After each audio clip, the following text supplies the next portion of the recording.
transcending history and the world, a tale of dudes and souls, eternally retold.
What's up, dudes? All right, chat. Sorry about being a little late. I am back. Somewhat of a rough night. I mean, outside of the incredibly great news that happened last night from the Game Awards and everything. Like, whole family's sick. So, you know, I didn't get to bed till like 5 in the morning because Ripley's not feeling great, and obviously JD's not feeling great, which just happens around this time of year. So unfortunately, I couldn't make it today to the FF7 Hamaguchi and Kitase-san meeting. You know, they literally like invited a bunch of folks to LA in the Square Enix offices, which I've been to several times. And they're like, "Hey, you want to come down for this?" And I was like, "Yes, that'd be amazing." And I was ready to get up early, and yeah, I pretty much had a sick kid all night long. So. Effectively, you know, I wish I could have gone, but I will say, and I really appreciate the invite, that it all went down today. There's a lot of answers and questions and stuff that's popping up over the past, like, 12 hours since it happened. Some pretty interesting stuff for FF7 that would be wonderful to talk about. But yeah, I'm not feeling particularly, you know, premium myself. So the last thing I want to do is infect the Japanese dev team with horrible American sickness. That would not be nice. So I sort of bit the bullet and I was like, yeah, I can't make it. So I wish I could have gone. I really do. But I heard some pretty great questions. I heard, you know, Baby Seal and several of those folks were asking some pretty great questions. So yeah, you know. Delaying part 3 with my cough. Yeah, exactly, dude. I don't want to I deeply respect these people and what they're doing and what they have done. The last thing I want to do is like either get them sick or their family sick, or much less my colleagues and peers that are at that event. I just don't want that to happen. So anyway, some cool shit though. Some really interesting stuff that happened as a result. Am I going to wait for the PC release of Rebirth now? I don't know. I'm really debating it, dude. I'm really debating what my plan is going to be going forward. Just because we're more than like halfway through Final Fantasy VII Rebirth hard mode right now. I think we should finish hard mode. I do. We still got like a month. And the thing that's really starting to, dude, the thing that's really starting to like lean into me a bit, and Nico knows it because Nico's been the one that's like, come on, has been the Monster Hunter 1 playthrough with mods and stuff. So that is becoming more challenging because effectively, I'm not telling the exact date, but next week, we're going to be playing, I'm really going to be playing a whole bunch of a brand new Marvel vs. Capcom game. That is going to be completely free and will come with a variety of things that I have to solve in our 1.0 launch next week. So that's happening, chat. We don't have an exact day yet. You're gonna need to wait for the trailer. But yeah, like that is going to be a thing that's going down. Infinite and Beyond. We are planning, and it still is. We're looking pretty good. Nothing has really caused a problem yet. Next week is looking likely. So for anybody that's curious, our big project might be coming to a head, and I'm going to be playing a lot of it. I want to play a lot of it. I want to have an opportunity to play with a bunch of people that haven't played MVCI before that much, like myself.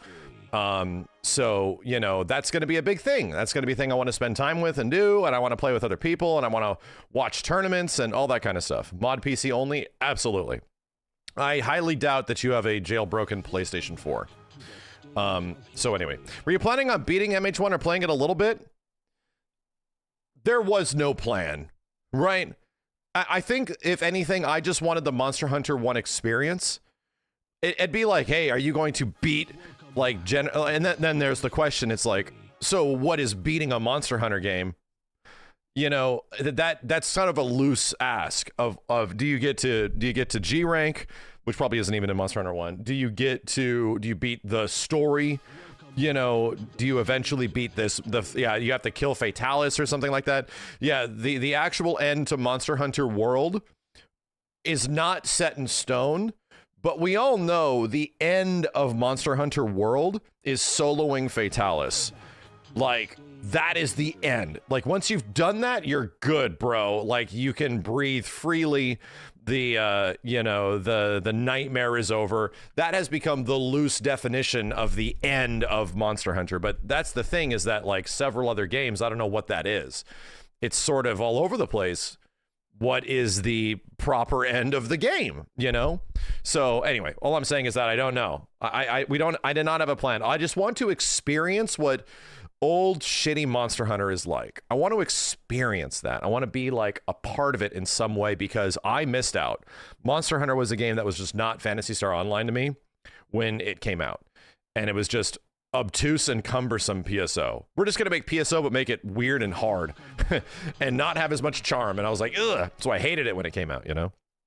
End of Rise, I didn't even do it. So that's the thing, is that, there's several things we got to talk about today. I have to check out the Clive video. There was like part 1 of 3 Clive videos that came out today.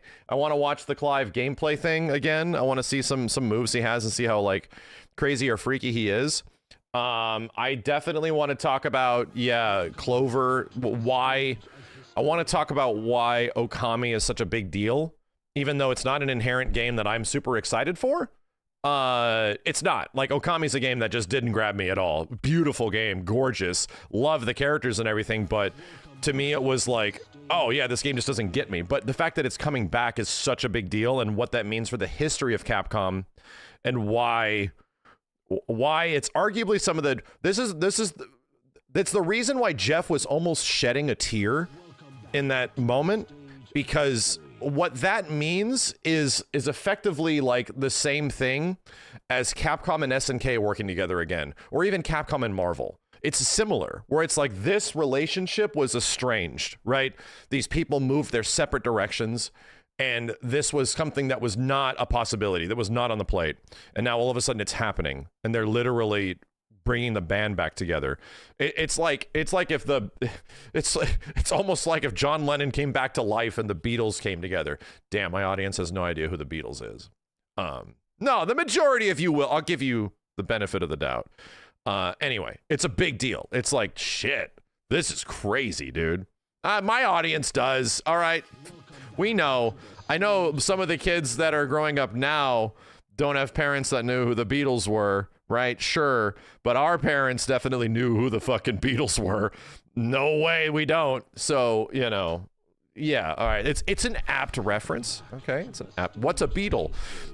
So yeah, it is a big deal. I want to talk about that, and I also want to talk about Clive. And I want to. There's another thing I want to talk about. We have a lot of topics of conversation to talk about tonight. I need to talk about Clive Deja Vu. Mad Deja Vu. Like, this is crazy. We're just reliving this whole thing again. And it's the somewhat wafting negativity that has happened as a result of the newest Tekken guest character. Yeah. Not even Clive drama, but all I'm saying is that what is happening right now to the reaction of Clive, why people are saying why this isn't a good call, why people are saying why it is a good call, is crazy to me.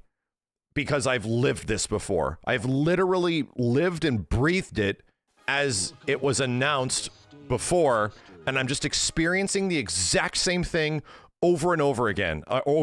It's crazy. So I need to talk about the deja vu of this situation, and people forgot, right? That, or like Tekken fans got into Tekken after, you know, Tekken 7 and in the middle of Tekken 7 and it blew up. Sure, you know, I get it 100%. But I have to let people know that I'm burdened with the responsibility of perspective.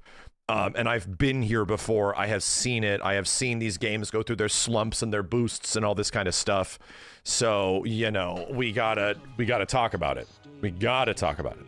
But yeah, ultimately, yeah, Tekken 8 community unhappy about something. I'm shocked. Yeah, it's not that surprising. Unfortunately, nobody hates Tekken more than Tekken fans. It's true. We've said this before. They love their game, but they also equally hate it just as much. So all I'm saying is the Tekken community at large is doing what they have been doing since like Tekken Tag 2, when I've really been paying attention. And it's been way more apparent after Tekken 7 when the game blew up again. So, you know, and you're on an internet right now that incentivizes that effectively incentivizes conflict in many ways, especially Twitter. So you got to understand, like, this is a very similar situation of like, oh yeah, people hate the story of FF7 Rebirth, they don't like it, and all of a sudden it wins all these like audience awards for best narrative and stuff, and it's like, wait a minute, but I thought people liked it, but those are people voting for the this is what drama farming and drama engagement will do. It'll make it feel like people on Twitter and YouTube and whatnot that are effectively lower, I would say, lower numbered opinions, where it's like these opinions are not popular, so they have to scream louder. So the screaming opinions will be the ones that will, you know, will feel like they're much bigger. So I think we're sort of in a situation like that right now, so we need to have a big discussion about it. So anyway, yeah, like, we got a lot to go over. I don't even know where the hell to start. And we got to talk about VF. I think there was more VF news. I got to play some VF Revo. I don't know if my version of the game was acting funky last night, but I was reading the majority of impressions from folks that were playing VF Revo were saying that it was running really well. And I only got a couple of matches that actually ran well, which was weird. I only got a couple of games I was able to even play people. Outside of that, it was like mega stuttery and people's computers were running at like 40 FPS and all this funky stuff. So it's a beta. It is a beta. So I'm curious if some of that's been relatively ironed out, or there's something I can do, and, you know, yada, yada, yada, all that kind of shit. Everybody's version of VF5 Revo was acting funky. No. I've heard several people from impressions and threads that it's like, it's been running great. So, you know, most people have no issues, but I'm like, ooh. VF runs fine when you don't get people who have frame drops. That could be it. That could definitely be it. We'll see. But man, just playing Akira again for like a couple of matches, I was like, whoa. I shouldn't be doing that. I should be playing Jean or John, right? Jean Cujo is the character I should be playing. If you want to get into VF, I highly recommend you play Jean. Jean or Jackie, much easier characters, or Sarah, much easier characters just to jump in and play and do stuff. I do not recommend Akira, man. He's very satisfying in my opinion, but Jesus Christ, dude, it's like he's very input heavy. At least even from like a base standpoint, you having to do back forward motions and shit is rough, dude. Having to do down back forward motions and shit isn't that weird, but it is a lot weirder than what you have to do with some other characters, you know? Eileen's good. Yeah, Eileen is good. So anyway, what I need to do is have the chat be my FDX. I need my VF, my Virtua Fighter like FDX situation where it's like, yeah, feed me the good shit, like shortcut me to the good shit for Akira, because I understand the fundamentals of VF. I understand about turn stealing. I understand about how this game, there's obviously things that are unsafe, you know, and you can punish things accordingly, but you know, having like a 15 frame launcher doesn't mean shit in Virtua Fighter respectively. because it doesn't exist with like every character. It's more about finding your turn, stealing your turn, you know, knowing what people are doing. You can't just block in Virtua Fighter. Like, I hated that. I forgot that in some of those matches where it's like, bro, like, this guy's just blocking. What am I doing? I'm going to throw his ass to Kingdom Come. I'm literally going to toss that ass. You know, he gets it. Yeah, Tricky, I get it. I mean, I get it. It's just that I need y'all to shortcut me to the good stuff. And now the combos all changed. So people are giving me old combos and I'm like, huh. You know, I'm like, uh-oh, this is acting differently. Should be good, right? I should be playing Jean, but I think I'm going to stick it out with Akira. Too satisfying. Just way too satisfying. I feel like Akira, my main launcher's back forward P. You know, wham, and then you get the knockdown and it feels good. But as soon as I see somebody like, nobody knows the new ones yet. Oh, okay, cool. We're in a new exciting place. It's kind of sick, actually. What I was genuinely surprised that there was still like 5 weight classes. There was 6 before, but they brought it down to about 5. And I was like, huh, I thought they would do less. And they shifted shit around. They actually made some characters heavier, from what I understand.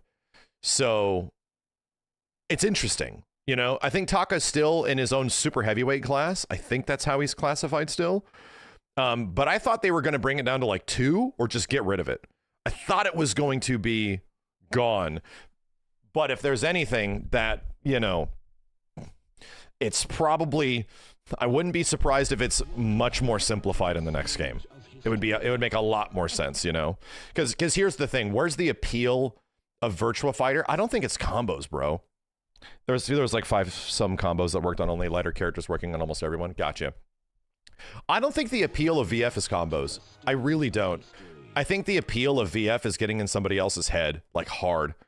Because it's such a conditioning game. And like, to me, the appeal of Tekken is there's a lot of its combos. I really enjoy Tekken combos, but in VF, it's like getting that sick ass sidestep, and it's like, damn, now I'm behind you, and now I'm getting back throw on your ass, like getting proper reads, getting people like, you know, just completely absorbed into holding the block button and then tossing their ass. It's like, woo, yeah, that feels good. That feels really good. It's like, I've scared you now, you know? Now it's like, I see you're scared because you're doing this, you know what I mean? Like micro ducking certain attacks and stuff. I like it that there's not a ton of low launchers, right? There's no hell sweeps that I've seen that I really remember, or there's that many. And there's no moves that really like are from like counter hit low starters. All that kind of shit, which is what Tekken's so 50-50 heavy about. I need to play more, is what I'm trying to say. I need to play more and just get back into it, because it's a completely different interaction than Tekken. There aren't any low launchers. Okay, Tricky, so there's like, I'm just assuming that some character might have some wild shit, but it's all about like counter hits, and it's all about like stealing turns, and it's all about like doing this shit. Bro, did you hear what they did to backdash? I was, dude, VF hates defense, right? Fucking hates it. Like this game on a design level, Virtua Fighter hates it when you're defensive. No shit, I'm not kidding you. I was watching Juicebox last night go over some of the changes. So Virtua Fighter has pretty generous backdashes. You don't even need to Waivu backdash, right? You don't even need to move back. Like you can just move forward and back and side. Like it's pretty easy to do, right? Dude, backdashes are now full counter hit states. If you get hit during a backdash by like a move that's a counter hit launcher or something, you're toast.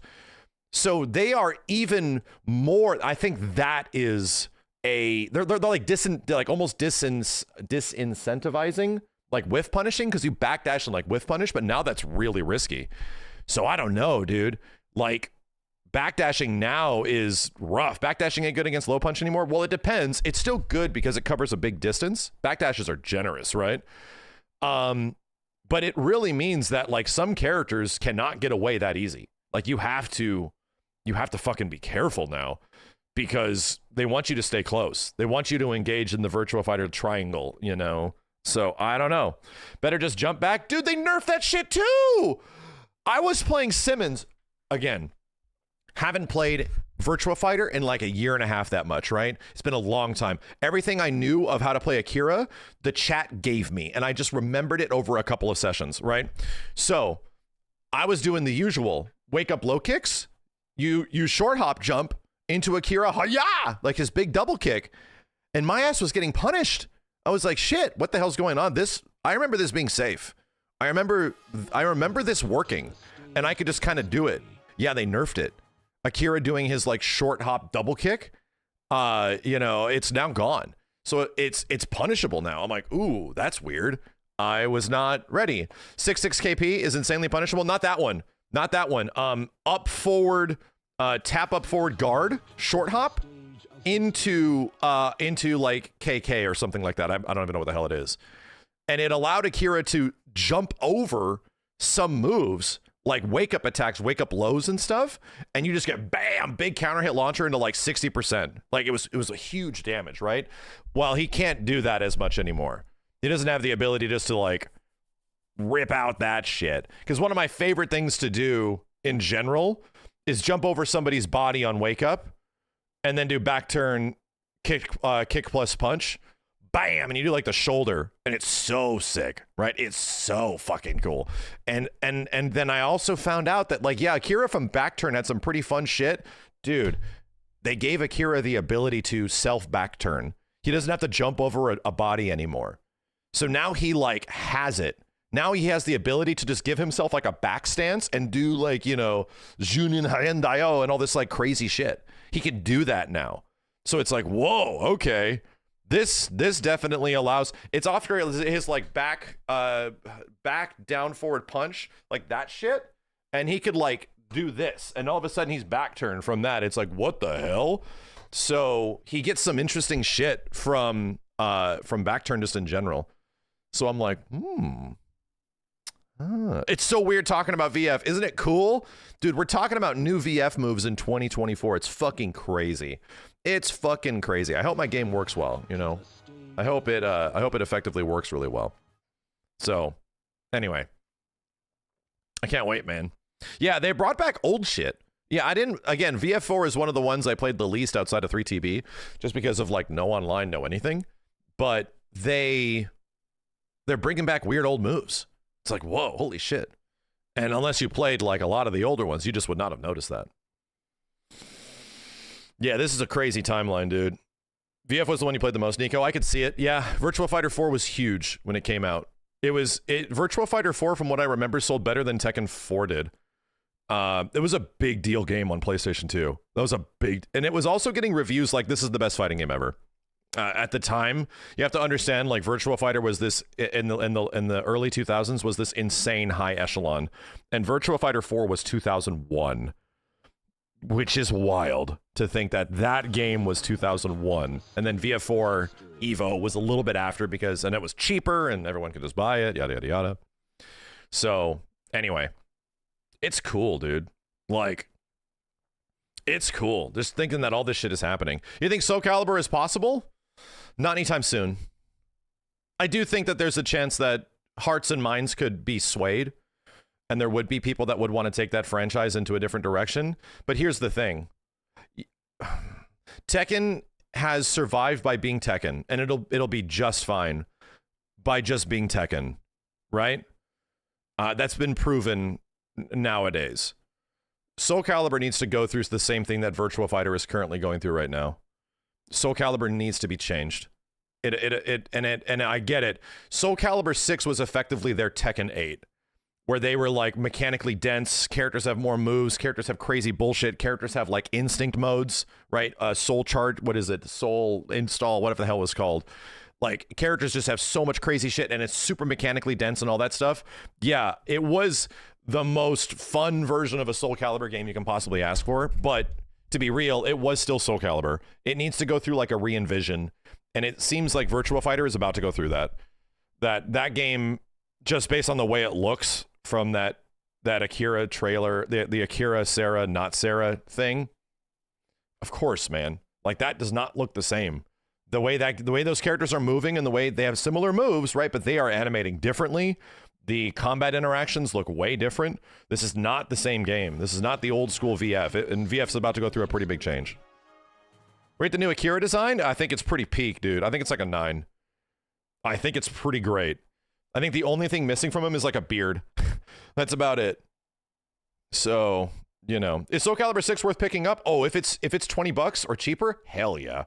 If you can get it for cheaper than $20 without with the DLC, 100%. If you get all the DLC to like Haomaru and everything, and Huang and everybody, yeah, that game has some crazy fun shit. You're not going to find anybody online because the online's not great. He has a beard though. He has facial hair. He has some facial hair. That is not a bearded bitch, chat. Come on. Hold on a second. I have the thumbnail that I just made for the stream. He is not a bearded bitch. He's definitely older. I have a weird ass thought. Does he have a beard? Fuck you. Does he have a beard? Why is this opening with Photoshop? Get out of here, Photoshop. Let me check. Oh shit! You're not wrong. You stupid chat. How dare you correct me? It was so unnoticeable. Open with photos. You're not wrong. Yeah, he does have a beard. Fuck you, chat. He looks great. 10 out of 10. Fuck you, chat. Looks great. 10 out of 10. Dude, yeah. So Dino says there's a piece of speculation people had about adding a big Yakuza level story mode of sorts to Virtua Fighter 6 since Ryuga Toku is co-developing it. Dude, I mean, I don't think that's a rumor. I think that's almost expected at this point. I think it's expected that we're going to get a Yakuza-like game for Virtua Fighter. I'm not even shitting you. That like, yeah, you're gonna go around and interact with people and like build your fighter and stuff like that, and there's gonna be a story and all that kind of shit. Like even the teaser trailer feels like it's setting up for that, you know? Shenmue, but good. I mean, that's what Yakuza sort of is, you know? So anyway, like, yeah, I think that can happen. I absolutely think that can happen. I think Lao Chan can finally be dead. Maybe. My crazy theory. I don't think Stella is Sarah, and I don't think Stella is Sarah's daughter either. I think Stella is Doral. I think that's some crazy VF story shit. Because the tagline of her is like, you know, striving towards a better future or some weird shit. I think she's a clone.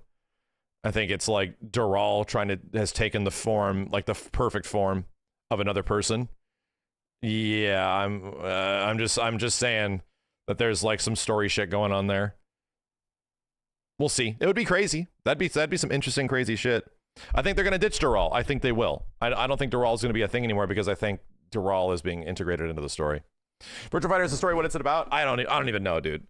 All I know is that Doral kind of is this thing that takes the form of other characters, technically. So we'll see. You know, I'm very unfamiliar with it, but I could see that being the case. Virtua Fighter story in a VF game? I think they will. I legit think they will. I think it'll be a goofy, crazy story with a bunch of like Sega innuendos and shit too, just like how Yakuza is. It would be. Here's the thing. Be real. It would be stupid of them, like legit dumb, to have the Yakuza developers making a Virtua Fighter game without them doing what they're good at, which is creating like towns and worlds with interesting, captivating characters that interact with each other and cool and dynamic combat. It would be daft as fuck if that game did not have that. And to me, it's like they started describing, hey, we got all the old Virtua Fighter devs on board, and we also got Ryuga Toku Studios. So I'm like, so wait a minute, is there like a large amount of people working on the core gameplay, like the core combat, and then there's like obviously the Yakuza devs working on potentially the single player? I don't. That would make the most sense to me, and it's clear that the game is a lot of budget. It's clear it's now the premium game. Like it's up there with it is now not eclipsed, but I would say in parity with New Century, right? Or Project Century. It's there where it's like, oh, this is just as big of a deal as this other shit now. We got Nvidia money, we got money from every other part of the world. It's a big fucking deal, dude. So I'm in. To know that this all stemmed and this all happened because of Ultimate Showdown.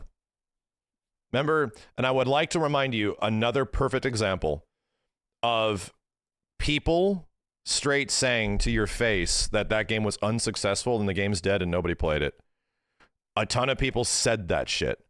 Even though developers went on interviews saying how ridiculously successful it was, there was a very large congregation of people that felt very large saying that no, Virtua Fighter is dead. They just released the same old game again. It wasn't that popular. There isn't that many people playing it, you know? And people would effectively try to gaslight you into thinking it's not big, which is a very common thing on the internet now, as they do. This game exists because of Ultimate Showdown's performance. This game literally convinced Sega that Virtua Fighter is still a big deal, and we need to treat it as such. So it's like, shit. And I was trying to say that for the longest time, that this was not a small thing. You know, that game hit in ways that they were not expecting to. I think the biggest thing that I'm curious about is how Virtua Fighter 6 new VF is going to be distributed. I'm really curious. I'm curious if they're going to try to approach it from a free-to-play situation, because Sega, in the history of their large multiplayer efforts, have been free-to-play. They have. So Phantasy Star Online 2, you know, was a game that literally carried them for almost 10 years. Like, almost 10 years. New Genesis, maybe not so much now. But the whole point of their multiplayer offerings is that they've been kind of free to just jump in and play and get anything done. So, you know, I'm very curious, right? I'm very curious how this shit will eventually pan out. And I don't want a fighting game that does the free-to-play model poorly. I've never asked for that. Just know that there is ways to do this right and to make people very happy. And my God, dude, if it's like, I just want to get more people to play VF and have there be a lower barrier of entry for fighting games just to try shit out. Yeah, a Grand Blue Rising, perfect. That shit's perfect. Please do that, dude. Please do a game, make a situation where you allow people to just get in, realize how much fun it is, and then make a commitment after. Please do that. Because there's not a billion, but there's several different ways to do free to play that is not multiverses, you know? There's several ways that they can do this, from Killer Instinct, from, you know, GBVSR, that are not the traditional means of doing this shit. You can make it happen. We don't know about 2XKO yet. We hope 2XKO is just perfect, because it's not out yet. We don't know. But all things considered, it sounds like what they're doing is good. It sounds like how 2XKO will distribute is a good call, dude. So, free online and characters with paid content, I would be down. I think you let everybody play the characters. Every character's free. But that's very generous, right? We'll see. Is DOA 5 LR the gold standard? It was good. I think it is good, because DOA 5 is the same thing that they did with Grand Blue. It is. Killer Instinct model is not this. Actually, how did Grand Blue do it again? Killer Instinct has rotating free characters. Has like a couple free, and then rotating also free. So I don't know. I'm very curious how it will be. But if here's my biggest complaint. Street Fighter 6 and Tekken 8 are games that 100% deserve their full price point. They do. There has been many other fighting games over the past several years that launched, and they were not $60 to $70 games, dude. They were not. They were arcade games with a little bit more content. That was about it. They pretty much are trying to pitch you the fact that, hey, since our game plays online, that is worth $70, right? Which I'm like, no. However, Street Fighter 6 and Tekken 8 are games that 100%, oh yeah, you get your fucking money's worth with that game, dude. Like, you are absolutely buying into something that has a shit ton of content that'll give you a shit ton of stuff to do. So SNK seems to have learned that lesson. KOF 15 had that problem at launch for sure. It was pretty content deprived at launch. But I think they've learned that lesson, obviously, with City of the Wolves, you know, where City of the Wolves is pretty content rich. It's like, oh shit, yeah, this is an actual game and not just an arcade game anymore. So if Virtua Fighter 6 is a proper game, like Tekken, like Street Fighter that is worth a $60 to $70 price point, then yeah, it'll be great, dude.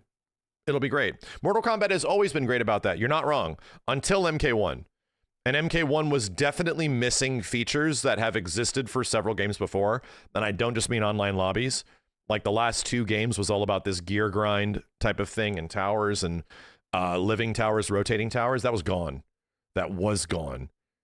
And, you know, then the quality of MK1 and its offerings at launch was effectively boiled down to how good do you like the story mode? Or how much do you like the story mode? And that could be varying levels of like, I love it or I don't love it, you know?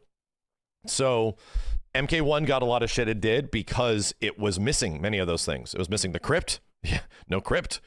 Yeah. So anyway, outside of like the obvious problems that game had, it was not up to the standards that audience was used to. And they're kind of like, yeah, now it's kind of clear, you know?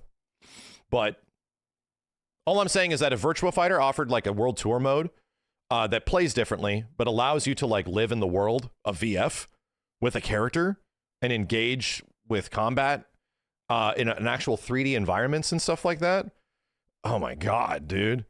Like that would be, and if it had visuals of a Ryu Gotoku game, something that looks like something the Yakuza devs made, holy shit. If it had, dude, if that game had nods, references, and like appearances from characters of the world of Sega going back to like years before, that would be so sick. If you're just like interacting with characters from previous VF, you're interacting with characters from other Sega titles and stuff like that. Not specifically Sonic, but like, you know, if like Ryo Hazuki's on the story mode or some shit, it would be so cool, dude. So anyway, a Golden Axe character. Streets of Rage is a better example of that. Like Virtua Quest, yeah, this has been, again, these aren't new things. This has been done before, dude. Fighting Viper's characters in the story mode, dude. Jesus. You run into some like back alley shady business and it's being run by Bon. And Bon shows up. Himanogra! Like, that'd be so sick. And, you know, yeah, I get it. Fighting Vipers and Last Bronx characters are the last things that I think could headline a fighting game in 2025 or 2024. Those characters don't have shit unless you're a mad Sega fan. I love them, and I think they're great, but that shit doesn't deserve to be anywhere on, like, the front of a box nowadays. But they absolutely can be littered throughout like a story mode with just some fun elements in there, you know? That'd be sick. So anyway. Yeah, it's, dude, 100%. That's a great call, Joe Muted. It's the same way that Street Fighter treats Final Fight fiction within the world of Street Fighter, especially in Metro City. It's the exact same way. Where it's like, oh yeah, this place is like, you know, you have the main bad guy, you have this guy, like, yeah, that... Please, please do that shit. Please do that shit. Allow us to Shenmue collect collectibles of old VF shit, you know? Like literally have it be Christmas time. I want to fight Santa, goddammit. You know? Please. So yeah, that's my hopes for VF. That's my big hopes of where I think that game can go and what I hope happens outside of just gameplay and combat, which I'm not really worried about.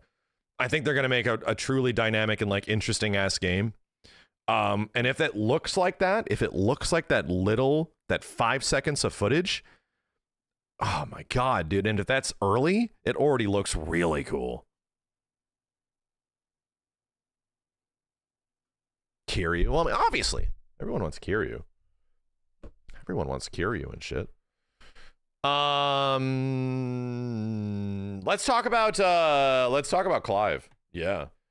Let's just get right into it, dude. So, Clive is obviously in Tekken. There's been a lot of things said about it, which I will talk about later, but I want to talk about the gameplay stuff of Clive, and I also want to talk about what the devs are talking about, because there's a demonstration / video, multi-part video that's going up now. I do want to hear from the devs about his inclusion, and I get it. Everybody wanted Tifa. I wanted Tifa as well. But I will say, you know, just from a Borderline perspective, was I happy that Clive is in it? Absolutely.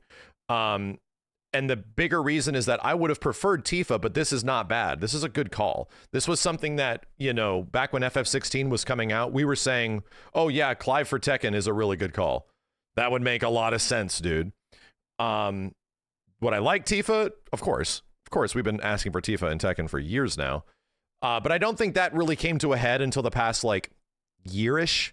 And especially after Rebirth, it feels like that got much more traction when it was making Japanese headlines and like all of this stuff was happening. It was a very big deal right before Rebirth came out. It was like everybody was talking about Tifa should be in Tekken.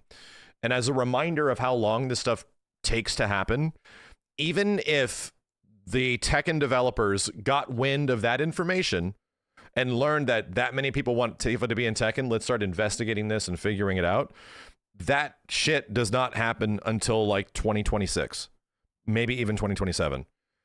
That's how, and that's how long that stuff takes. They figured out that Clive was going to be in Tekken probably early 2023, way before Clive was even out in his own game. You know, these things take a long goddamn time to eventually happen and get figured out, and the legal reasons and all that kind of stuff.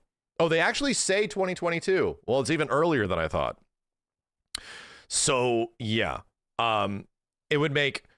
I think at the same point, this isn't a matter of like they chose Tifa over Clive. No. Clive, when they made this decision, was the headline character of a new Final Fantasy that got a ton of buzz that a lot of people were super excited about. So, and yeah, whether or not that game ended up being what you absolutely loved, and I enjoyed FF16, but I didn't absolutely love it in the end. Clive was obviously a really cool character that could be a guest character in something. But they made that choice years ago, dude. Like literally years ago. So all I'm gonna say is that if you're like big mad that Tifa didn't make it in, chill. I was the nucleus of that shit, bro. I have been the nucleus of Tifa in Tekken standing for over 4 years now, since FF7 Rebirth Part 1, okay? And I am emphatically happy that it was Clive and not like Logan Paul. That it was Clive and not something like mad uninteresting or some shit. Could have been some random character from some game that was just popular at the time or something like that. Could have been anything. Like it could have been, it could have just been, like I said, The Rock, you know? Could have been like a real life, could have been Walter White. That probably would have been pretty big. It could have been some anything is all I'm saying. And I was getting kind of worried that it's like, I don't know if this is going to, it could have been young Sheldon. It's not young Sheldon. Good, bro. Let me check out this trailer again. Hold on a second. I want to look at the gameplay directly.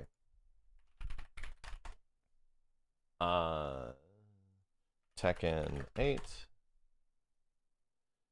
And is it under BNEA? Yeah, Tekken, Final Fantasy 16, Dev Talk Round 1. Let's see what they talk about here.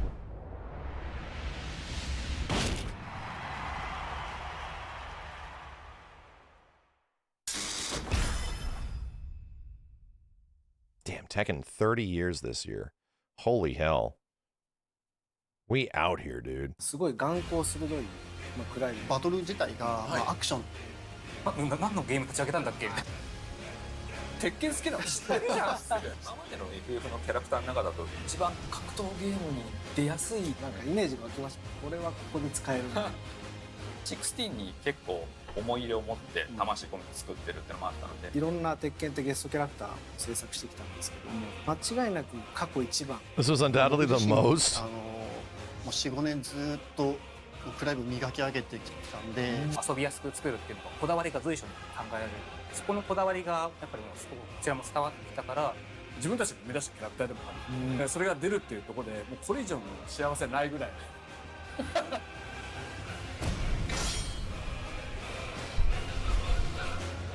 Okay. A lot of people say it's not Miguel. Does he literally have Miguel moves?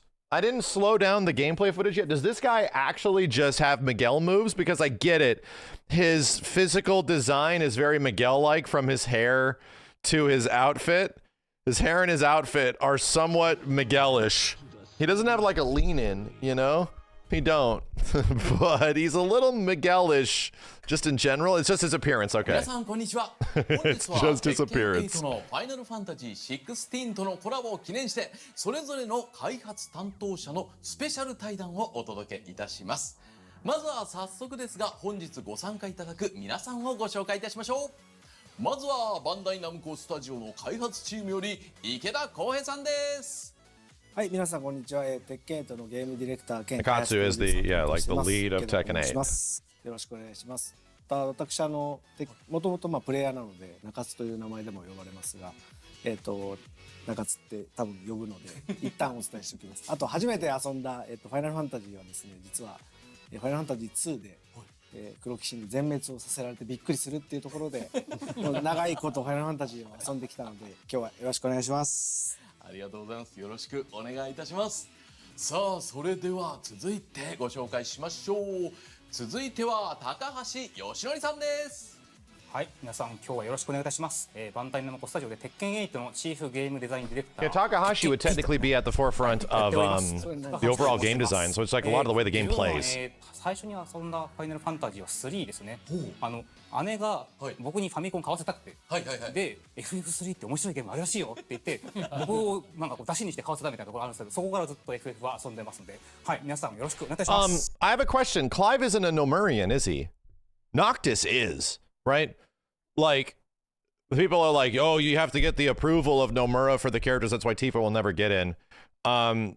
Noctis was Nomurian. He was literally created by Tetsuya Nomura for Final Fantasy, 16 and stuff.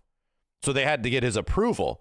I don't think that exists with Clive, right? Clive is like strictly Yoshi P, right, or not just, I don't think Yoshi P designed him, but all I'm saying is that, like, Clive is not a proper Nomurian, よろしくお願いします。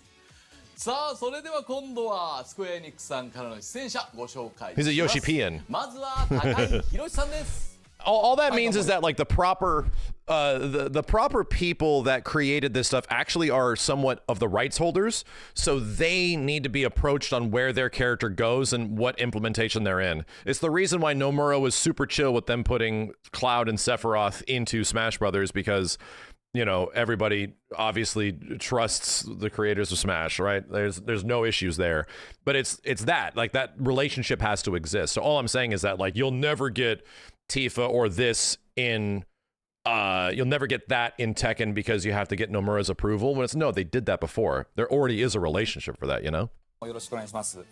スクエアエニックスファイナルファンタジー16のメインディレクターを務めています高井と言います。今日はよろしくお願いします。今回のコラボすごい自分も嬉しかったんですけど、鉄拳の方は自分は、キングとポールがメインキャラで夜な夜なゲーセンでよく今日一緒に来ている男と対戦なんかもよくしてましたんで。No, it's not really blaming Square for not giving Tifa doesn't make any sense, dude. Because I tell you what, I will say personally, when this happened, if they literally talk about it, and Clive was approved in 2022, even before, that's like predates even when Tekken 8 was initially revealed at Evo, right? That is so far before the Tifa in Tekken movement took place, because a reminder that the biggest Tifa in Tekken movement that happened was at the early part of this year, where it actually was making headlines and was in articles, and like it was like a big deal. It was in Japanese news and stuff. It was a big deal, dude. That took place this year. You're not making a video game character and figuring out the licensing in the span of a few months, or much less like 12 months. It's not happening. So this was made way in advance, Clive could have potentially been the launch character for this game, but that didn't end up happening that way. All I'm saying is that these things take time, dude. So even if it's like, oh, they couldn't afford Tifa or wouldn't be that, no, Tifa wouldn't even be ready by now. Like, even if that was something that they jumped on immediately, it wouldn't matter, because again, I was the epicenter of this Tifa and Tekken bullshit going back to Tekken 7. as well as FF7 Remake Part 1, and which is like a 2020 situation, 2019. I kind of like started this shit myself, and it really came to a head, no shit, 4 years later. After, oh, I'm sorry, right as Rebirth was coming out. So, no, that shit doesn't line up, dude. That does not make any goddamn sense. This stuff takes way too long to happen, even if these guys, and you would have to almost like be sympathetic. A lot of these guys put Clive into the game thinking that FF16 might have been the biggest thing since sliced bread, which it could have been. And that plan was on the table, and then everybody's saying we actually want Tifa, and they're like, Jesus Christ, man. すごい鉄拳8ポーズが出てしまった。おなじみのね。おなじみの。 There's a reason why Harada has his famous saying. There is a reason.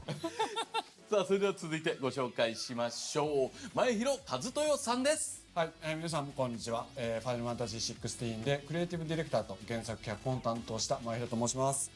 Yeah, bitch, I was screaming for Tifa in Tekken before the pandemic started, before you were born. 今回はですね、ファイナルファンタジー16の開発代表として、いや、株式会社スクエアニックスの鉄拳プレイヤー代表としてやってまいりました。本日はよろしくお願いします。いや本当ですよ。シャオユの T シャツ着てますもん。俺はどっちかというと心はバンナム寄りな。ありがとうございます。Oh, speaking of t-shirts, we gotta buy those Virtua Fighter shirts. I don't know if they're out yet. 言っていいのかどうかになりますけど、ありがとうございます。よろしくお願いいたします。さあそれでは最後に鈴木浩太さんです。Leads. Oh, I thought you said you think Clive needs to have a crazier moveset. Oh, don't worry. コンバットディレクターを担当しました鈴木亮太です。So again, Suzuki-san シリーズに関しては was the dude from Devil May Cry. 一プレイヤーとして鉄拳1の時にアーケード版の時にちょっとだけプレイしてました。そっからはちょっっと For me, like Suzuki-san made the funnest part of FF16. まあ当時はポール使いでした。はい、ポール使い。ポール人気ですね。拳を突き出していきますねみんな。よろしくお願いします。よろしくお願いいたします。さあということで本日はこの5名に鉄拳8とファイナルファンタジー16のコラボレーション、実現の裏話、そして本コラボの注目ポイントを聞いてみたいと思います。皆様よろしくお願いします。よろしくお願いします。さあではお話を伺う前に鉄拳8とファイナルファンタジー16それぞれの紹介をさせていただきたいと思います。Well, he is like one of 10 designers on DMC5, right? And most of the time, those designers take different characters and stuff. Even like enemy designs, that's all a part of combat.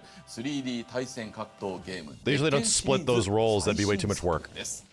本作では自らの運命に抗い父三島和也に挑む風間仁の成長と覚悟を描いた壮大なストーリーを体験できます。 Yeah, we know the Tekken story. Damn, this makes me want to play Tekken. Shit. 強化されるヒートやおすすめのアクションをワンボタンで出せるスペシャルスタイルなどの Bro, I haven't seen somebody use special style in forever. Dude, even if I have a genuine question, even if you haven't gotten to higher ranks in Tekken, like above purple and stuff like that, do you even do special style at all anymore? I don't know. I feel like that just sort of like went the way of the dodo or some shit. Everyone just sort of plays normal Tekken now. 新要素を導入し、気軽にアグレッシブな対戦を楽しめます。キャラクターごとに用意されたサイドストーリー。I feel like I saw a couple of people use it on accident maybe a couple of times in very early ranked like month 1. And it's all gone now. Could a KOF character come to Tekken 8 in some way? You mean an SNK character? And you mean Rock Howard? Yes. Yes, I do. FF ファイナルファンタジーのナンバリング16作目です。強大な召喚獣の力を操るドミナントによって引き起こされた戦乱の時代を重厚かつ壮大に描いており、プレイヤーは主人公クライブ・ロズフィールドの生涯を巡りながら過酷な運命の中で見つける正義、そして世界の真実に迫っていきます。主人公クライブのスタイリッシュなバトルアクションはもちろんのこと、超巨大スケールの召喚獣同士の激突を描くアクション RPG 超大作。プレイステーション5、Steam とエピックゲームズストアにて配信中です。16 was such a step up from 15, my goodness. In some ways, yes, especially in combat and core gameplay, I agree with you. But I personally, and I'll get flack for this, and I gotta be real, I ended up liking Final Fantasy 15 Royal Edition much more than 15 Royal, much more than 16 by the end. Much more. そうですね。もともとはやっぱ鉄拳8、まあなんだかゲストキャラクターを出したいなと思ってたので。But man, playing as Clive and doing cool Clive stuff was awesome. プロモーションが It felt great. でホームページにこう見に行ったんですけど、なんかこう今までのファイナルファンタジーとちょっと毛色が違うというか、すごい眼光鋭い。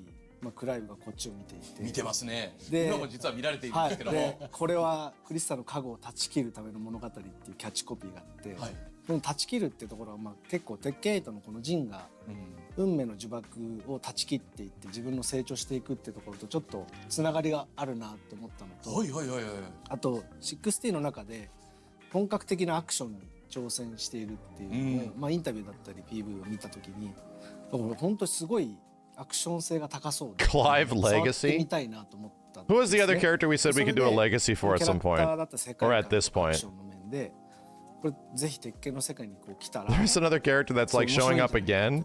My Conan. We could do a Conan legacy. That's more important. We could do a Conan legacy. KI2 and new KI. Now Conan. The Conan legacy. っていく中でいいよっていうお返事をいただいて。結構スムーズだったんですか、そのあたり。その時はまだ発売前だったので、結構情報がない中で、でも僕は結構そのなんていうんですかね、こうピンときたというか、ぜひやってみたいっていうところで、まあこういうところがいいと思う。We'll just watch episodes of Conan O'Brien. I'll shut up now. 伝えた時に、結構その吉田さんとか16のチームの方からも。I really want to see some gameplay here. まああるかもしれないですけど、ぜひいいですよって話を伺って、I want to see some gameplay. 発売 My dudes. だったので、でもやるんであれば、ちゃんとその製品を遊んで、理解した上で提案してくださいっていうオファーをいただいたんですよ。逆にじゃあ。はい。なのでそれもぜひやらせてくださいっていうところで。じゃあかなり好意的な印象。そうですね。やるんだったら Spoilers, there's no gameplay? 今回のファイナルファンタジー I'll let it rock. 理解して、鉄拳の世界 There's barely any. Oh, barely. He does come out in like 3 days, dude.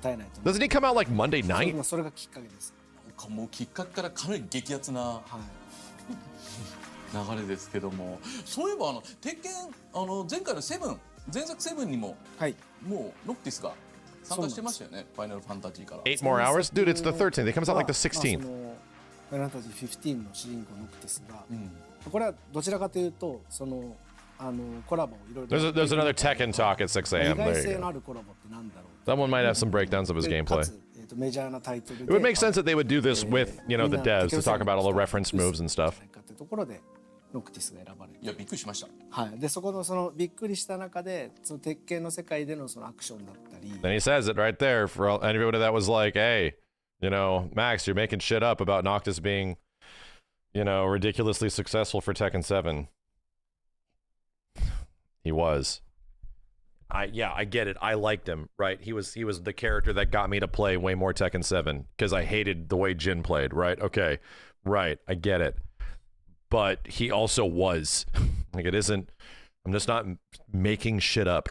カスタマイズとか、含めてそのノクティスが鉄拳ファンにも原作ファンの皆さんにも結構喜んでいただけたっていうのがあって、その会もあって今回やらせていただくんで、よりやっぱりもっと良くしたいって思いで頑張らなきゃなと思いました。いやノクティスの時は本当びっくりしたし、その後のこう受け入れられ方というか、この既存鉄拳プレイヤーの人気もすごく高いキャラクターになりましたもんね。You mean being noob friendly? You realize you saying that doesn't make me look like a noob, it makes you look like an コラボの asshole. 話来た時のですよ。 Just letting you know. このファイナルファンタジー側ちょっといろいろ聞きたいんですけども。僕も聞いてみたいですね。初めてこう鉄拳ちょっと。だってもう全然ほぼ情報出してない状態で、でもコラボさせてくださいって来たわけじゃないですか。そうですね。吉田の方から僕は話を聞いて、で全然吉田的にはウェルカムだし、ぜひやった方がいいよねって話でお話を伺って、で、その後まあ高木さん鉄拳好きだもんねっていうまあまあありがたいはいはいやりましょう当然やりましょう。ただ我々も作品にこうまあここに来ているメンズからスタッフ一同みんなそうなんですけど、16に結構思い入れを持って魂込めて作ってるっていうのもあったので、まあやっぱりクライブってどういう生き様をしてどういうやつでっていうのはちゃんと分かった上で Is 15 Royale worth playing? Yes. Oh yeah. Don't play the other one. Only play. I don't even think you can. Only play Final Fantasy 15 Royal Edition. Only that one. I will not defend any part of vanilla Final Fantasy 15, dude. まずプレイしてください、時間取っていただけませんかっていう相談をさせてもらって、で全然大丈夫ですって言っていただけたので、ご足労ですけど弊社の方を来社して You ruined the game for me. Yes, I get it. Noctis ruined Tekken 7 for you. Your noble sacrifice was worth it to gain that many more players and to actually make Tekken popular again. Your noble sacrifice will not be in vain. こんな感じになってま Your す。 gravestone will say, I died for this. なるほど、こんなモードも入るんですねってこっちはこっちでちょっと言いながらで我々が会議室がこう長方形の細長いところだったんですけど、こう後ろの方で鉄拳を遊んでる側と前の方で16を遊んでる側に分かれて You can sleep easy. You don't need to play Tekken anymore. ヘッドセットしながら毎日3、4時間ほどプレイさせていただいて、で主要なこう Is Clive popular though? Clive is the best part of Final Fantasy 16. まあ吉田さん含めて Clive and what Clive does is the best part of Final Fantasy 16. まだ半年ぐらい前にちょうどマスターと By like a お lot. 忙しい時に呼んでいただいて、いろいろ説 If 明 it was, if Final Fantasy 16 was just more Clive doing Clive cool クオリ shit, ティもそうですけど、 the game would be way better. To be completely honest. これはいややらせてもらってすごい嬉しかったですけど、ちょっと下手なもの作れないなってめちゃくちゃプレッシャーの中こう帰ってたのを思い出します。いやでもね、先ほどのこう自己紹介の時もありましたけど、自身こう鉄拳プレイヤー If it was more about, yeah, Clive and Torgal adventures, ヒロさんも嬉しかったんじゃないですか。 focusing mostly on that, it would be so much better. 今のね交流のタイミング僕入ってないんですよ。そう僕はちょっと後から聞かされて。そうなんです。後からまあキックオフのミーティングなんで、そうメインディレクターね高井が出るのは全然いいんですけど、 Bro. まあただ本当ねI want you to sit here and swallow really quick. I want you to swallow this thought and realize how good y'all have it right now. This character could have been Lucky Chloe. I want you to swallow that right now. Think back to the reveal trailer, and Lucky Chloe jumps in and she starts dancing with Eddie. This character could have been Lucky Chloe. Swallow it. And realize, oh, yeah, it's actually, this is significantly better. This is significantly better. 後から聞いた時に、お前俺鉄拳好きなの知ってるじゃんっつって。っていうか家庭用版買ってさ徹夜で対戦したじゃねえかよっつって。で、gargle it. アーケードの鉄拳3の新聞のプレイマックスに2人で行って、でプレイマックスのゲーセンドア開くじゃないですか。 Because here's the thing, Lucky Chloe was actually a very popular character too. そう懐かしいです。新品のバーン並んでて。 But imagine the vitriol. You think it's bad now? Imagine how divided things would be if it was Lucky Chloe. そう対戦してるからで入り口で2人ですげえこのゲーム 3D だったんだって言いながら監視してた中じゃねえかよなんで呼ばれるの？なんで呼ばれるんだお前っつって。どうせそのうち関わるんだそう本当それでいざね携わらせていただいて、蓋開けてみたら莫大な量の監修業務が待ってて、本当見なきゃよかったと思ったんですけど。でもコラボの本当お話聞かされた時は、やっぱずっと遊んできてたシリーズですし、で本当嬉しかったですし、まあ本当それ以上にやっぱ驚きの方が大きかったですね。Kenny would be dead. そうそして鈴木さんももう格闘ゲームかなりお好きということなんですけども、このコラボ聞いた時どうでした？もう最初びっくりしたっていうのと、それ以上にやっぱ嬉しいっていう気持ちがやっぱ強かったですね。やっぱり FF16 でクライブっていう今回新主人公で僕自身 One of the funniest things I remember about Noctis being in Tekken 7 was the extreme amount of people saying how broken he was and how, you know, how he breaks Tekken and he's insanely OP. Until the very final season of the game was he actually halfway decent, where like he was aggressively mid-tier, like right in the middle range of mid-tier with all the other mid-tier characters. He was never crazy good, and then he started getting sort of good a bit later in the final season, in the last era of Tekken 7, you know? 一つ一つのアクションに対して細かい使用用途だったりとか、こういうシーンでは強いですよ、こういうシーンでは弱いですよだったりとかっていうのを強弱をつけて、Character's flashy and looks cool. 調整を、そういう意味でも対戦格闘ゲームにこう落とし込む上でも結構こう親和性は高いかなって思ってはいたので、はい、完成が非常に楽しみで、はい。いやだってこうその16プレイした時もなんかこう格ゲーチックな動きあるなっていうのをすごく感じながら。確かに。Well, yeah. There's a reason I went on that stage. アクションゲーム作る前はずっと2D 対戦格闘ゲームを作ってたので、はい、そういう意味で言うとやっぱゲームアクション作りをする上でのベースっていうところに関してはやっぱ対戦格闘ゲームのノウハウはたくさん。I think this guy's experience goes all the way back to like CVS2 and stuff, right? 高いかなっていうところで。今までの FF のキャラクターの中だと一番格闘ゲームに出やすい作りになってたんじゃないかな。Yeah, Suzuki-san worked on what? It was either I think he worked on Marvel vs. Capcom 2. ここで使える。こういう時に使えるアクションだな。監修していただく時もすごくなんか格闘ゲーム用語使っても大丈夫ってすごく安心感。そうか、共通言語があるっていうのは確かに。そうですね。いやということでありがとうございます。Everyone keeps saying Tifa in Virtua Fighter. Dude, that doesn't fit. Virtua Fighter is, and they explained their design principles. Virtua Fighter is rooted in realism, in realistic physical combat with realistic martial arts. Tifa is not that. Tifa's a mixture of a shit ton of crazy martial arts and fucking dolphins and stuff. Like, dolphins and her turning into a meteor and shit. Like, that is... Tifa does not fit in Virtua Fighter. Tifa fits in Tekken. Because Tekken is a game where the martial arts of the game have been going away for the past 15 years, for the most part. The majority of the martial arts are kind of going away in replacement of very fantastical, over-the-top, crazy anime bullshit. That's just the way that that game has been since post Tekken 6, you know? So yeah, to be real, Tifa kind of fits in with that beautifully, and how crazy, wild, and over the top her moves are. She does not really fit in Virtua Fighter.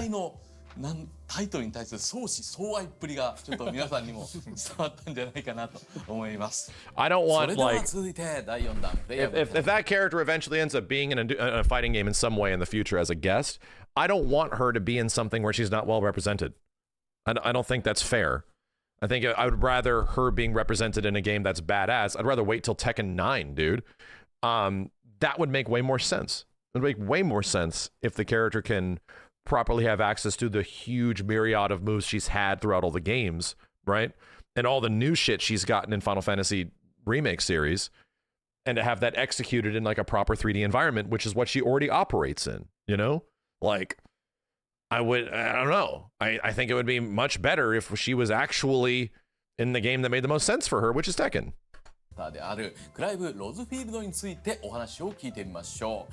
こちらのモニターにも表示させていますが、主人公でもWe're finally getting to it. 鉄拳8に登場させるにあたって Some kind of gameplay? 点など教えていただけますでしょうか。では池田さんお願いします。はい。鉄拳8はメインメニューにキャラクターを表示できるので、結構入り口からかなり高精細にクライブさんを見ることができます。ずっと我々見られてたんですね、実は。結構ディティールまでこだわってすごい。はいモデルをご提供いただいて鉄拳の世界にちょっと挑戦したりしましたね。いや正直この画面見た時 Nah, I disagree on Rate the Riz with this Clive. そうなんですよね。 I think you're Riz reaching. To me, that looks like he's so focused on his objective and the path that he just sees right through you, dude. よかったこれなんか You're like 違うって invisible to 言われ him. てよかったなと思って But that'll give him that'll be a Riz boost for many people. 一瞬ちょっと戸惑ってしまいまそうすなんですよ。でじゃあ実際キャラクターのセレクトの方に I think his Riz is only like a 6. He's got huge tits, dude. That's like his, and that'll give you 6 points of Riz, 3 per tit. この開発人の皆さんはもうすでに何度かご覧にはなってるんですか？そうですね監修していただいてるんで、触ってはいます。はい。はい Hold on a second, I'm freaking moving my face. 実際ここの画面にこうしか出ないこの I'm looking forward to playing this character, that's for sure. 横に When the hell does he この drop? 手から出てるこのはいはいはい。炎のこの玉のようなこれってすごい気になってるんですけどこれなんていう名前なんですか？これね。 Did they add a Joshua costume in the game? 魔法ランタン魔法ランタン He's on the 16th. I wonder what time he drops, you なん know? かさそう正式名称はウィル・オブ・ウィプスっていうそう一応ついてるんですけど Is it only for one character? There's like a Jill costume and a Joshua costume. But is it only for one character or is it for everybody? Like all the males, all the females, all that kind of stuff? 再現したいなと思ってここに入れてみました。便利な使い方。 Yeah, Leo was wearing the costume. It's for all. Okay. Because to be real, that costume might look really cool on some other characters. そうなんです。それで魔法の光ま I gotta buy that. 使おうかで作ったはいいが名前までは誰も考えずみたいな。まあまあ開発は Yeah, they just used Leo because Leo has the most Joshua-like appearance. Yeah, I get it. I ちゃん get と it. 消化されてもらってよかった。 All except the bears. What the こ hell? こに来て役に立つとは。よかったそうそう本当に本当にここもこだわってよかったです。あとはまあ実際こだわった点で言うと初期にお話しした時に、はいまあ、鉄拳の世界で結構がたいのいいファイターがたくさんいるので、はいはいはい。まあ、主人公であるジンだったり、まあ、その、まあ、父親であるカズヤが並んでも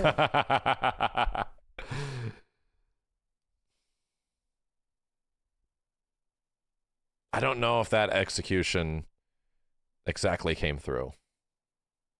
That Clive standing next to Jin doesn't look out of place. No. Like this bitch came through a time portal or some shit. Noctis looked definitely in touch with Tekken characters because they are modern, quote unquote modern. Clive looks like he's from a different fucking planet, like a different era, different planet. Maybe they mean physique, but if we're talking about like Jin with his boots and pants and Gap shit next to Clive and all of his crazy Riz shit, no, they definitely look like they're in different.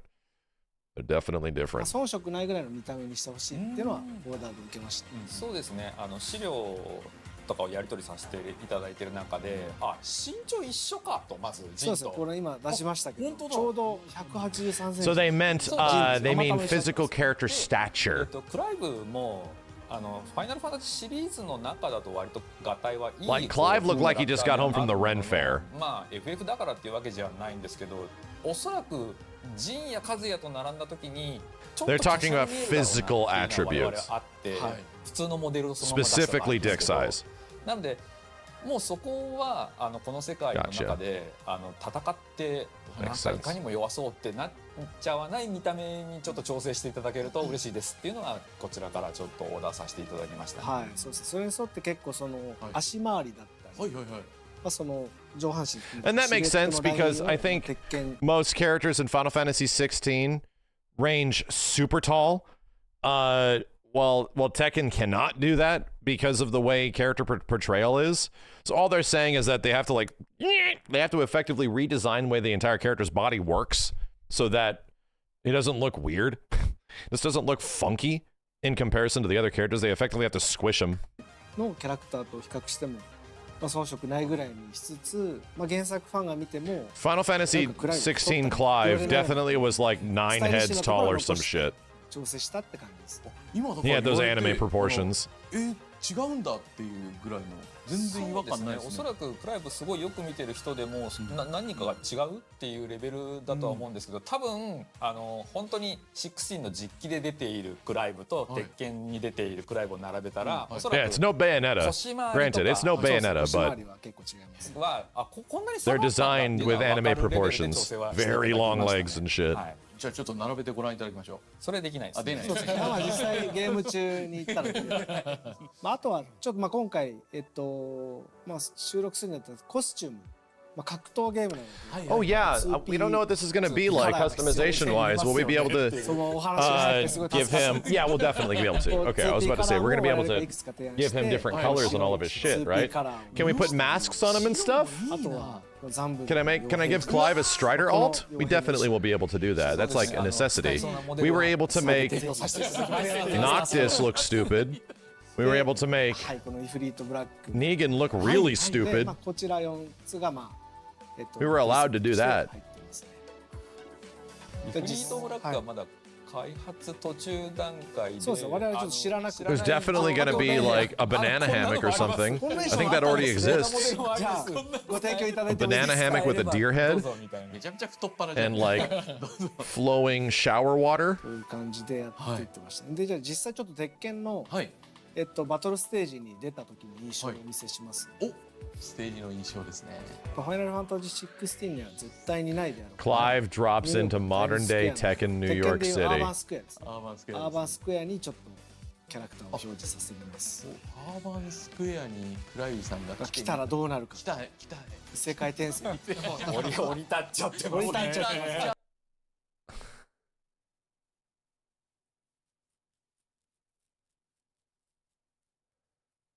I could just hear Ben Starr and his voice. Jin, what the fuck is a hot dog? そのしれっといるけどね。しれっともうだか馴染んでる。馴染んでる。ら結構腰回り足回り太くなってるんですけど実際多分遊んだ人はほとんどわかんない。ほとんど多分アクション Joshua, 後ろから見 get in the て car, Joshua. 結構横から見た時ってまあその格闘ゲ Things ー you ム never thought you'd hear Clive ever say. ジンと並んでも遜色ないし動いた時も結構はい遜色ない感じに Torgal, we're not going to Chipotle. 仕上がっています立ちポーズもやっぱりその、まあ、後ろから見た時横から見た時かっこよさがやっぱり違うので、結構その原作に比べると立ってるというか姿勢が結構良くなってるんですよ起こしてもらったんですよ。はい。 Yeah, he has an Odin gauge. He has a Zantetsuken gauge. これどうでしょうね。 That's pretty sick. 見ている He's got chores. 視聴者の皆さん気づきましたかね。 If there's one thing that I'm excited about, that's much more interesting than Noctis was, because Noctis was like mechanically deprived and was a very simple character, right? He effectively just had really good tools, but a very compromised moveset. They're giving Clive mechanics, dude. Like he straight has Zansetsuken meter. And you have to build that up to cash it out, you know? 原作はだいぶ長いん You で thought I didn't like Clive? 最初 Dude, 出したこの I don't like Final Fantasy 16 that much. Clive is the best part of the game. Playing as Clive and doing Clive combat stuff is the only thing I really liked about Final Fantasy 16 in the end. It's the only thing. When it came to the rest of it, like, well, the music, obviously the music, but when it came to like the world, the story, the not combat gameplay, a lot of the enemies, no, I did not like it. I did not end up liking those things very much about that game. But when I'm playing as Clive and doing big epic shit, oh, it's awesome. And I'm doing like big hunts and stuff that is actually interesting and not trash mobs for like 40 to 70 hours. No, I wasn't enjoying that. But when he's doing cool shit, it's amazing. It's so cool. He's the best part of the game. ぐらいの距離からもう当たってるこれはまずいだろうそれは超遠距離キャラみたいなね。誰も近づけないってなっちゃってこれがじゃあクライブさんちょっと手加減してくれたんですね。はいっていうのをまあビジュアル面にこだわったあれですかねはいAh! イフリートのモデルくださいって言われた時にマジか。本当扱いやすいキャラっていうのが。全部の召喚獣アクションを入れて剣 A 点を落とし込むんだったらあくまでもクライブは剣術師ここだけ見たらほぼ原作ですよ Let me go back to the trailer, man. I want to watch the trailer slower, right? Chill. Let me see if we can actually pull some stuff up. Like, see what his 15 framers are. Does he have a 12 frame punish? Does he have a 10 frame jab? Is he gonna have all that kind of shit? He has to, right? He's gonna have to. Let me look through this again. The Firebird's flame forevermore. Get ready for the next battle. Ninja! Clive Rusfeld! This stage seems like a lot too, dude. He's got a Lars style orbital. Well, that's just an orbital. So did Noctis. Bro, already? I'm already seeing stuff? All right, so.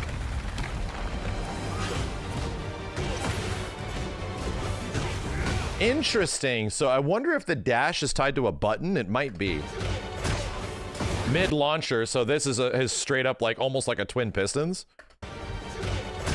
Yeah, straight up. It is circle. Yeah, is circle not even like a 4? Is it pretty much like Phoenix Shift by itself?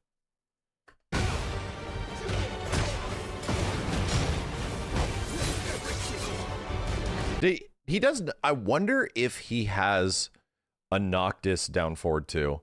I wonder if they gave him whiff punish of the gods. I'm very curious. Because sidestep down forward 2 is going to be very good. Oh, that's some Zansetsuken stuff. Yeah, are we saying this is possibly his orbital? Maybe. It looks like that could low crush. Damn, that was a Noctis move. Back 3-2 dog.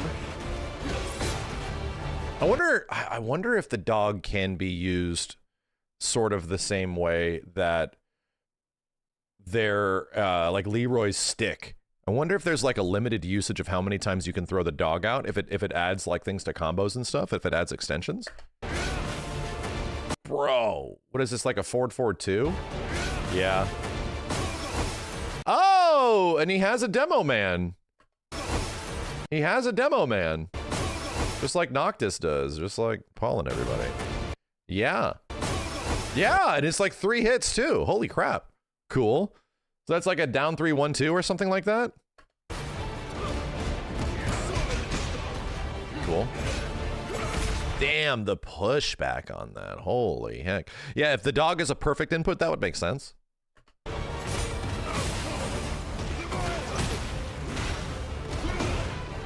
So there are several moves that look orbital-like, but this one is not a low-crushing orbital. This is like a big-ass mid. That's a combo ender.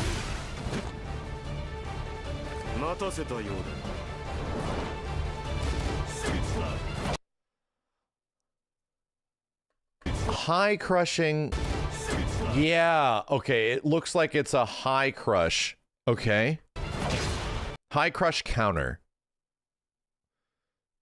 Maybe perfect dodge. I mean, it is the perfect dodge animation. All I'm saying is that he enters a pose right before this. Like, do you see it?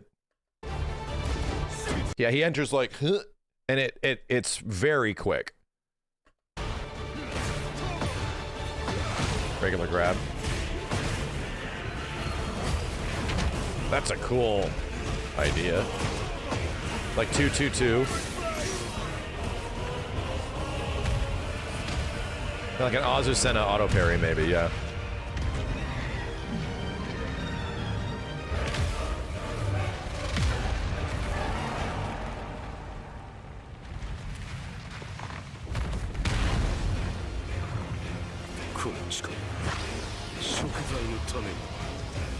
And I for hope. So that's his heat smash, right? Yeah, he exited heat there. So who's calling it that he's just going to be like mad linear, right? Who's calling it? I mean, the chance of Clive being even more linear than Noctis, I think, is pretty high. Like, he's going to be probably one of the most sidesteppable bitches in the game. He almost has to be. It's effectively what happened to Heihachi, because Heihachi was just going to be way too damaging and powerful. Negan levels of linear, I don't even remember how bad he ended up being. All I know is that I had experience playing Noctis, right? And that bitch was super linear, dude. Like, it was like, bro, I can't even hit people. What the fuck?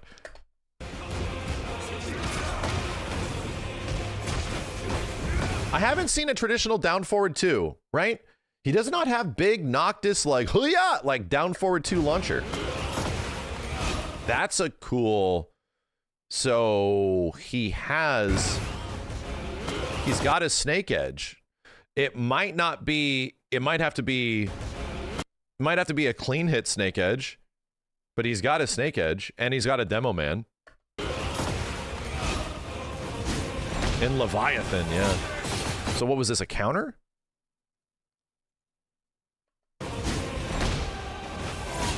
Interesting. Okay. Gotcha. So one of his abilities was a high counter. Another one of his abilities is a low counter. All right.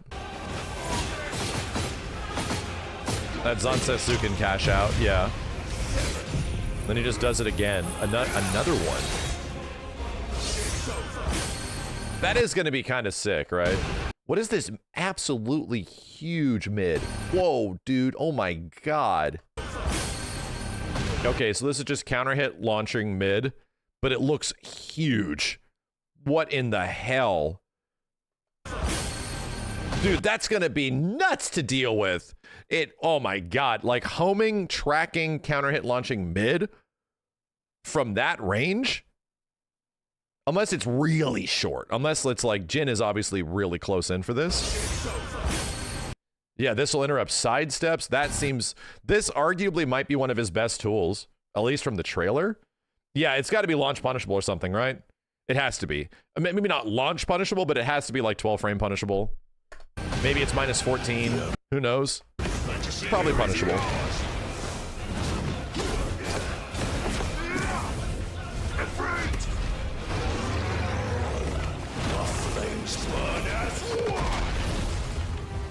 A little over the top, bro. Your Jin just went shopping at the Gap. I want to see Angel Jin versus... I want to see these power levels brought back, dude. To be real, Clive fighting everybody in Tekken is kind of bullshit. Like, Noctis was at least comparable. That's probably my biggest complaint of Clive. His power levels are way too goddamn over the top for this character. For this character, relation to the other characters in the game. You're fighting a bear and a robot. And like even Kazuya to some point, Kazuya and Jin can have comparable power levels to like Clive, but only when they are in their god forms, like actual true devil Kazuya and actual true angel Jin type shit. Yes, those characters are comparable to Clive. And yeah, Noctis was this scrawny little kid that had some laser swords every once in a while, but he wasn't able to like kill the fucking planet. Like, I get it, Jin could kill the planet in Angel Jin form, and Clive could kill the fucking planet with his goddamn crazy abilities. But come the fuck on, dude. We'll save ourselves. And we'll do it. Asuka is a high schooler. That's all I'm saying. The rich girl has a lot of money, is her power. And a Matterhorn.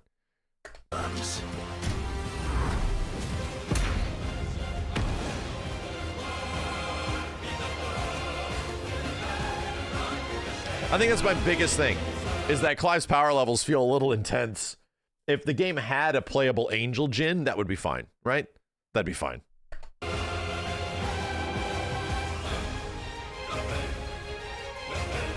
King still stronger. Yeah. I get you.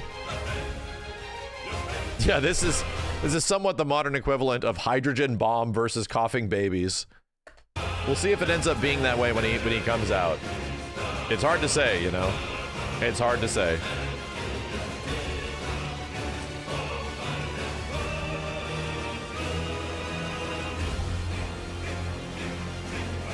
Stage just looked great.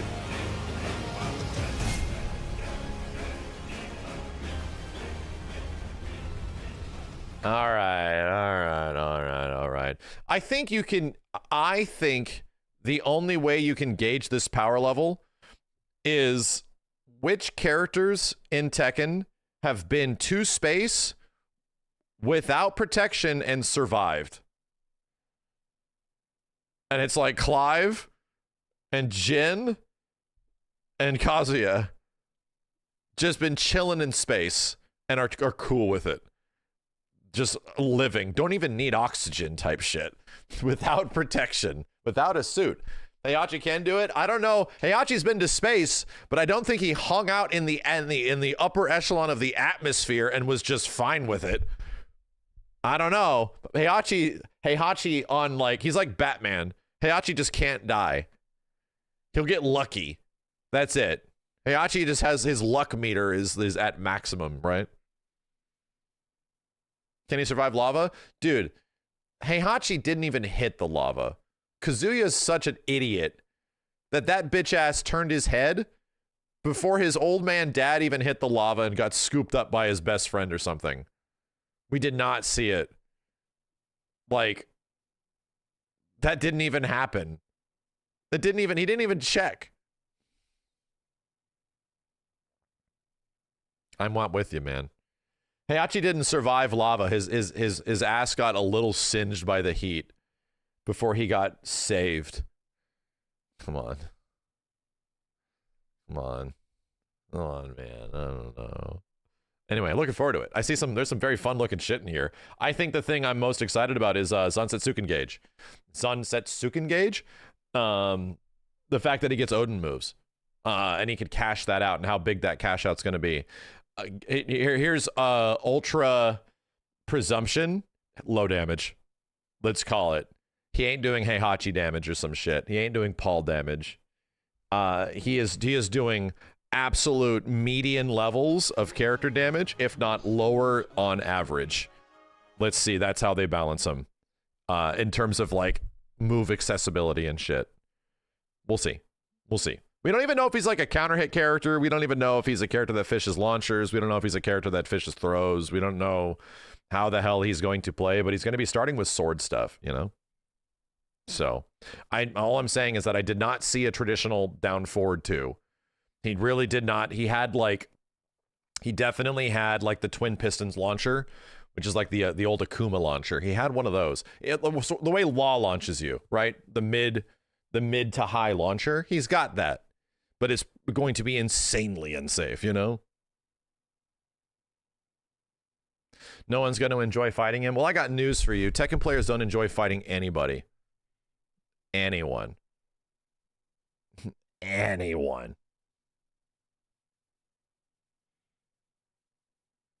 2 days. We'll find out in 2 days. Yeah, his move list is going to look like 2-2-2, 2-2 forward 2, 2 forward 2, 2-2-2, 2 down 2. You know, that's going to happen. That's absolutely how you're going to play him. He's going to turn his sword into a gun. It'll be back 2 from range. That's what he's going to do. When Clive, when you do back 2 from range and he holds up his sword like a gun, he holds the thing right here and he aims at you, it'll enter a first-person reticle mode, and the other player will be controlling from there, and you'll have to manually sidestep. Tekken designers, hit me up. If you want to really piss people off, we'll show Tekken players how good they actually have it. When he does this, it enters the like silent scope mode, and you have to be the bitch running around dodging. You can't get out of it. You can't exit it. It's impossible. That sounds rad. Yeah. You have, from a first-person perspective, you have to just kiss my ass and eat shit. Dodge, bitch. Anyway. I'm excited. I think it looks fun. Oh! So yeah, related to Clive. Second point of conversation. The insane deja vu I got. So I understand that people would either like this or not like this. I get it. I think the other thing that's kind of quaint is that even if it was Tifa, even if it was the character that was quote unquote the popular character, you would get an massive deluge of opinions and players that hate this shit. 100%. You get a ton of people that would really dislike the fact that it's Tifa and she's from a game that isn't even that popular and sold that well. You know, don't get me wrong, this all would be taking place in just maybe a different skewed direction. It's a girl. Like, it would, don't get me wrong, this would be just, I don't think maybe as bad, but maybe would be getting the a pretty comparable amount of like animosity in this direction. But all I have to say is that Tekken got a guest character that's from a game that is kind of out there and may have been not that popular. That game got a fair amount of like criticism, and it feels like not a lot of people like it, and the character clearly feels like they should belong in Soulcalibur. Like, their character's in the wrong game. That's, I get it. People are saying the same thing that we're all thinking. He's in the wrong game. This character belongs in Soulcalibur. He has a sword, dude. So can we just like put him in the correct game? He should be in the other title. And yeah, we should pick a different character that's actually from a fighting game. You know what? Yes. Everything you're saying comes from a point of perspective that is technically valid. And I'm not even talking about Clive. I'm talking about Noctis. Noctis came from a game that was deeply unpopular. Maybe not sales-wise, but was deeply unpopular when he came out. Nobody liked that shit. This character does not belong in this game. He belongs in Soulcalibur. And you know, a variety of other reasons. Everything that people are saying about Clive right now has been sending me to crazy deja vu fantasy land, where almost every opinion I've heard before. I have been here and I've heard this before.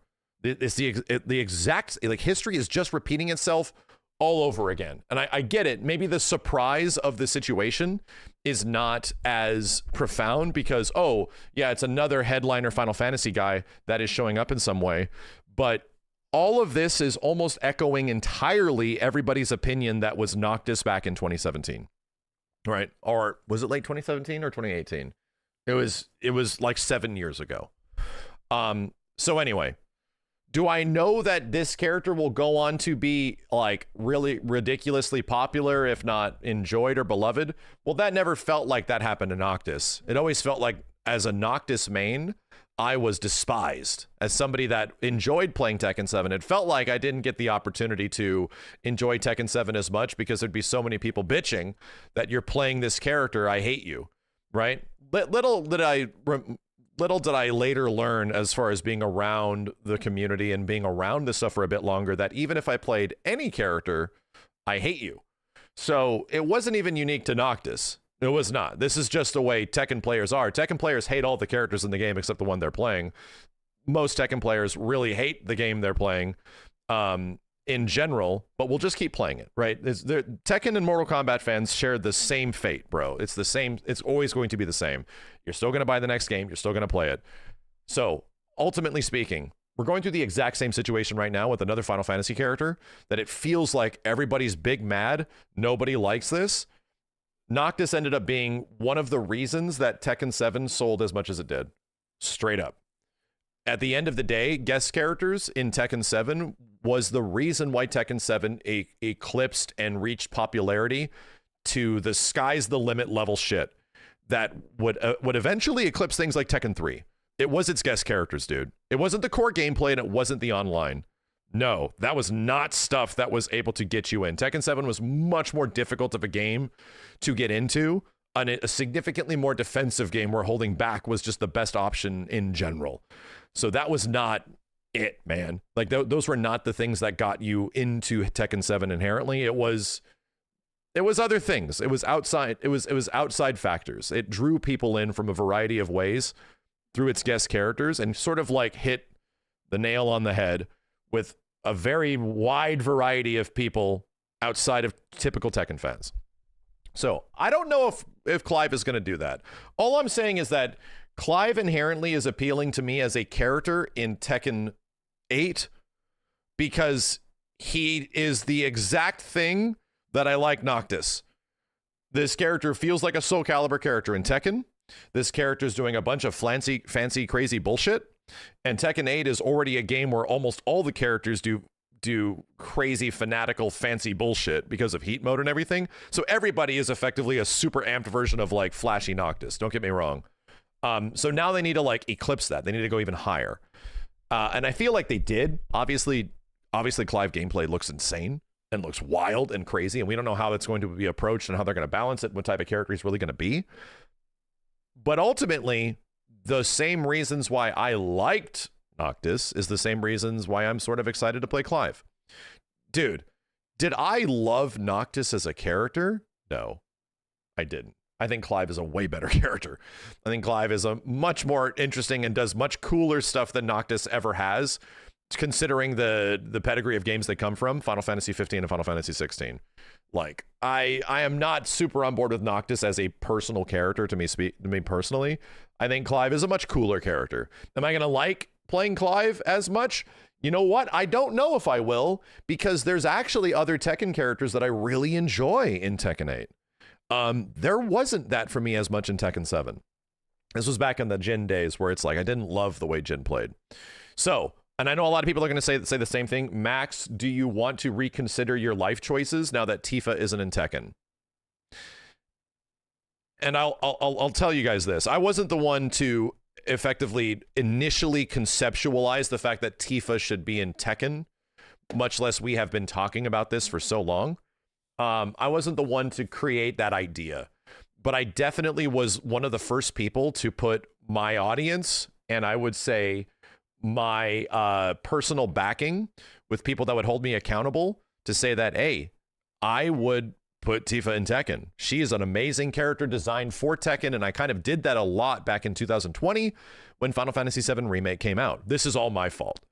And it sort of like obviously built and grew over the years, and we saw a huge sprout of that fandom and that, I'd say, outcry happen around Rebirth's launch earlier this year and right before it. There was a huge amount of people that were saying like Tifa for Tekken because we don't know the guest characters in Tekken 8. Final Fantasy 7 is all the rage right now. Rebirth's coming out. People are excited. Tifa seems perfect. Yeah, okay. So that all came to a head. It started making headlines in Japan. News sites started reporting on it. Tifa's perfect for Tekken. I get it, right? I am the origin of potentially a contributing origin to this problem, the nucleus of the issue. All I'm saying is Tifa would have been great. This is better than many other characters it could have been. And I'm actually glad that it's Clive. I'm glad. I look forward to a chance of Tifa being there in the future. I do. I hope there's still space for that opportunity to happen because, yeah, even if Clive is in it, I think Tifa could still do a lot for the game down the line. But ultimately speaking, Tifa couldn't be in it because the amount of people that are outcrying for Tifa to be in Tekken started about like a year ago, and they've been listening to this stuff for a few years, but they didn't really get the huge amount of voices until about less than a year ago. And characters in Tekken do not take a year to come out. They take significantly longer. So for me personally, no, like this was going to take time. This was fighting game characters take several, potentially 2 to 3 years to come out.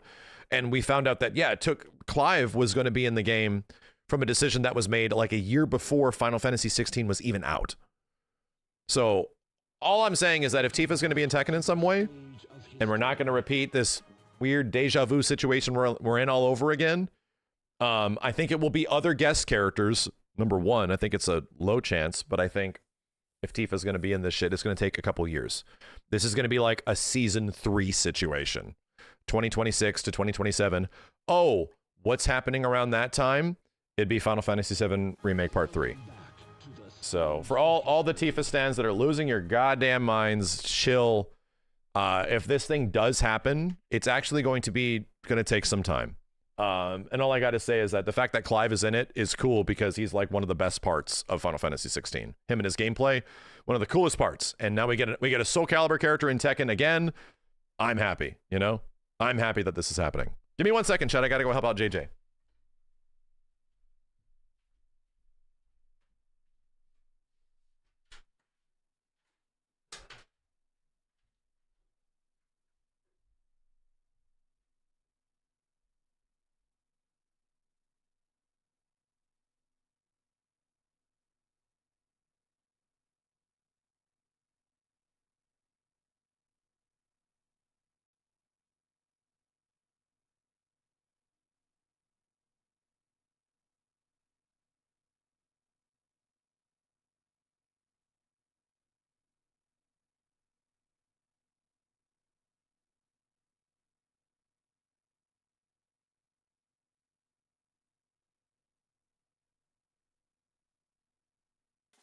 Welcome back to the stage of history.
Welcome back to the stage of history.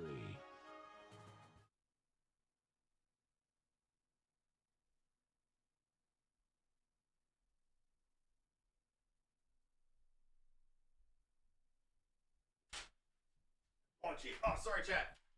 God. It's hard, right? All I gotta say is that lately, it's been not, it's not hard because I'm from a point of extreme privilege, but it's challenging looking forward to the future and seeing really cool things and having people be like, this sucks. And there being so many of them, right? There being so many folks that are just trying to bring you down. It feels like it's the majority of the internet. That you're excited about something, and there's like almost like a congregation, like where it's their entire motive is to bring your ass down that you like it through either whatever objective, where it's like, you know, I'm great. I get it. It's algorithmic based. It's rage bait. It's Twitter. It's all this shit. But it feels like, you guys don't have to deal with it as much as say I do.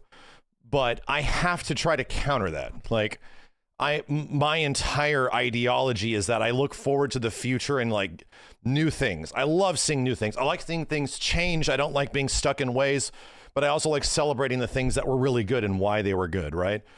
To move forward and get something even better. To move forward and like, oh yeah, like to me, like a year and a half ago, you tell me that Clive is going to be in Tekken 8, I would have lost my, like, so fucking cool. That's so cool. What a great idea that is, you know? So, I don't know, man. This could have been like Nathan Drake or some shit. It could have been some Gears character. There are so many situations where what this could have been genuinely disappointing, like actually very disappointing. And it would have been like, oh, like, all right, dude. All right, dude. Yeah, Noctis was effectively a surprising character. He's cool. He wasn't that cool, but the surprise, it's like Negan. Negan wasn't a character I would ever ask for in Tekken, but he was something that the game needed. He was something that was shocking and surprising. The only negative I would say about Clive is that the majority of us called it. Yes, like Clive feels like a relatively safe announcement. You know what I mean?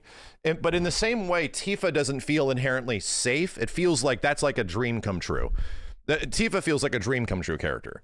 So, and the reason for that is that, oh, well, the precedent is that they put in mainstay Final Fantasy characters and not like secondary ones, right? Anyway.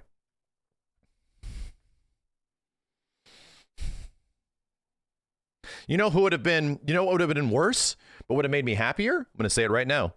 No, it would have been worse, but I would have been even happier, is Rock Howard. But Rock Howard, you think people would have been like, bruh, Clive who? Like, that's happening now, right? Some people are like, Clive who? Dude, like 100 people are going to know who Rock Howard is. Like, it's going to be SNK fans and people that played CVS2 from the Capcom side.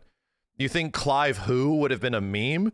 Dude, people like Geese was a niche character, but also a character built with like 30 years of history, right? Rock doesn't have nearly that much history. Nearly that much. But even if it was Rock, it would sort of be like, well, this is the niche video game character that they're doing this shit for, you know? So I would have been crazy happy that Rock is in here. But ultimately speaking, it's like, that would not do much for Tekken 8. It wouldn't do a ton. It would make an Evo audience blow up, right?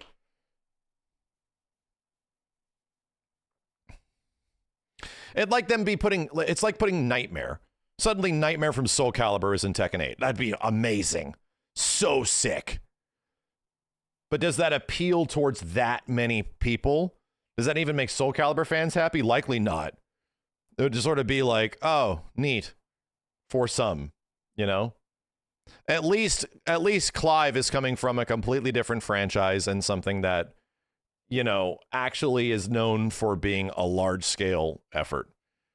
Can they afford Tifa? It's not an affording thing, dude. What do you mean afford? Where is the presumption that Clive is cheaper than Tifa? Where's that coming from?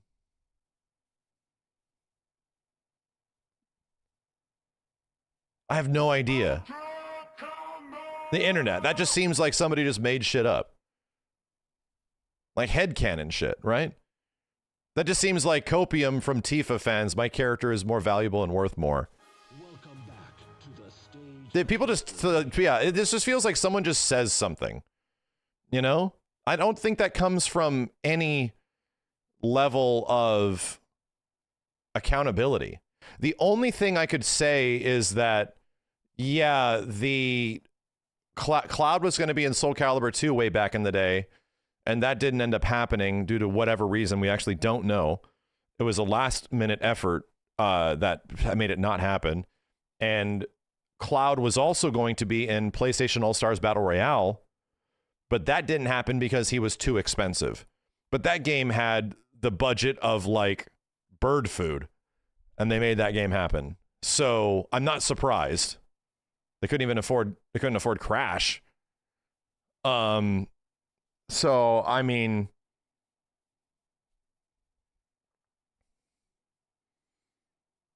Sephiroth and Cloud made it into Smash. I don't know.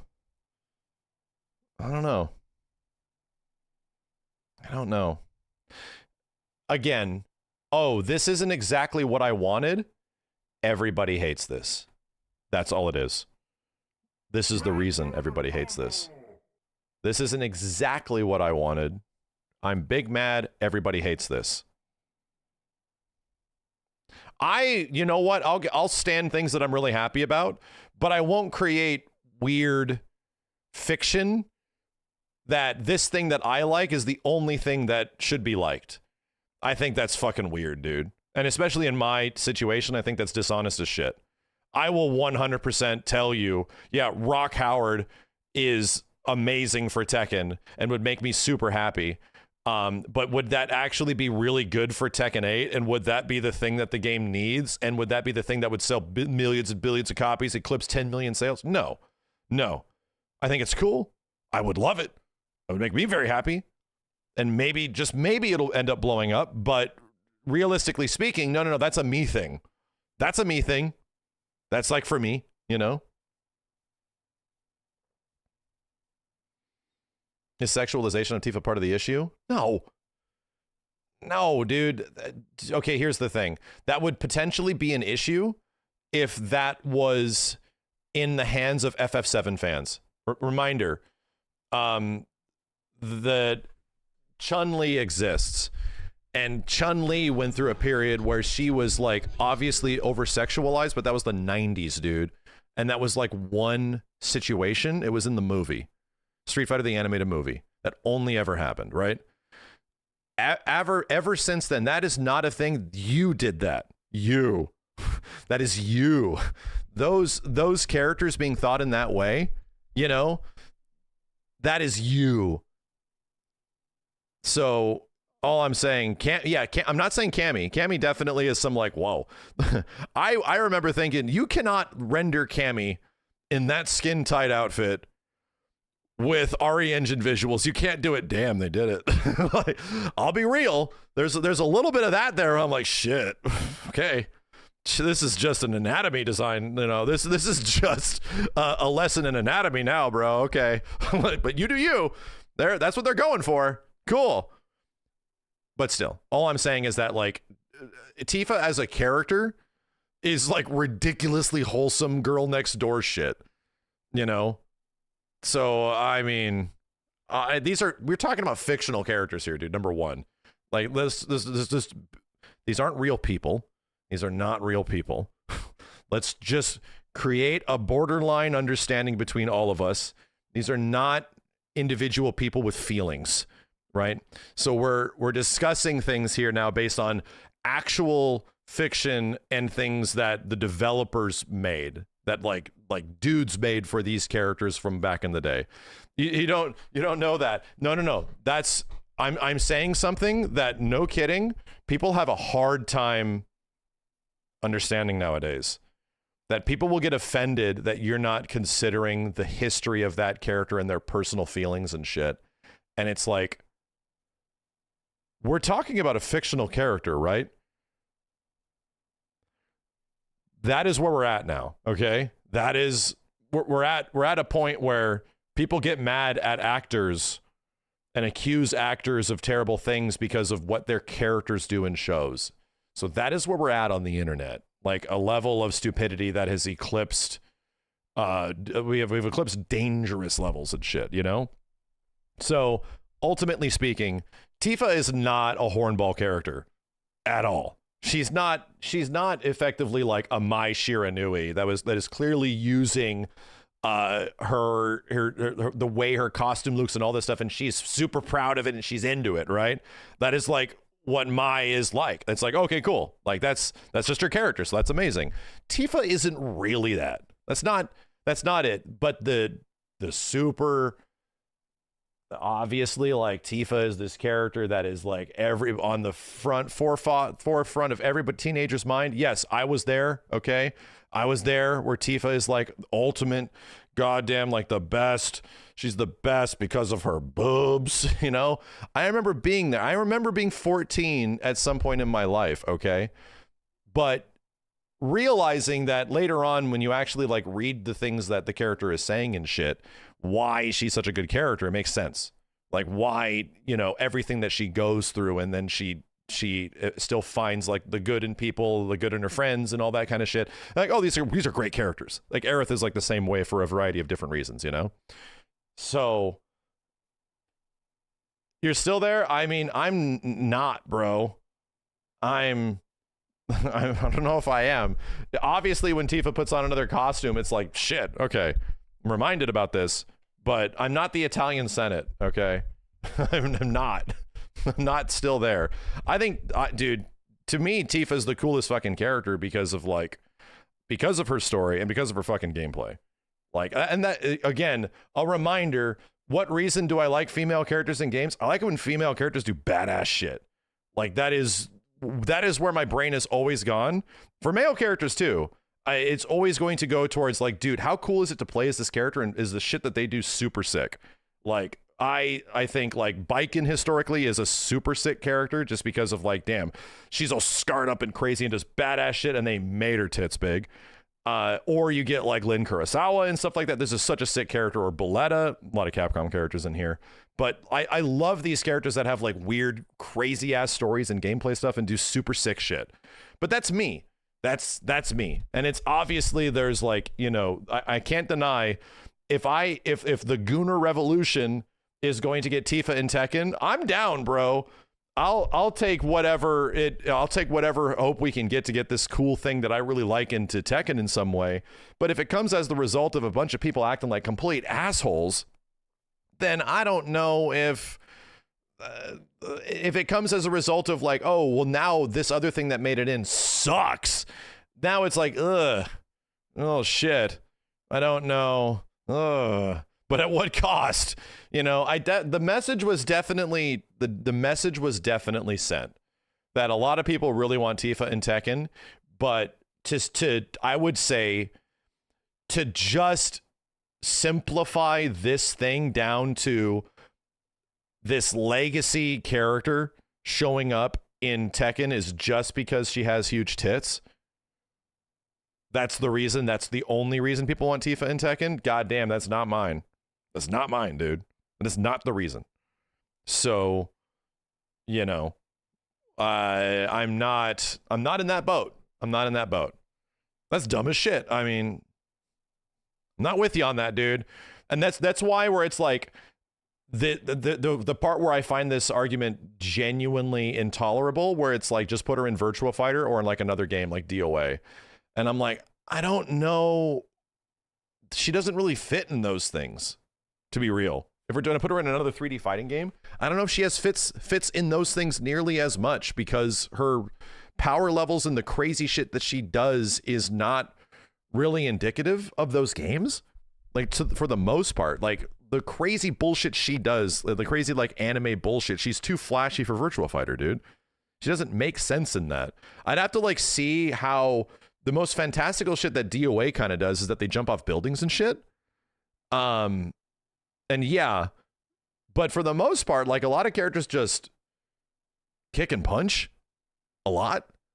I don't see characters doing nutty ass Tekken 8 shit in DOA. But even that game's toast, you know? Even that game's like, that series is relatively toast right now. Hayabusa does crazy stuff. Well, to be completely honest, Hayabusa does do crazy shit, but so does Kage. They both do crazy Bushin flips and shit, right? They do crazy bullshit, but there's not that many. There always is a fanatical / fantastical ninja character that does like really crazy, death-defying zero gravity shit. That exists, you know? So again, just saying that she just fits perfectly in that because there's a bunch of other like, you know, eye-catching chicks in it, or she just fits in Virtua Fighter.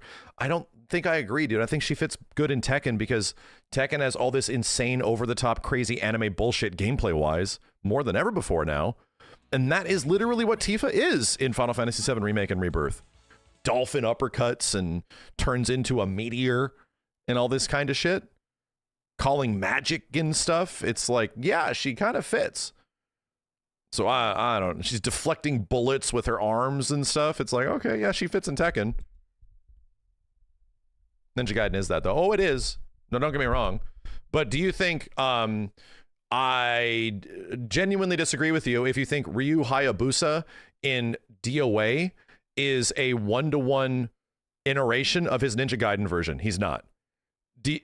Ryu Hayabusa doesn't even switch weapons and shit, much less in DOA that much, dude. He's kind of like straightforward. And he does not have all the ridiculous, crazy tools and nutty friggin', he doesn't even use his sword. So no, he is not like Ninja Gaiden Black, much less 2 or 3 Ryu Hayabusa. He's not. He maybe should, But he's a crazy fucking character. He's not the same character.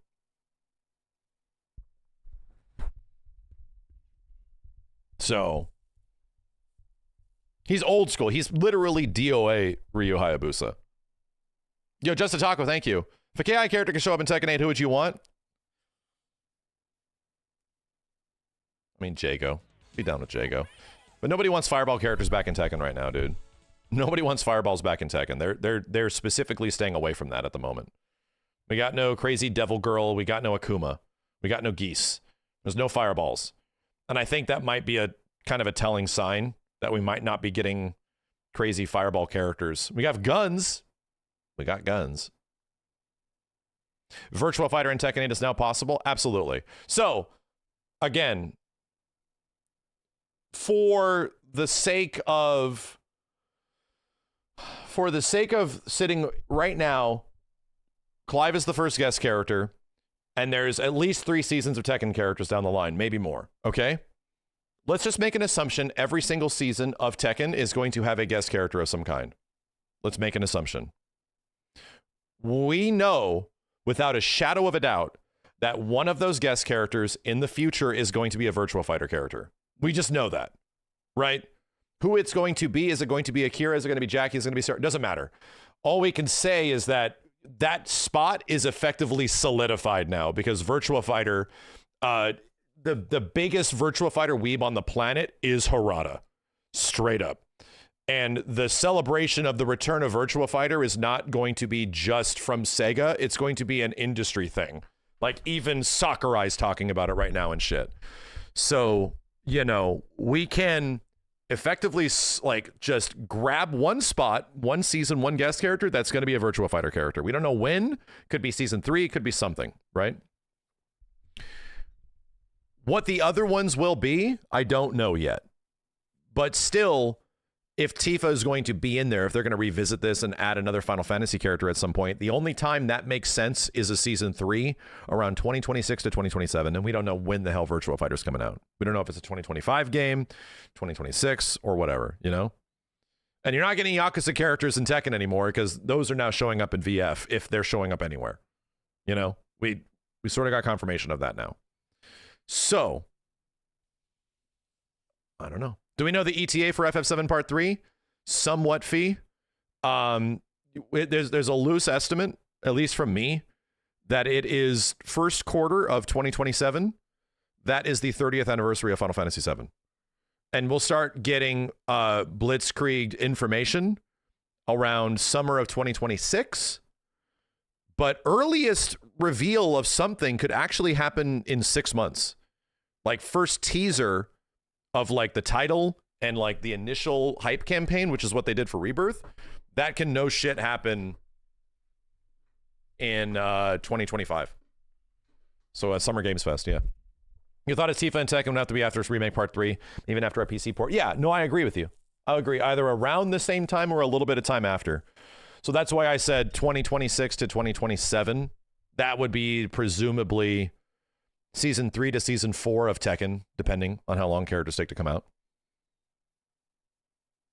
I don't think Yakuza characters fit in my personal opinion in Virtua Fighter because it wouldn't be visually appealing to me. Yes, but the people that are making Virtua Fighter are the same people making Yakuza. Everything points in that direction, dude. I understand you might not like it, but literally Virtua Fighter and Yakuza are like the same now. So don't worry about it. Siri, yeah. But The Witcher ain't coming out till like 2030 or some shit, man. That's so far down the line. No, it isn't just the same engine. It's the same developers. It's Ryu Gotoku as a studio is working on Virtua Fighter now. They've expanded. They're making multiple games. VF is one of those games now, you know? So anyway. Yeah, if... I'm sorry, Fee. You know what I gotta say?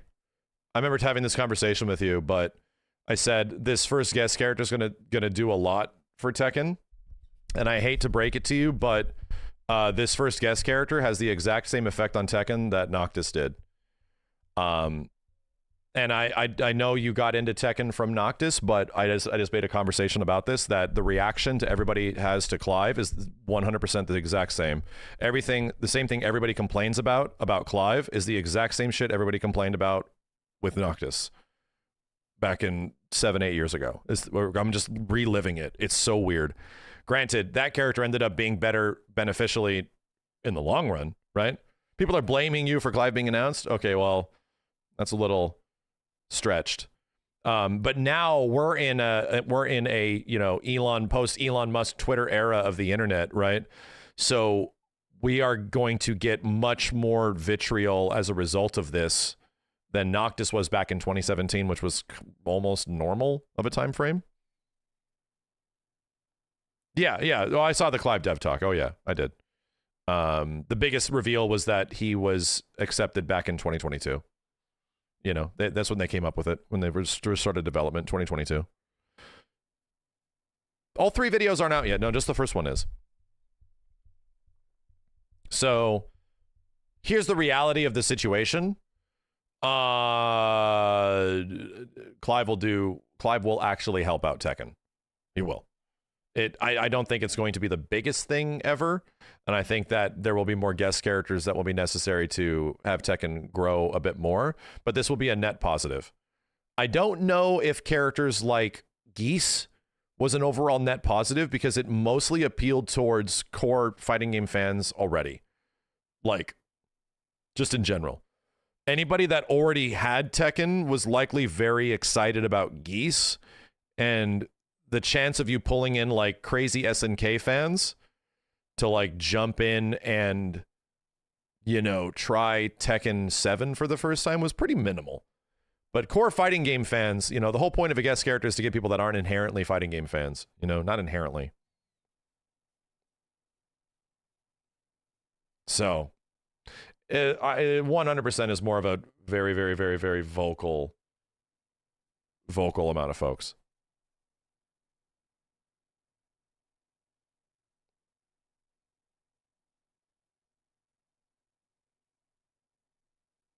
You think Tekken's positioning itself as bringing in brand new non-FGC people?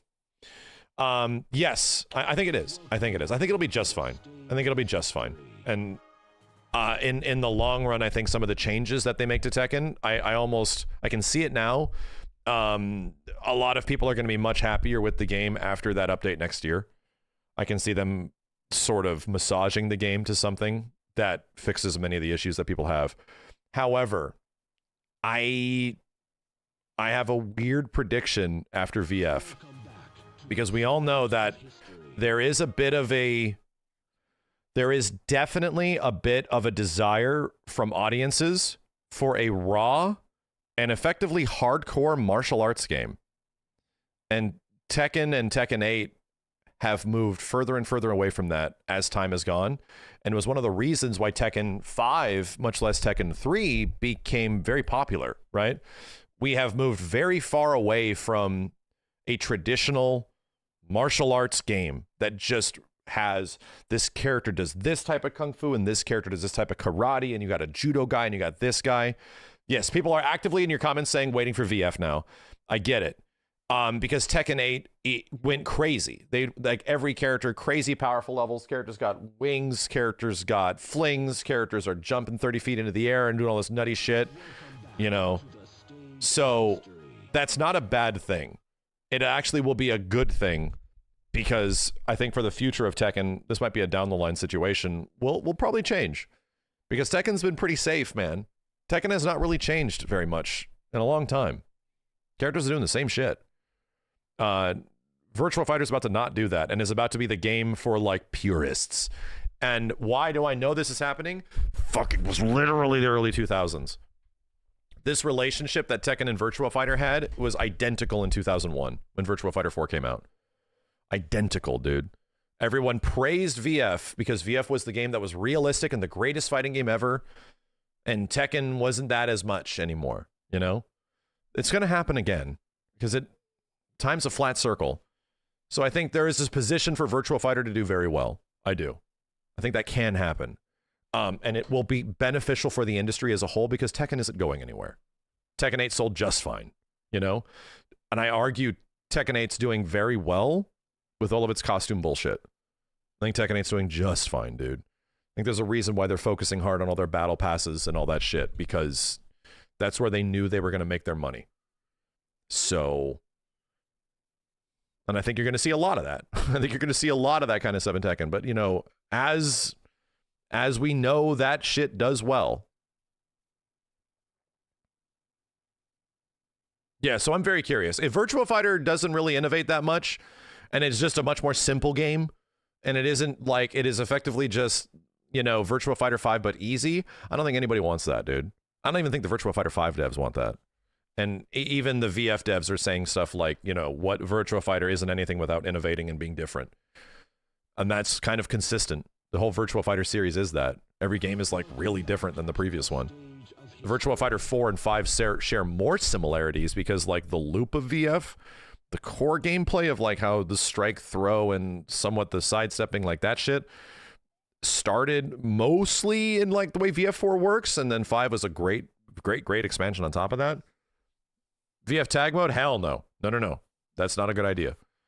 So anyway, we're going to see that happen all over again, where there's going to be the VF heads, and there's going to be a pretty, like an exodus of some people that just like the way Tekken plays. But ultimately, there's going to be a big disparity because you're going to get a lot of folks that are historically good at Tekken and may not like the way Tekken's going, try to play Virtua Fighter like it's Tekken, and that shit ain't going to work out very well, dude. 3D fighting games all don't play like Soulcalibur and Tekken, but Bandai Namco has had that genre by the balls for so long that people just expect those games to play like that. No, they do not. They do not.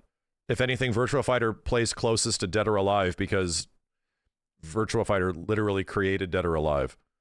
Well, it also created Tekken, but you know, I'm just saying. DOA was built on the bones of VF2. So one of the things that also benefits Tekken is that element that people feel safe. They feel safe and comfortable. That if I just play this game, I'm going to be okay at it and be good at it, you know. But those aren't the audiences that Tekken is looking for. Those aren't the audiences that Virtua Fighter is looking for anymore. In fact, they're trying to, this is a tough pill to swallow. They're trying to replace your ass, right? If anything, developers of games, when they make new games, are literally trying to replace legacy players. They're trying to get rid of you. Because if they create the exact same game again, they want to bring in a new audience that will like their game and get into the next game after it and then eventually fall off. That's like the way entertainment works. And you can't expect people to all be like, you know, main man or something and dedicate their whole life to Tekken. That does not exist with everybody. Not everyone can be expected to be that hardcore, you know, with like a fighting game series just in general. So they know that you're going to piss people off. We said this about Guilty Gear, dude. Guilty Gear did the same thing. Guilty Gear effectively dropped most Guilty Gear fans on the way Guilty Gear plays to create a game that will get a bigger audience. And it worked. It worked. These aren't bad things. These are the way video game entertainment works, man. So, you know, when the results speak for themselves, you can't doubt it.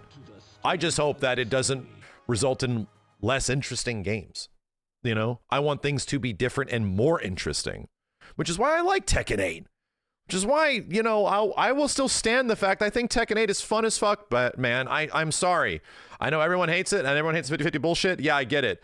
Where you eventually get to a point where you play so much and you succumb to that shit so many times per round, per day, per game, per match, per set. I get it. It drives me fucking insane too.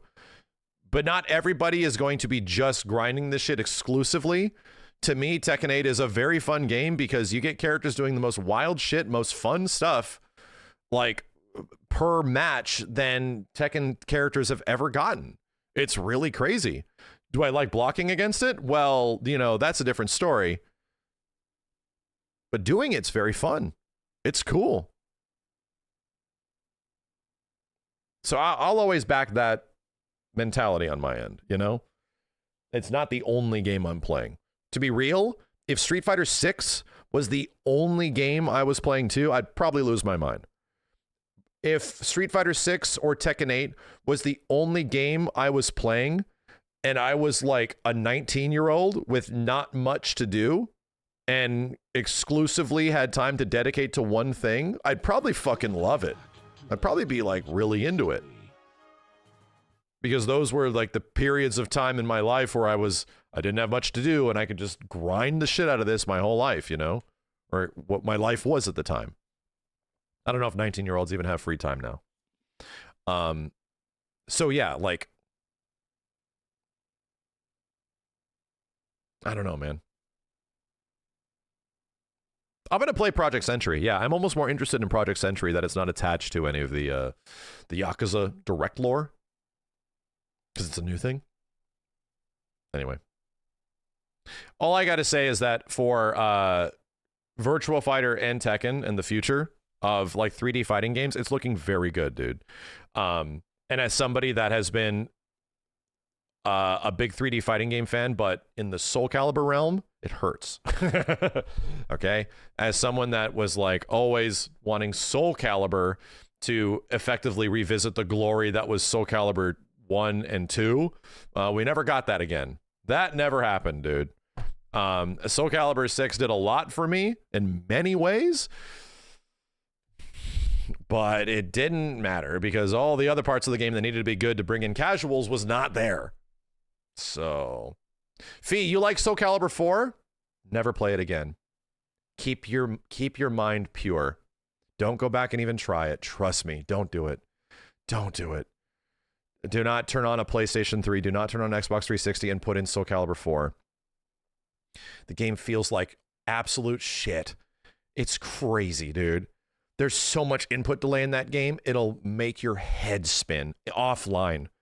I don't get it, man. It feels so horrible to play. It's weird. It's visually gorgeous, and Darth Vader's that sick. I'm not kidding you. If you go for like the way modern games play and we know how they feel, if you go back and you play it, it's gross. It makes Soulcalibur 4 makes Tekken Tag 2 feel like offline play. Like true offline play, no delay. It's awful. It is so fucking bad.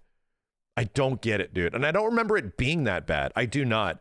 And then even my friends, when we're here with Yo Video Games, we were not having a good time. And now that we had like the perspective that like, yeah, games should not feel like complete shit to play. We went back and we played Soulcalibur 4. I could barely even, and I remember playing this game and having fun with it. We could barely even find enjoyment in Soulcalibur 4 with playing guest characters and shit because it felt awful. It felt so bad. I'm not even kidding you. It felt like 8 to 9 frames of inherent input delay on everything. It was gross.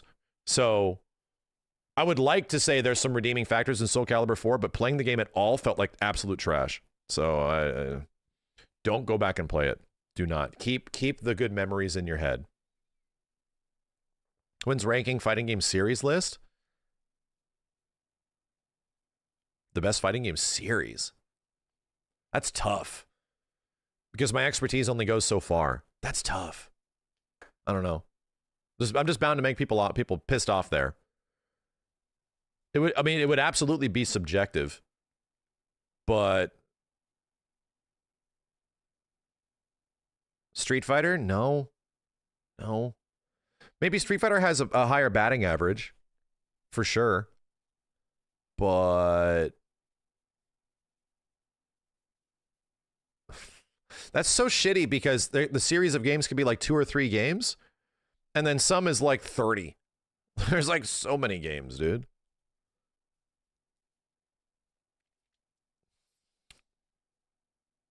I don't know if I would want to do that. That doesn't seem... No. So many different games within a series. Yeah. Anyway. What was our other topics? We covered Tekken 8. We covered the Deja Vu. We talked about VF and my hopes for VF a little bit. You play Marvel Rivals yet? Yes, I did. It's not for me. Oh, Elden Ring. Shit. There was a whole bunch of Elden Ring news, dude. Holy crap. Yeah, so this game is a friggin' roguelite, class-based character action game with a circle that contracts Like it's a BR? Like what the hell is happening, dude? I need details. Elden Ring Nightreign preview. Because people have played it. Nightreign trailer. 6 hours. Dude, 6 hours of hands-on with Nightreign. Holy moly, dude. Yeah, there's a network test coming up soon. Like, really? A Vadi vid just came out? Shit! A Vadi video? I don't want to piggyback on Vadi too much. I really don't, but I could absolutely use somebody with expertise and something put into a consumable format. He is the GOAT. By the way, if anybody doesn't know who Vadi Vidya is, and if you like Souls games, you don't exist. What it's like to play Elden Ring Nightreign. Did you play it? It's funny. Did you play it, Vadi? In my first playthrough of Elden Ring, I distinctly remember reading this message left by another player. Fortnite. Turns out it was a prophecy, because Elden Ring Nightreign is kind of like Fortnite. Okay, I'm just kidding. Kind of. I mean, you drop in from the sky at the start of the game. Really? And you have to outrun a circle closing in around you, but that's where the similarities end, thankfully. A ton of articles that you might have missed have actually come out about the game, and in this video... I'm going to say it right now. I feel like this game's existence is due to the fact that devs saw what fans did with like their multiplayer and made their multiplayer like sort of easily and more accessible and not shove somebody's crusty finger up your ass and then whistle at the moon to bring your friends into play. And people sort of found a way to make seamless co-op work. And they're like, shit, well, maybe we should do that.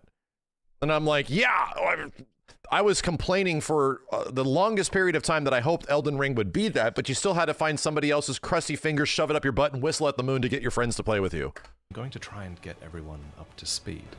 Seekers of redemption, you were chosen. Thrown together by forces beyond their control. So, FromSoftware has actually never done anything like this before. They've spun off the Elden Ring IP in a way that they think justifies a standalone Elden... Yeah, spun off the Elden Ring IP, and also, even more so than before, as we saw the, oh god, what the hell's the Bloodborne weapon? The stake driver animation right there, and also a bunch of characters not from Elden Ring, from other Souls games. Elden Ring title that you'll be able to purchase and play sometime in 2025, and it will exist in complete isolation from your other copy of the game. In a phrase, Nightreign is a PvE co-op survival roguelike Souls-like with some battle royale and extraction elements as well. And, you know, that sentence tells you everything and nothing at the same time, so let's break it down. With special thanks to the journalists who have played a demo of the game and written about it, I'm going to try and walk you through a typical Nightreign session from beginning to end. Okay. Starting with the selection of your character. Yeah, so this is no longer a create a character game. It's class-based. So you're just like, I want big sword guy, or it's like an allocation of stats at the start or something, right? So you don't really need to worry about how to build your character and build their own unique abilities. Like, no. It's more about finding those resources randomly throughout a run and then having every run be different. And you don't create your own character from scratch. Rather, you'll be picking from a selection of 8 preset Nightfarers, each with their own strengths, weaknesses, abilities, and ultimates. And these characters form the foundation upon which you'll build, collecting different weapons and buffs within each session to make your character unique. So this is exciting as shit, just in general, because just the thought of like a roguelite, just the thought of, it seems like a nightmare to me. Seems like this will be so goddamn hard. Like dealing with Elden Ring enemies and shit, where you just have to like figure shit out and get screwed up. It seems like the balance of this is not going to be easy. You know, this will be a very challenging game to make. So, which is why co-op is a part of it, which is, yeah, it's effectively, you're just going to play a randomizer without having any idea of how this works. So it's like, whoa, dude, like, why would I do that? To start, this is... But again, it's the excitement of every different run. The titular character of Nightreign. They'll always start with this large longsword equipped, but what's way more important than this character's weapon is their ability and their ultimate. Their ability is the claw shot. It's a grappling hook that can pull you towards enemies or away from them. To use an ability, apparently you hold down Y or triangle in conjunction with one of the controller triggers, and assumedly, the other trigger is used to activate your character's ultimate attack, which, in the case of Wilder, is an explosive attack that you charge up at close range for massive damage. So each character is defined by their ability and their ultimate, but another thing tied to the character that you choose appears to be the stats that... How are they going to make money out of this? Well, they're going to charge you to play the game. They're going to probably charge you $49.99 to play it. Wait a minute, is this confirmed to be free to play? Is this confirmed to be free to play? Like, do you guys think it's going to be free to play? No. This game will cost you about $49.99. Right? Or something like that. I don't think it'll be full price, but it is going to... You're going to have to buy it, and then you play it with people. Yeah. I think that's how it works. Each character favors. While you can level up stats manually, PC Gamer notes that some characters will still always have more health than others, for example. On that note, the Guardian is best suited as the tank for the group because they have high HP as well as a passive that favors the usage of shields. Birdman. Their ability is this whirlwind attack that interrupts enemies so that your teammates can have a moment to shine. And their ultimate ability is Wings of Salvation, which is this crazy dive bomb attack that raises nearby ally defense. So, okay, the power level on some shit in Elden Ring is really high. Just having characters, you know, do big, crazy things is pretty high, but nothing is this big. This stuff seems pretty huge. And also gives you the option to endure enemy attacks for a limited time after you devastate them. And then there's the Duchess, who's another favorite character of many who played. They have a Bloodborne sidestep dodge, and they also have an ability that reapplies damage done by you and your teammates in the last few seconds, so you can basically double any damage done within that period of time. So this game will not, straight up, I'm going to be real, I don't think this game will be nearly as popular as traditional Souls games or Elden Ring. And there is a reason. And I think it's a reason that most people don't like realize inherently when you're playing it, but your brain does. And it's an attachment to your character. This almost won't have that. You have classes and shit. So you don't have the attachment to your character and your stats and the stuff that you find. That's like the point of this game, is that you lose all that shit. And then you have to like locate new things again every single time. One of the big reasons why Souls games traditionally, and even Elden Ring, is that you're on this big adventure, right, with either yourself or your fictional character or your OC or Hatsune Miku or whatever, you know, and you're sort of like one-to-oneing that character throughout this thing. The entire point of Nightreign is to be the opposite of that. This is like an arcade game now. You know, characters have big crazy moves. They're trying to get you right at the start. Look at all this insane bullshit you can do. It's almost the opposite of what gets people into like Souls games, just in general. So for somebody like me, excited, but at the same point, it was one of the reasons why like Sekiro was obviously like a brilliant game, but not everybody could get into Sekiro as much as traditional Souls games because the amount of one-to-one character attachment wasn't really there. It was a character action game, or a character action RPG, where you were playing as that guy no matter what, you know? So this is even less of that, right? This even has less customizability and less things that you can effectively make unique about your character to yourself. So anyway. Oh, I'm curious of the long-term... what I'm really curious about, as we'll learn more, is the long-term development where it's like, okay, after a run, what is the perma increase, right? What do I actually leave with outside of nothing? And once a run is done, how do I keep playing this game and it evolves the same way that like Hades does or like extraction shooters do? If like, you know, what stuff do I keep as a result of every run? And is that really addicting? And is that really fun? Because that's the shit that made like obviously good roguelites really good. Where what do we keep and how do we keep going and what fashion can change and what can I actually make myself look unique over time? That kind of shit, you know? Their ultimate ability cloaks you and nearby teammates, enhancing your stealth and allowing you to make a quick getaway. If I play enough with this class, do I unlock cool looking better armor? You know, that'll be a good thing. Their ability allows them to acquire FP whenever an enemy is slain.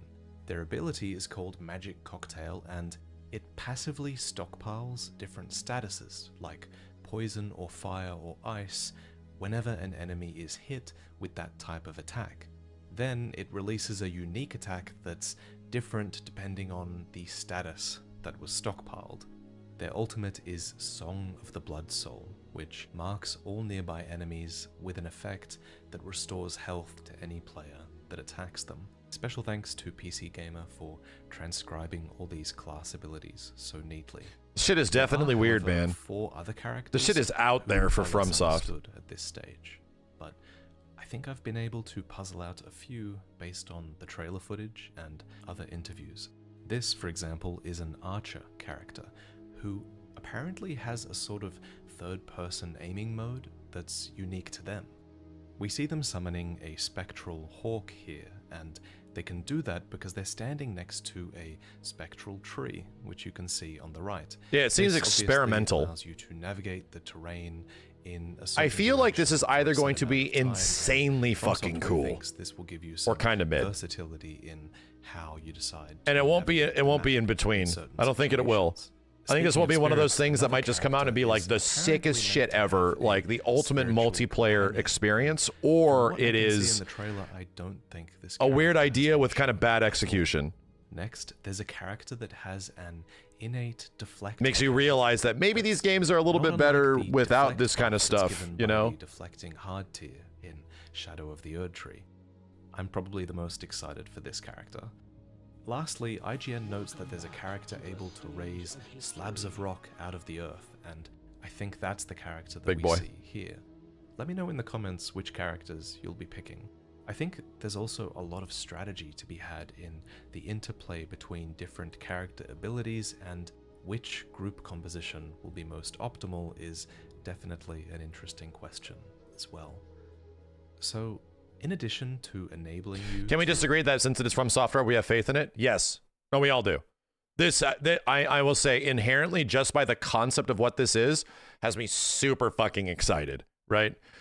Even the idea of, like, you know, other developers doing things that are FromSoft-like, that are Souls-like, like even Onimusha that got announced, thinking that Capcom, we don't know what that game is, and it's probably going to be a traditional Capcom action game, but just the thought that Onimusha might be like a Capcom Souls-like, even though they'll never call it that, has me like, whoa, that'd be fucking sick, dude. If you can like stat allocate and like, you know, Onimusha would effectively be like a Neo-like in some way. I would love that shit. So again, FromSoft is like a trendsetter when it comes to this shit. And I'm even down for other developers like approaching it in the same way that like make it FromSoft-like in some ways. I'd be down, dude.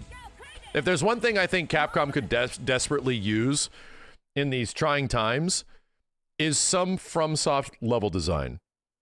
You know, I'd be very down for that in something like Onimusha.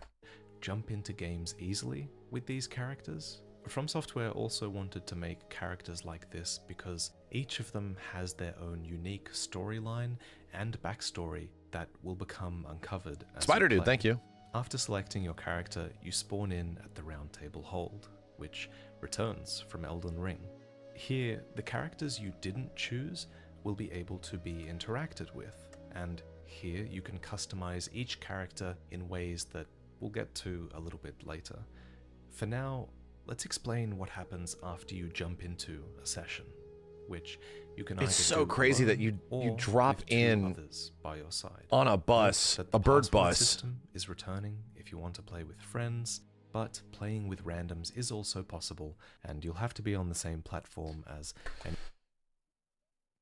Dude, this is weird because I sort of like tried to do a run the best I could of this in Bloodborne, where the whole point is that once you die, you're dead, so you just have to like keep everything, and once you respawn, the run's over. And how fun that would be. No crossplay is a big negative. That's very weird for a multiplayer focused game. But in the same way, it's like I almost would have loved that idea. Depending on where items are and if they're randomized and stuff like that, and it's just about luck of the draw type shit. anyone else you want to play with. Band together and prepare to claim.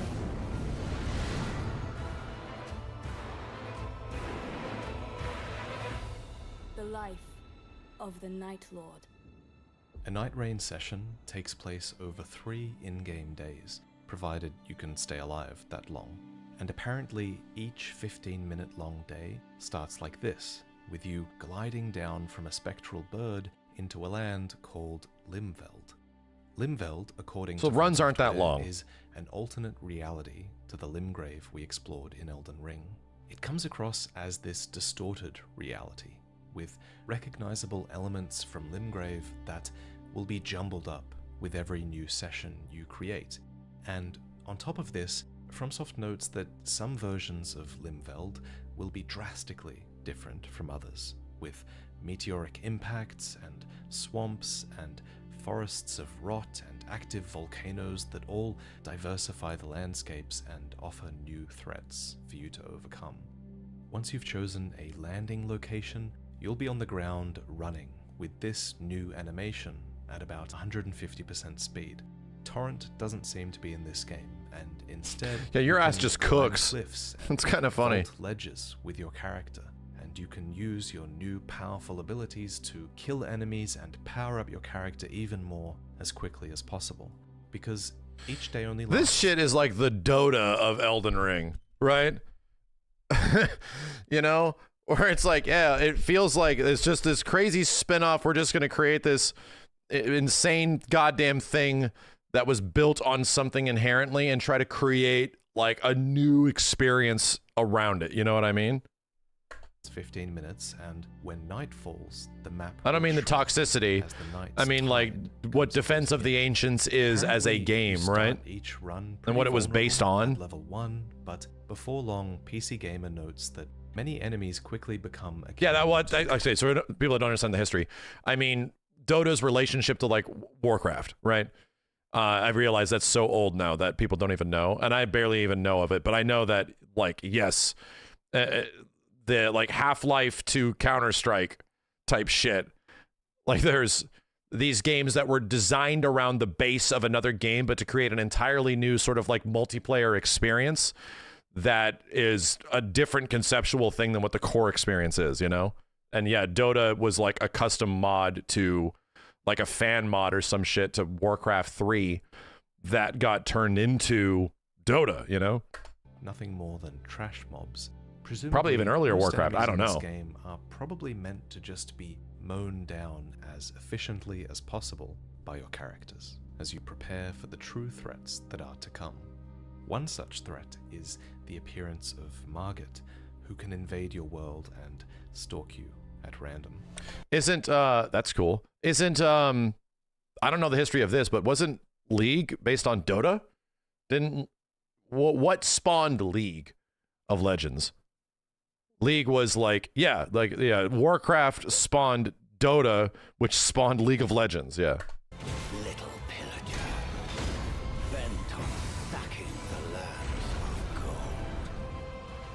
I will swat away any and all who dare approach. Defeat invaders like Margit, and you'll receive a favor of the night, which buffs your character in some way. Indeed. So these buffs gotta be big, man. Like, what makes or breaks a fun roguelite is how much of an impact your boons give you, you know? And that's something that clearly resonated super hard with with like Hades, where the abilities that you got felt pretty substantial, where sometimes they became not as big, but most of them were like, oh, I am seeing the difference here, dude. Like, I am now whooping ass for this shit. Defeating bosses is just one of many ways to power up your character during a run. According to PC Gamer, loot now includes passive skills like stat buffs and active effects and affinities for certain statuses. Additionally, defeating bosses allows you to sometimes choose from different loot or upgrade options, and in addition to that, loot is also now tiered with that signature color-coded rarity that you'll instantly recognize. That's nice. That they're also gonna have like PSO red boxes around, you know? Loot is gonna have like, oh, we got a bunch of rares in this shit. Okay, yeah, that's some casino shit. That is very fun. I like it. I like it. If you've played MMOs or Diablo. And obviously Yo, Sound, thank you, dude. important for this kind of game because it forces you to constantly evaluate new upgrades for your build. I like the idea of a tier system for weapons in this game because it adds variety to your playthroughs. For example, if you don't like using a longsword generally, but then you find a longsword that's like a really high rarity, all of a sudden you're evaluating that weapon in a different light and it might actually be worth using. Yeah, the whole entire concept is for like infinite replayability. So that's what they're going for. They're going for like a multiplayer system that is infinitely replayable. Choosing different skins for your character instead, weapon upgrades are a really big part of each run, and the equipment screen now apparently has been simplified to just 3 weapon slots for each hand, so that's 6 in total. What's worth noting though is that unlike in Elden Ring, there are no weight penalties or stat requirements for these weapons, so there's actually no downside to equipping 6 weapons. That's pretty great. In fact, it's encumberment is gone. That's great. Weapons actually now come with passive buffs as well, and these passive buffs will apply to your character even if they're simply equipped, and even if you don't meet the level requirement for a weapon, which is a requirement that some powerful weapons do have. Should you die in Nightreign, you'll be put into a downed state, where your teammates are actually encouraged to damage you in order to revive you. From a gameplay perspective, this is a really cool take on the revival mechanic, because it's usually a bit of a drag in other games. Unlike in other games where you have to stand still and revive someone, this allows you to make use of your character's weapons and unique arsenal and skills. So you like smack the shit out of your friends and they get back up? Of being able to slap your friends silly for dying in a dumb way, which sounds kind of cathartic. If you die during the daytime, apparently you have the choice to respawn with a slight punishment to your character's level. But if it's night, you'll have no such option, and the Ring of Rain will be closing, and that will bring with it damage to those who get drenched. And at the ring's close, every day you'll be forced into a randomized boss fight with a challenging enemy that represents the end of that day. Die here, in the dark, and you'll be forced to rely on your fellow Nightfarers to revive you in the midst of combat. And if all 3 of you lose your lives at any time, it's game over and it's back to the round table hold with you all. While most everything that you've collected is lost upon death, one thing is not, and that's a resource called Merc. Merc is a currency that persists between rounds, and it's able to be spent in the round table hold to buy character emotes, customizable skins, and most importantly, relics. Relics. Yeah, so the skins is cool because that's what we were saying. There needs to be something to show that, oh, you are making progress, but like there has to be some sort of stat thing, like your maximum health goes up or your stamina or some shit. Permanent attribute buff, and each character can slot in 3 relics that can tailor playstyles to your liking. Okay. IGN mentions that some relics allowed them to deal extra damage with throwing knives, and some relics boosted the damage that you do with a certain weapon type, which is cool because then you would go into each round hoping to get that weapon. PC Gamer notes that they found relics that allowed their healing flasks to also heal their allies, or relics that marked treasure for them on the map. That's cool. Relics that made their critical attacks. Yo, Shadowmate, thank you, dude. Thanks for the 10. It seems like all of these relics are color-coded as well. Max playing this with Kenny and Simmons, with both him and Simmons shooting arrows at Kenny while dodging a boss. I don't think Simmons is interested in this at all. I don't think this is his cup of tea in any way at all. Because Simmons enjoys breaking these games and like finding the busted stuff, and you don't get to do that. Like, it literally takes that away from you. For different characters, but apparently you can also perform something called a relic rite to switch around their color coding. I'm not too sure I understand how that works. Just like, again, like Simmons is the best example of why Elden Ring was super popular and why this will not eclipse Elden Ring. This standalone game is taking away the thing that made that game such a big deal, which is effectively your character, your progress, your choices. All of that's being taken away in this game, right? Everything. It's not your character. You don't make the choices. You just drop in and just choose what the game gives you, you know, and then hope it all works out. This is an opposite of an RPG. This is pretty much like Elden Ring, the arcade game, right? And we're gonna siphon it all down to like a 45-minute, 3-day experience. You know, to me it sounds really exciting because it's weird and different, and I genuinely like the gameplay of these games a lot. So people say cash grab, whatever. I mean, I don't give a fuck. I'm excited. It seems like it'll be fun. It seems like it'll be something that'll do a lot for me personally if you already are into these games. Right? This does not seem like a high, it's just kind of a high concept version of a multiplayer FromSoft game that will definitely not appeal towards everyone. It will not. Able to visit a training ground to test out your character's new kit and to prepare for your next incursion. Apparently there's even a codex here that gives background lore on characters and enemies, which is new for a Souls-like game. But once you're done here, it's back out into day one of another journey, where you'll have to hope that you can survive. Yeah, Elden Ring Returnal. Interestingly, when you do die out in the world, there's a chance that a red corpse will show up in someone else's world, and that's your corpse, and in that world, there's even will be a fantastic source of loot. There's even death adjustments to other worlds? Weird. Is Nightraign's unique asynchronous online element, and this is in addition to the usual phantoms that you'll be able to see running around the world. Yeah, it's some let it die shit. On that note, leaving messages for others is that's also in Returnal, duh. That's been removed in this game, and it was removed in the name of speed and fluidity, which are two things that are clearly very important priorities for Nightraign's gameplay.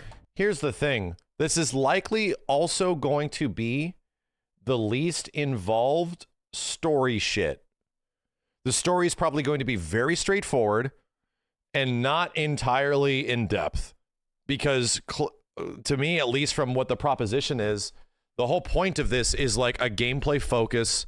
It's about urgency. It's about moving forward. It's about getting stuff done. I don't even know where this game takes place thematically in story or anything like that, or how it does, but it doesn't seem like that's a priority at all. Like, we don't want you to really playing this for the story. We don't want you to sit here and like read shit. Not that much, you know, and try to investigate why this is happening, intentions of the characters and stuff. No. It's a parallel world, new timeline. Well, there you go. They don't want you to think about that. That's why they're doing that. It's not canon, it's an Elseworld. Well, there you go. This game, they don't want you thinking about that shit. As much done as possible in your 15-minute days before each boss fight.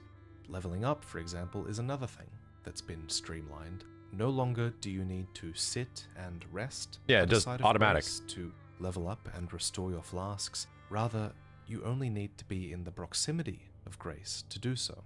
And even leveling up has been streamlined to where you can auto-level recommended stats just by mashing a button, and this process will automatically upgrade the stats. Yeah, so I get what they're going for, dude. Okay, so they want to make a roguelite with the urgency of a battle royale. Right? Roguelites don't inherently have a level of urgency to them, even from the few that I've played. There's no like, hey, I really need to push forward and do this? Is there anything like incentivizing me for going fast? Not really, other than you can maybe do a run quicker. And they don't have urgency. Like, you kind of sit here and think about your choices on first runs and all that kind of shit. It isn't like a BR. We're in a BR. Oh, is Risk of Rain like that? So I'm guessing this probably has the most similarities to Risk of Rain, because a BR is all about urgency. Make those choices, make them fast, get moving. The more you sit here and think, the more the zone singes your ass, or somebody kills you in a situation where you weren't paying attention, you know? And it's like, oh yeah, Souls games are kind of like that, where if you're not paying attention and being like attentive, you're going to get messed up. But now they're going to increase the sort of like anxiousness of the game, but the fact that we got to move, we got to get going, we got to move, you know? Suit your character. As noted by IGN, the structure of the game really lends itself to this gradual build in tension with every day that culminates in a boss fight, and then that tension recedes again if you're victorious that night and the Ring of Rain retracts away from you. All enemies killed on day 1 remain dead, and with day 2 beginning, your team is able to get back to exploring and preparing for that next challenge, which will require... It seems like a very fun gameplay loop to me. And come up with strategies. But it all depends on how satisfying is the looting, how satisfying is the exploring, you know? And exploring and fighting. Are the permanent rewards really good and cool? And valleys to the gameplay.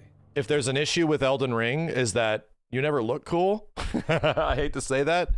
There's an Elden Ring I got a personal issue with Elden Ring, and it's that I don't think the gear ever, I think some gear can look really cool in Elden Ring, but most of the gear sets in the game do not mix super well, and if they do, look weird. And, you know, and the only problem is I have perspective of other Souls games where fashion Souls is a big priority. And in those games, things look better. I think there's cooler looking gear in Dark Souls 3, man. I think there's also some really cool looking shit even in Dark Souls 2. Elden Ring sort of like held back, and the amount of things that you can get to look cool is very much like all kind of the same. And there's some weird things, but that's about it. But nothing like gets close to like a Bloodborne or all that kind of shit. This cannot be that way, right? If we're getting like fashion sets and creating gear for characters, and that is sort of the permanent thing that you build in the background, you have to give us like this has to be like Monster Hunter like, dude. They have to give us the ability to make our characters look good if we want to keep doing runs and shit. Especially if the point is to play the game for like the long haul. As FromSoftware says as well. And they believe that this will condense the experience of Elden Ring, fitting exploration and character building and discovery and challenge into just one short play session. At the culmination of the third day, you'll face the Night Lord, or rather, you'll face one of 8 chosen Night Lords that you would have set out to kill when you first left Round Table Hold. According to the game's director, these final bosses will be gradually unlocked as you progress, and I assume each Night Lord will be harder and harder in difficulty as well. One Night Lord that we've had a glimpse of already is called Gladius, and they're a hound that is capable of splitting into 3 wolves, which suddenly will require your team to use their abilities and contain the situation and just fight 3 enemies at once.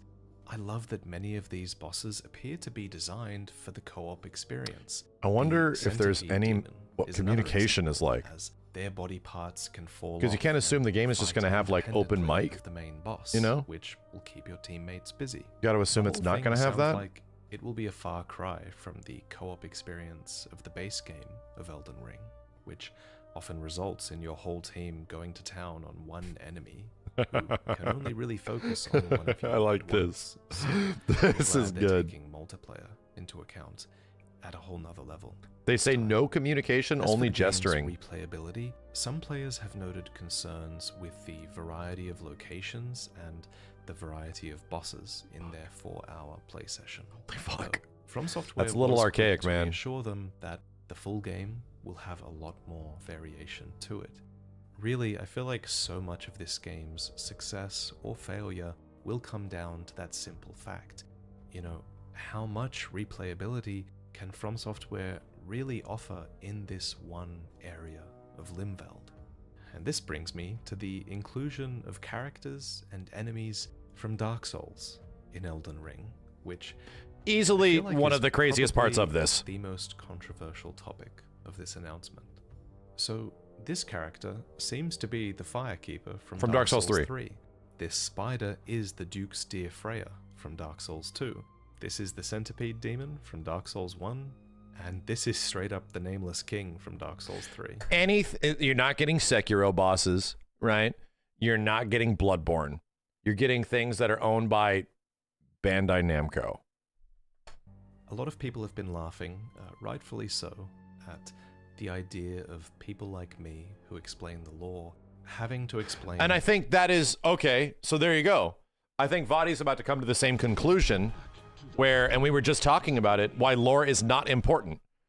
Don't think of it like that, where these games are so lore focused. This is an arcade game, dude. So we're just pulling shit from all this other stuff that is not connected to Elden Ring at all. Souls games, not connected to Elden Ring. They are disconnected. So we're just doing shit. So do not look at this. I think that's the point. You see Nameless King, and you're like, oh, okay. So I should not be thinking about lore, right? I should, it's a big part of these games, I get it. I should not be thinking about that.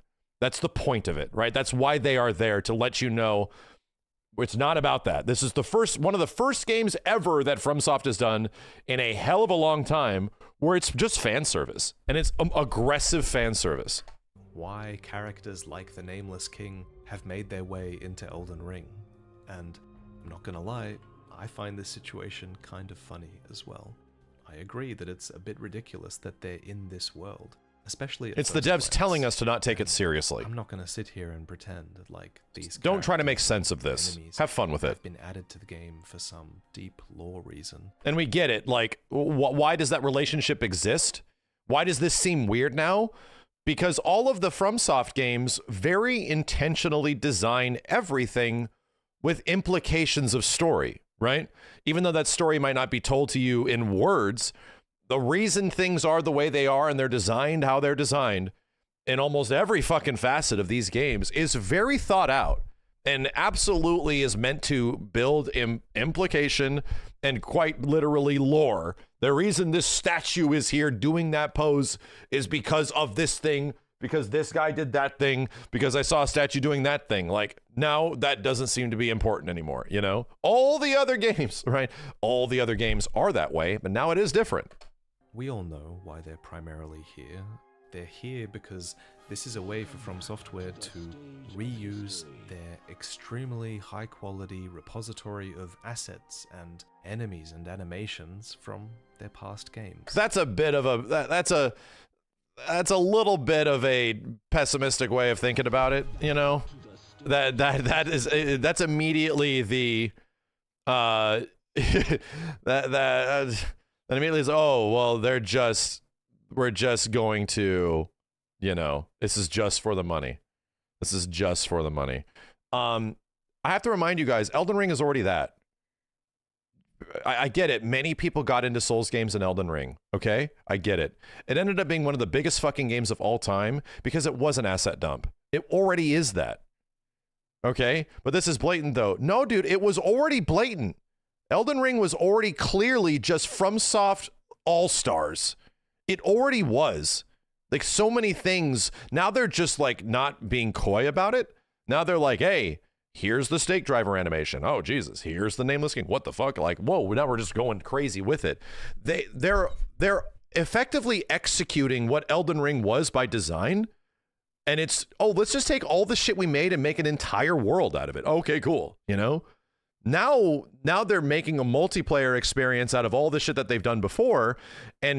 But now you're familiar with it because you played Elden Ring and it seems like, oh, well, this is an asset dump. Well, it's like, well, bro, they have been. That's what Elden Ring was. Dark Souls 3 was also, had used a ton of assets from Bloodborne and shit. Like, this is not new. And this is not a new thing. This is not a new concept in general for the video game industry. All fucking games do this, dude. Tekken 7 has Tekken 5 animations in it. This is not as big of a deal that you think it is. Because if the game experience is that much different and is that much different in design, you're not going to care. If it's that much fun and different and like unique in how you play this shit, Smash Brothers exists, dude. Smash Brothers Ultimate exists. And it's huge. I do not think this will be as big as Elden Ring, but I think immediately saying this is bad because it is an asset dump and asset reuse is literally what made Elden Ring one of the reasons Elden Ring became popular, because it was everything that they had made before. I won't emphatically say it's an amazing thing. I don't think that's inherently, that's inherently a thing that makes games better. But this isn't like a black or white situation. You reused assets bad, all new assets good. Well, we just want unique experiences, right?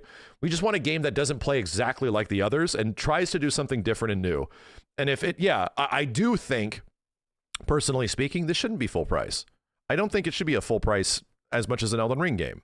Just speaking. But if you want to sell this for like a 40, I think the highest barrier is like a 50, then yeah, I think that could be worth it. And it'll either suck or it won't suck. And it won't be because of the reused assets that it sucks. It'll be because, this was kind of a multiplayer, experiment and it didn't really work. Okay. It wasn't the fact that, we fought the Nameless King again, and Mainless King. And the fact that they brought back Dark Souls bosses, that made it terrible. It's like, no, that won't be the reason, dude. It'll be because like the gameplay loop was ass and the characters leveling up didn't feel good and it wasn't a good call, right? It was like a cool idea, but like it was an experiment that didn't work out for gameplay reasons. The Mainless King. So again, the fact that there's asset reusage doesn't inherently have me like, that's a big negative. This is a huge problem. I come from fucking fighting games, bro. They're all built on the aspect of asset reusage, like almost all of them. And yeah, sometimes a game will go through some small changes and change things up in some way where it's like, I don't care the assets are being reused because this is a better game now, dude. This is a significantly more fun, like legit better game. Monster Hunter exists, for God's sake, So anyway, I don't immediately go to like the absolute negatives of the situation. The Yakuza series exists, I think they have something here with Elden Ring, and clearly they want to make more of it. They want to create something that is a different gameplay experience. I think if this was just here's where I would be like, okay, really, bro? If there's another Elden Ring expansion and it's like a $40, $50 expansion, whatever, and it's to Elden Ring and it opens up another island or some portal or some shit, and you go and you fight Dark Souls bosses now, and it's just Elden Ring again. And now you can just run. But it is the same gameplay loop. It is the same thing.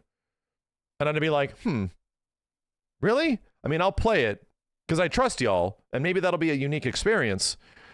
But I definitely kind of would have wanted something new, and you take Elden Ring and the next step after Erdtree, right? Which is why this is specifically what it is, which is why this is a spin-off, which is why it's trying to be something actually different, because the core gameplay, at least from what they're explaining, is genuinely different. It is not Elden Ring. It's like an Elden Ring arcade game. Tons of enemies and animations in Elden Ring are already taken. So I'm glad he talks about this, because clearly, we've been around the block a few times. Their past games, it's a technique that frees up FromSoftware. Again, what is the difference? Why everyone's saying this now? The Souls community and the people that got into Souls game dramatically increased very fast with Elden Ring. So there's people that just don't know this. People that don't know that the foundation of FromSoft games is asset reusage. And a reminder, the foundation of video games in general is asset reusage to create different experiences that play dramatically different, but use some shit from previous games. Focus on designing new games and new assets that matter even more than these ones, and I personally don't have a huge problem with that. I think a lot of people would have a problem with this spin-off game existing instead of a new IP, but I guess cutting corners like this does allow them to focus their resources on new IPs. So I personally don't... It's not a good thing, my dude. Listen, Tatsunoko vs. Capcom and Marvel vs. Capcom 3 exist, okay? I did not like Tatsunoko vs. Capcom when it came out, straight up. And then Marvel 3, early on, was just TVC. Same animations, similar mechanics, all this shit. I was like, bro, we're just flipping shit? And it still plays like Tatsunoko versus Capcom? This is not okay. That eventually ended up becoming Ultimate Marvel 3. Like one of the greatest fucking fighting games ever, okay? It was an asset flip from a previous game. And it became something that was a game that with different characters that I wanted to play. That was substantially different. Marvel vs. Capcom 2 also exists. Like there's no argument here because I come from the perspective of fighting games where the whole point is to create new and unique experiences using things that have existed before and make it play substantially different. Like it isn't a matter of like it is bad or good to flip assets.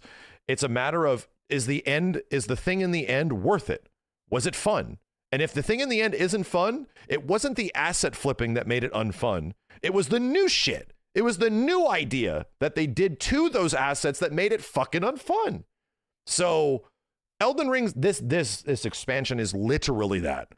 This might not be fun. It might not be good. It might be like, yeah, well, maybe this is sort of a testament that these games should sort of stay as like weird, obtuse multiplayer games with that are obviously meant for single player. Maybe this could be that. And it's like, oh yeah, so how about you FromSoft guys, you're really good at these single player shit, but let's not do this. It'd be better if you put more efforts into, you know, another Armored Core or something like that. I think we prefer another single player experience like that. Maybe, right? Or it could be fucking awesome. And I, as somebody that had zero interest in ever playing any kind of multiplayer for any fucking FromSoft game, dude, I'm going to be real. Any FromSoft game, anyone that I consider to be one of the greatest games of all time, I actively despise any of the multiplayer in these games. I go, brother, why am I playing a versus mode in any of this shit when I can be playing a fighting game? I actively think that. Now, with this, I want to play multiplayer in this. I don't want to do this alone. This doesn't seem like this will be fun alone. This seems like I'll probably try it, but I actively want to find 3 people to go through this shit, to experience it with other people. And I think that might be one of the whole points of this, is that, oh yeah, like maybe this isn't focused around PvP weirdness and this isn't focused around obtuse, bringing your friends in to do shit. This now seems like it might be kind of fun. And I do not give a shit about any multiplayer element in any FromSoft game, dude. In fact, I avoid it like the plague. Even if it's good, I'm like, I'm good, bro. I don't want that. That's not what I'm looking for from this stuff. To which they're taking bosses from Dark Souls, so there's definitely still the risk that they could overdo this, in some people's eyes especially. For a while there, I was really desperately trying to understand how the universes of Dark Souls and Elden Ring could be conjoined in this way. At the end of Dark Souls, the painter does paint a new world, which could conceivably have been the world of Elden Ring, and what's also funny is that ages ago, George Martin stated that Elden Ring is a sequel to Dark Souls, which many took to be a mistake on his part, but in retrospect, that quote almost takes on new meaning now. The official Dark Souls Twitter account has acknowledged this overlap. That's crazy. Verses, and of course, dude. That ancestral foes are appearing in this world, and that they are remnants of a fire that once burned bright. And in an interview with Famitsu, the lore supposedly suggests that these characters were drawn here from other worlds thanks to the influence of the Night Lord. While it's just FromSoft. Well, okay, it's FromSoft Bandai Namco multiverse. These universes overlapping kind of makes sense in the context of Nightreign, because this is a world that is in flux. Most importantly though, Nightreign in general doesn't seem to be connected to the canon of Elden Ring. Rather, the game's director has called the story completely separate and parallel to the world of Elden Rings. But that doesn't mean we can't still enjoy the story of Nightreign, and it also doesn't mean that Nightreign won't teach us anything about the lore of Elden Ring. That's true. I don't think it's going to be a priority, though. I think the whole existence of these things is there to sort of tell you to just don't worry about the lore and have fun. You know, that's what I'm feeling. Still occurring in parallel to Elden Ring. But I could see why Vadi of all people would you know, based on his career, would look at it differently and would like to look at it as in like, yeah, there's some Souls connection here, because he's right. What he's saying is not incorrect, but, you know, to me, it's almost like, to me, it almost seems like it's a nod from developers of not to take this seriously. We're just having fun, right? Canon, and thus they can still potentially offer context about Elden Ring's world. Cut content is a good example. Like, that's not canon, and yet it gives us context about the world and what the developers are thinking in regards to a lot of these characters and a lot of this lore. These shadowy titans, for example, could give us clues about the dead titans in the lands between. The Night Lord could be related to the Nox, and they could be the Lord of Night that the Nox have been anticipating for eternity. The Round Table Hold is likely in opposition to the Night Lord for good reason as well, and yeah, that's all valid lore, even if it's parallel to Elden Ring, I think. What I'm most For guys that don't know who Vadi Vidya is, he's like the Ultra Souls lore master, where he has created a career and long-running series of videos based on very limited information from in-game tellings to connect the story of the games and make it digestible. That's it. And he's one of the reasons why Bloodborne ended up being one of my favorite games ever, because I watched a Vadi Vidya video on Bloodborne's story after I beat it, and it was pretty incredible to realize all this stuff that my brain saw, but it didn't translate to story stuff, to sort of be reminded that, hey, all this meant this. And you're like, damn, you're right. Holy crap, it was in front of my face the whole time and I didn't realize it. We're not really used to games having that kind of storytelling, you know? So he's the guy that puts all the pieces together, spends a ton of time making sure things are here and there, mostly gets it right, might sometimes get it wrong because a lot of things are left up to interpretation, but it's fun. And I think that experience that I had with Bloodborne, many people had with Elden Ring for the first time, because so many people got into Elden Ring and Souls games and didn't realize that these games were sort of like this. So they discovered that the story was there after like beating it, and got told all this stuff that is there, and they had their mind blow moment the same way that I did with Bloodborne. And it deeply grew, caused good word of mouth, ton of people telling other people the story's actually cool, all this kind of shit, you know, yada, yada, yada. Like, I think that experience just happened to other people in a different way, you know, on a much wider scale. The character stories, because I think those stories will be good on their own. So, all in all, I'm excited to see what the game's new director, Junya Ishizaki, cooks up. You enjoyed your second playthrough of Elden Ring more than the first for this reason? Dude, I'm with you on Bloodborne. I was there. When I did my second playthrough of Bloodborne and I knew the story, I loved it. And I discovered all this shit I missed. I loved it, man. Absolutely loved it. This director has taken a risk doing something different with this project, and I think it says a lot about the company that they'd trust a new director. That's the same thing with most things, though. Like even movies, you know, when you know something by the end, was it just for a shitty twist that, you know, twists the knife, or is it a Sixth Sense situation where it was in front of your face the whole goddamn time and you didn't see it, and you want to go back and watch it again because of it? Oh shit, you know, he was a ghost the whole time. Like that kind of shit. Like, it's cool. It's cool to go back with different eyes and look back. Bro, why do you think I like Final Fantasy VII Remake so much? Like, come the fuck on, bro. Why do you think I love FF7 Remake so much? Because the context changed everything in the end. It was like, what? And every scene that had that with new context changed it. It was like, well, this is crazy, dude. With a project like this that no one saw coming. So I'm excited to play it, and I'm excited to die in Limveld and have you guys pick up all the loot that That's a great video, Vadi. This is good stuff. Let me read his thoughts. I'm curious what he says. The reason I'm excited is because this solves the main problem I have with Elden Ring, and that's its replayability. In Elden Ring, once you roughly know... Damn, I'm glad I'm not the only one. Elden Ring's too fucking big. It's too big and there's too much shit. It's almost like... Oy, oh my god, I have to do it all over again. All the items are, replaying the game becomes a bit of a chore because it's just a matter of deciding on the best items for your build, and then you have to commit to this sometimes agonizing speedrun from one side of the map to the other, and there's so many places you ignore in the pursuit. Now it's funny. On first playthrough, it's the absolute boon of the whole game.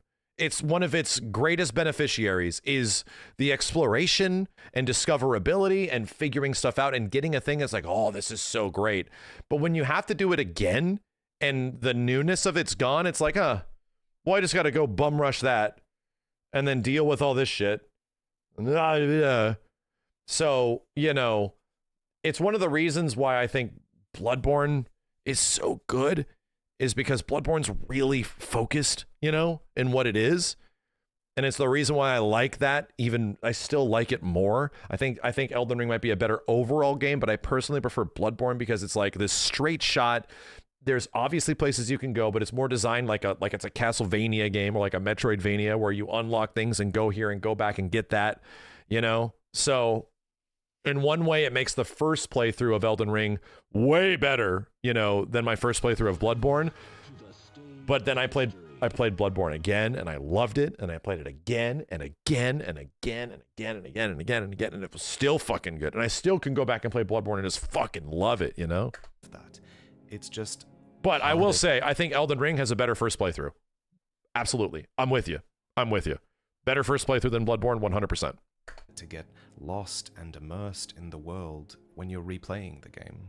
But with Nightreign, you can continuously get lost and immersed in this ever-changing world with ever-changing builds, and I think that's the experience of playing a Souls-like for the first time that we all love, and if this game succeeds, I think it will be because it nails that feeling of playing a Souls-like game for the first time and not really knowing where to go, you know? In Nightreign, that Elden Ring experience of discovery and challenge can be distilled down to this short, punchy play session that you can also share with friends, and I think that's absolutely more than enough reason for this game to exist. And yeah, I think it'll do really well if they nail that randomization aspect and diversity in the world. Also, I really hope that they add some sort of PvP mode to this game down the line, because the pieces are all there, and I'm definitely not in the in that popular opinion, and I'll acknowledge that. Like, I just look at the PvP in Souls games and I go, ugh, it just looks like inconsistent butt, dude. And I have to deal with everybody's wacky builds and shit. I'm like, ugh. I do not like it, man. But again, it's honestly one of the things that made Dark Souls games pop off so much was like how much you can grief people with your ridiculous bullshit, you know? It's a big part of it. And it's something that I just don't engage in at all. But I will acknowledge it's one of the reasons why the Souls games in general blew up, you know? And why people obviously like it in Elden Ring and all this shit. People joke about Elden Ring having a battle royale mode, but unironically that would suit Elden Ring really well with its I could see that being cool for PvP, and I hope this does well. And ain't never gonna have an Elden Ring battle royale with the netcode of this fucking game, bro. Ain't never gonna do it.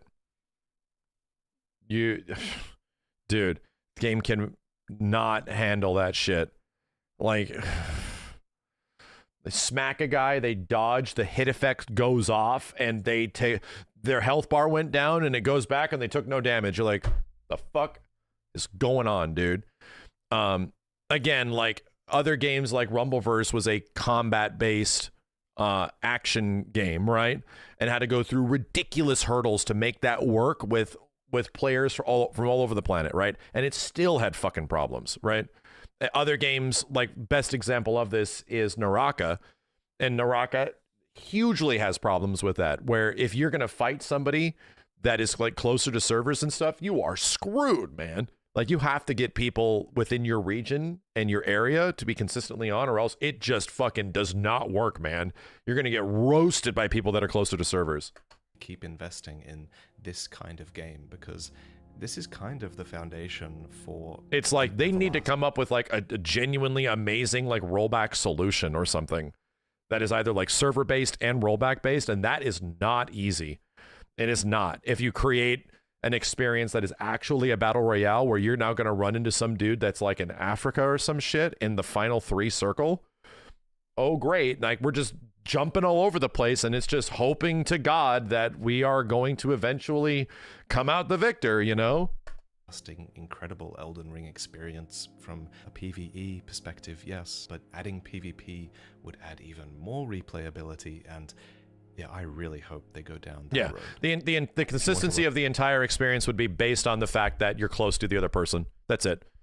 And that's what it boils down to with these things. With shooting games, there's like a bunch of ways that they can hide that shit, but with like close range combat games and wild mobility and all this stuff that happens because of fighting games, you know, in even games that are in a 2D environment, you have to account for all that shit, man. And it took fighting games that long to come up with solutions to figure that stuff out, and they're still figuring it out. So are you going to ask FromSoft of all devs to be the one to do that? No, dude, they're notoriously terrible at this shit. They're not really good at these like engineering networking solutions. You know? So, I mean, I'd love it. I think it would be dope. I think it would be genuinely cool, but I would not want to do that, you know? I would not want to do that. And more, please check out all the articles that I've been referencing in this video. I've got them linked in the description. Anyway, I'm excited as shit. I'm going to say personally, I'm actually very excited. Asset flipping doesn't do much to make me think that the game is a, you know, less quality experience. I do personally hope that it offers a fun gameplay thing to it. I don't want it to be free to play. I think it should be like, I think the sweet spot is $40. Especially if it is like a thorough, long-running, multi-developing character thing that it's going to take you like, you know, 20 to 30 to 50 to 60 runs to eventually get the true last boss and all that shit, and then you can modify it beyond that to make it even crazier and earn even more stuff. There's going to be an end game to this. There's going to be an end game because it's going to be co-op and shit to keep playing it even at end game. Is there going to be the grinding lands? You know, all I'm saying is that that'll be there. So I'm very curious. I'm curious what the hell the beta is going to be like. And I don't think it'll be that long off. I'm going to say, I don't think this is actually going to be that far away. In fact, I think that this could be even before like an E3 timeframe, or not E3. It could probably be before, like June. So I wouldn't even be surprised if it's like a May or April launch, you know? I could see that happening. There's no duo option for multiplayer, so you're telling me it's only single player or 3-player? That seems like it's very much designed around that, you know? Where it's not designed for those other options, you know? It is the way it is. They confirmed it's February. You can sign up January 10th. Well, the beta is in February, right? But the game doesn't release. So I'm talking about when it releases, chat. It'll be months after that. So probably April or May. Yeah, you register in January, you get the network test in February. That's not the game, you know? Welcome back to the stage. Yo, Ryu Saiba, thank you. I'm excited. I think it looks great.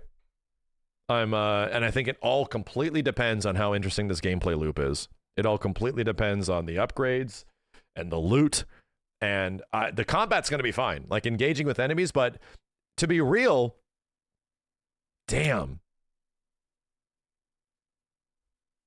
I just realized where this could actually eclipse traditional Souls and Elden Ring shit. Your classes engage enemies differently. Chat, what if you didn't just have to riposte or dodge or block, right? What if they actually gave you true defensive mechanics like we saw with the active parry and shit? What if they had a bunch of that kind of stuff? Where you don't just dodge roll everything. I'm not going to have to dodge roll everything, right?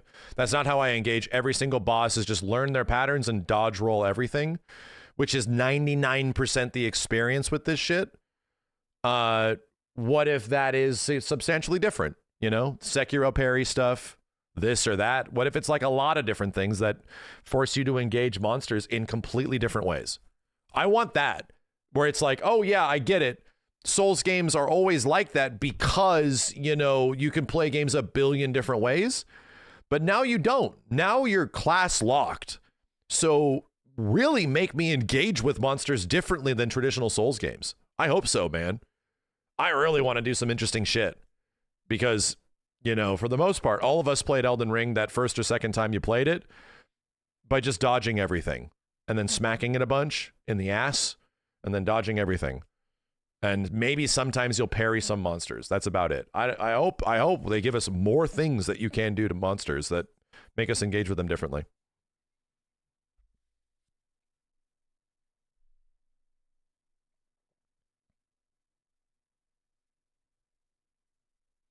It's exciting. I can't wait for that beta though, man. I can't wait.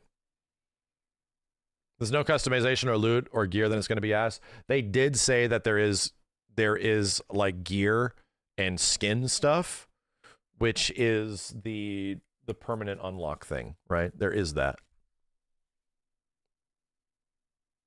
Do you think we'll get transferable stuff from Nightreign to basic Elden Ring? I think this will be in no way connected to base Elden Ring.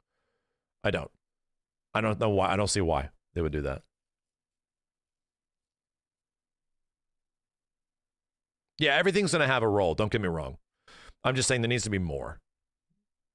There needs to be more than 3 fucking players doing jumping R2s. Like, and chat, I hate to say I was guilty of it as well, and I don't even realize it, but every fucking person on your first playthrough of Elden Ring did a jumping R2 or jumping R1, whatever the hell it is, probably 3,000 times in that playthrough. Everybody's playthrough. I watched everybody fucking play this. If you didn't do it, you had to consciously be thinking about it. Every fucking person just did jumping smash, jumping smash, jumping smash for every attack, dude. If you're a magic user, then yeah, sure, I get it. Congratulations. But almost like every person, I'm guilty. I'm guilty. Jumping smash, jumping smash, jumping smash. Biggest swords, jumping smash, you know? Radon swords, jumping smash. I wasn't unique, dude. I thought I was my Elden Ring character is mine, and I'm a special, beautiful flower. I'm a unique star in a sea of galaxies. Q to the galaxy, jumping R2, jumping smash. Every single fucking person came to the same conclusion I did. Everybody. How did this happen? How are we all the same? I was a unique snowflake. Nope. No, you were not. Anyway, I really want to play some VF, man. But I know FF7 news also happened. Damn, bro. I think I really want to play VF. I've been talking for too long. I've been talking for almost 4 hours, man. Can we jump in some Virtua Fighter chat? I think I would like to. I think PCFF7 has a lot of news, and there was some Q&A stuff that I really want to talk about. But I think there's already so many things. I think I'm going to hold off. I want to jump in and try VF. I want to see if I can get it working good. I want to turn off my light, too. God damn it. I'm going to continue my Rebirth playthrough. Yeah, I'm going to try to beat hard mode before the PC version comes out. I would like to. But, you know, many things are happening. Many things are happening. Okami stuff too. Yeah, there's also, I have to also talk about that. That's another thing I want to talk about is the significance of Okami coming back and Kamiya. We have to have that chat. We have to have that discussion sooner than later. I'm not. Granted, I'm not, but I really want to.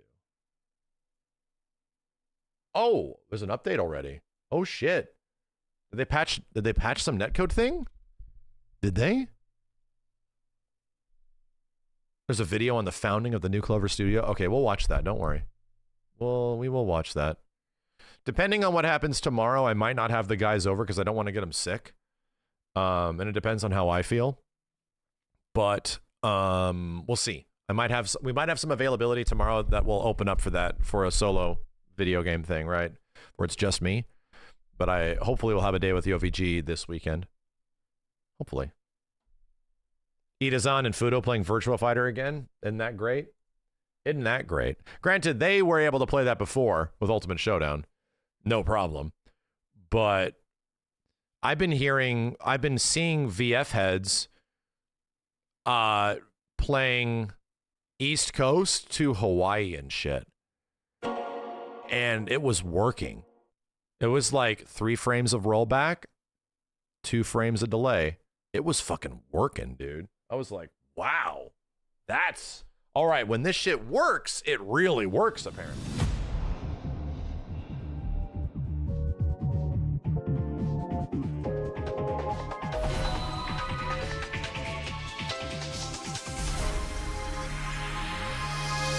Yo, Blue, thank you for the dudes on YouTube. Damn.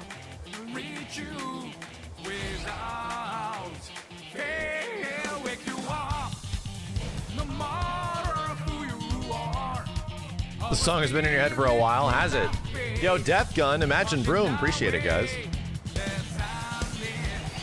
Rio Saiba, Blackstar, Rev Danny, Ashcrow, The Bagel, Serum, Decaying Reaper, Jero Joestar, Dot Suave, Farts from Hell, Seniortis, Sega Chikara, or Saga Chikara, Project Epsilon, Itmiva, Shadow Babe, thanks for the 10. Sound, thanks for the 5. Always love hearing your opinions. Love to you.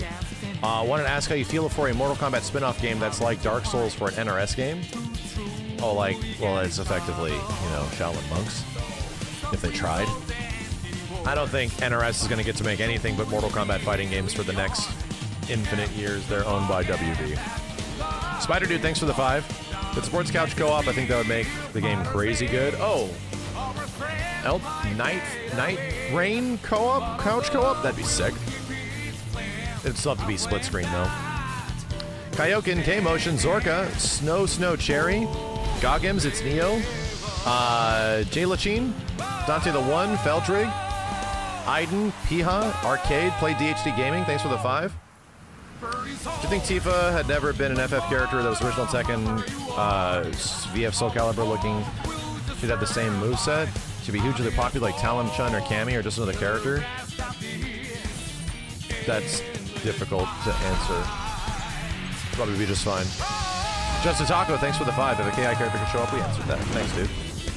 Shelby and Crispy, thanks for the 1,000 bits. You're on my most watched streamers this year. Thank you for keeping me entertained. I enjoy all the content. Love being here during the Rebirth playthrough. Thank you, Crispy. Appreciate it, dude. Nemesis Prime, Highway, thanks for the Prime.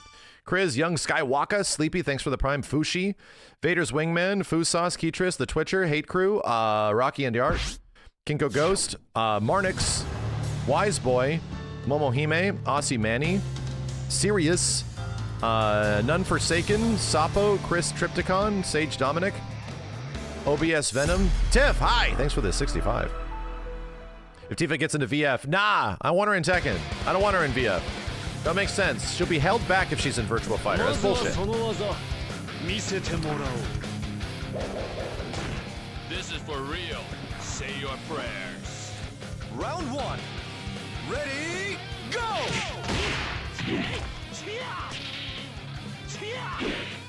Oh, this frame stuff isn't looking great. Is it just me? Frame rate stuff isn't looking great. I gotta figure this out. It's saying it's running at 60. I think I'm gonna figure this out. Hold on a second. Knockout. What do I mean in VF? I don't really have one. Round 2. Ready, go!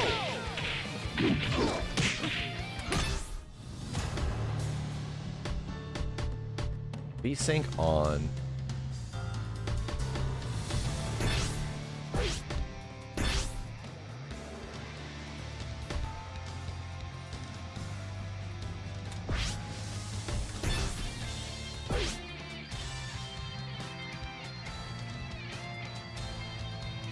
Maybe?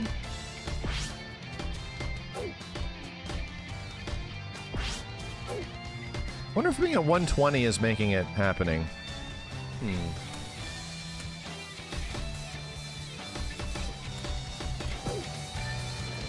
Hold on a second.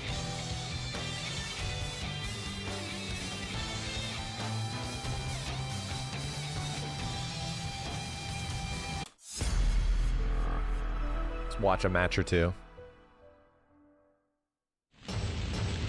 Don don.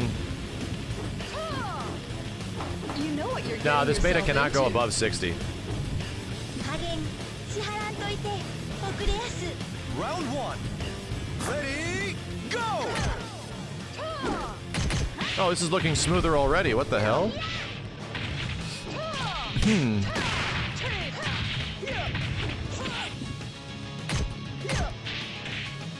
You know what? I wonder.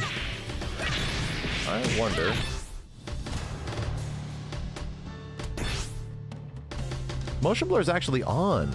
Really?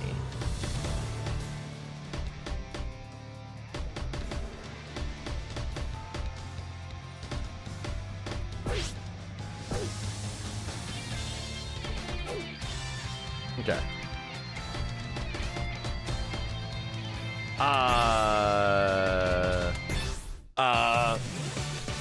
You turned on DLAA earlier and it seemed to help you? Interesting.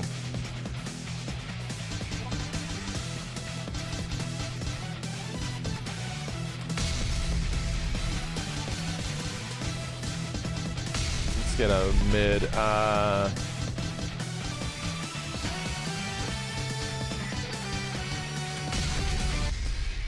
the waterfall. Okay, so good Akira throws. I need the one Akira throw. That's that one. That's default throw. What's the Akira throw that leads to a goddamn combo? 2-1, yeah, what the hell is it? 214 PG? There we go.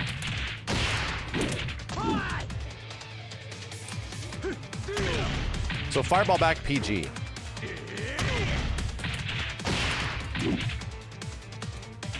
What is that?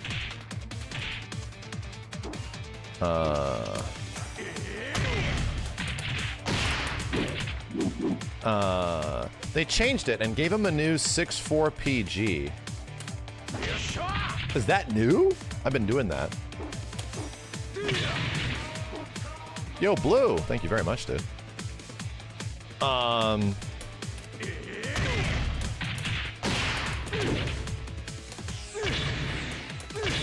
Damn, I'm getting some frame drops in there. Ooh. So. What is the follow-up here?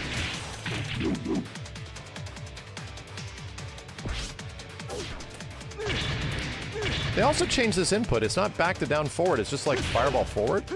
Oh shit, it's not.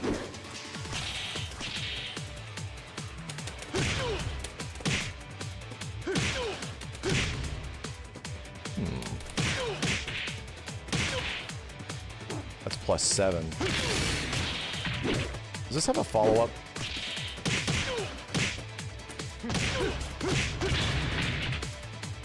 What am I looking for? I'm just looking for shit. While crouching 6 PP.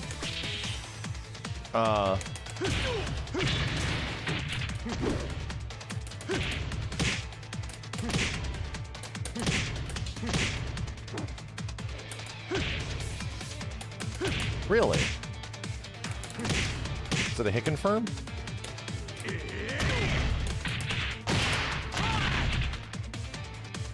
Does it have combo trials? It does not really, no. I just need to know good shit. You can buffer 336 PP, and yes, it's a confirm. Okay. So.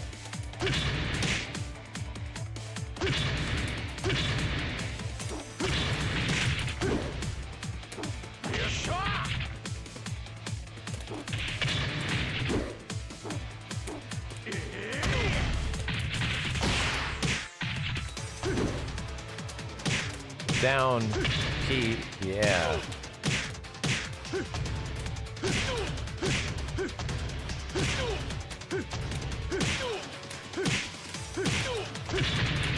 How do I recover from this faster?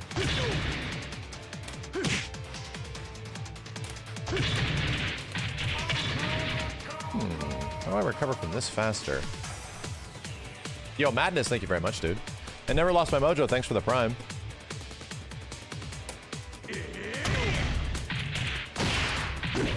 What is this button? So that's that.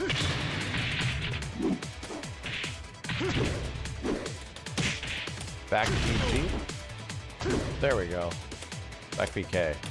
That's the goddamn catch.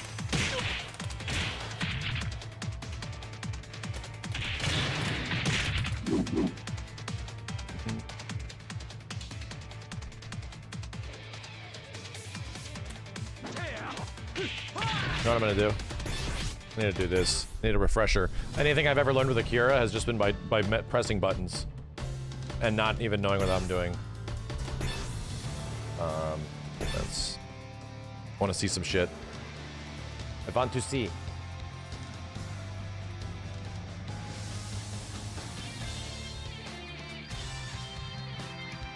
The game frees up.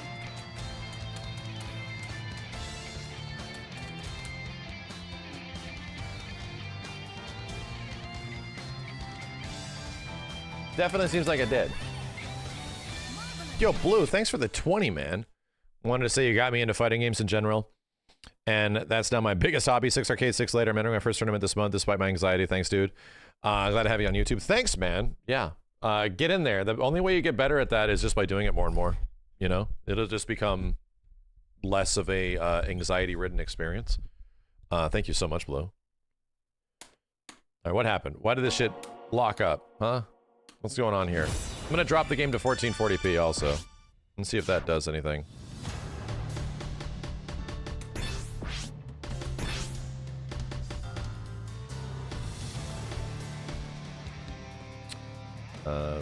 VSync.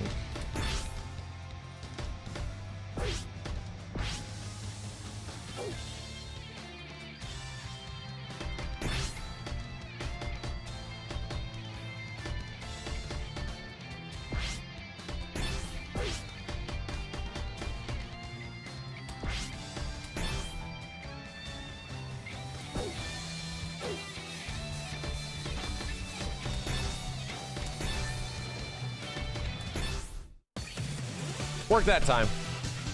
It worked that time. Good. Thank you again, Blue. I appreciate it, man. Okay.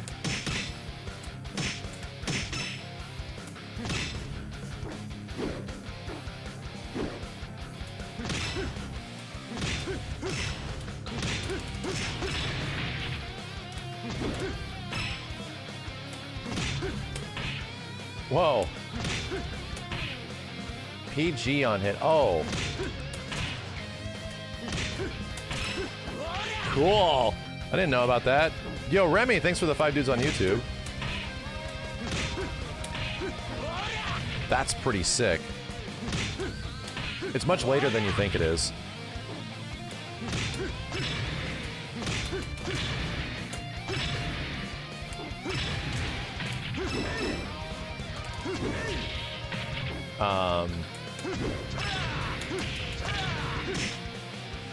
Huh.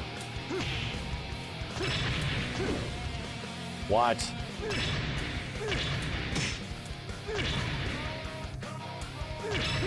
Ah, that's what that input is. It's not up and down.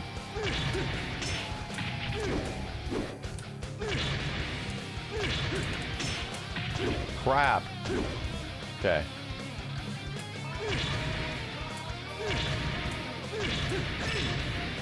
Cool. They changed that in Revo, really? That actually counter hits, wow.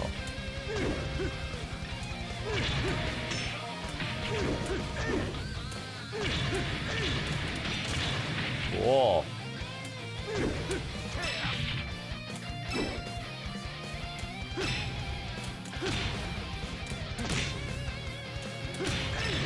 There it is. Yeah, I see this used. I was always wondering how to do it. Noise, thanks for the 5 gift subs.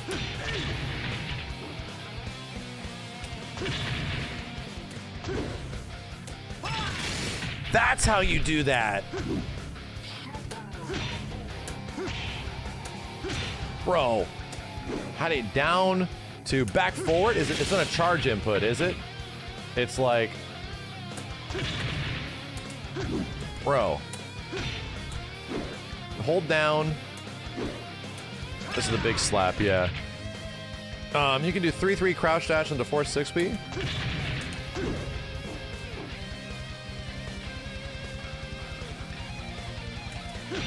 Really?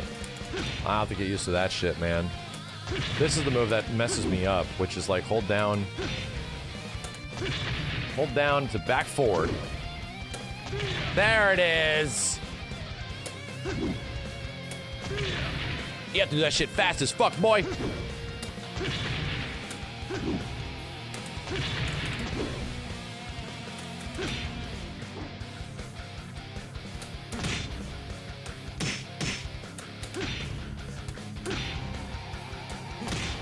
Brother.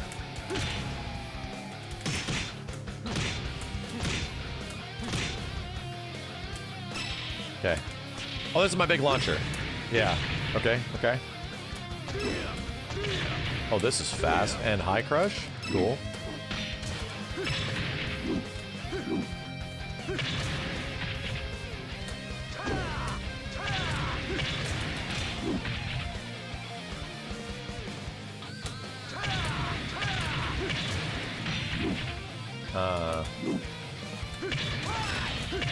Hiya! Hiya!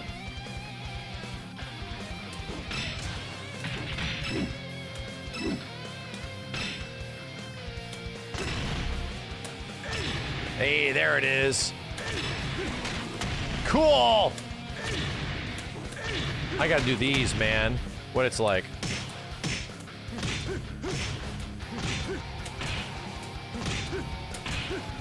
These are cool! Wow.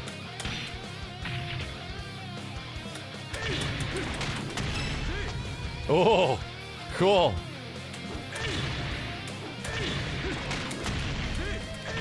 Oh shit, so cool.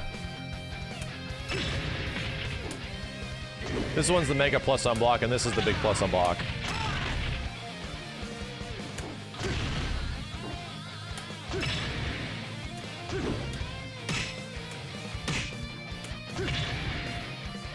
KG. Oh yeah, this fucking move. Uh-oh.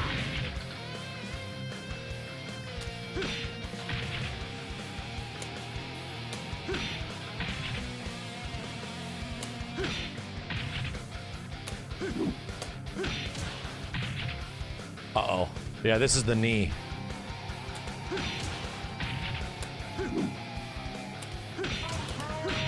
Brother.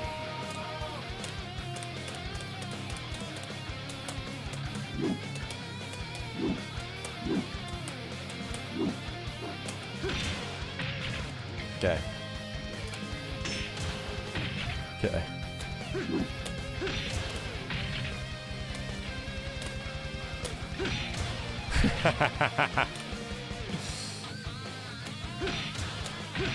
I don't know, man. This shit's crazy. This is one of his best moves, and it's so fucking hard to do. So... do I have to keep kick held? That's my question.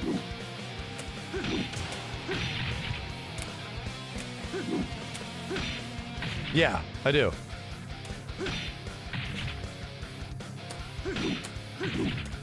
Toughest part is like finding how to what the game wants me to do. Like what it is. There's a preview. It won't help. I tell you, it won't help. Here, how do I even look at that?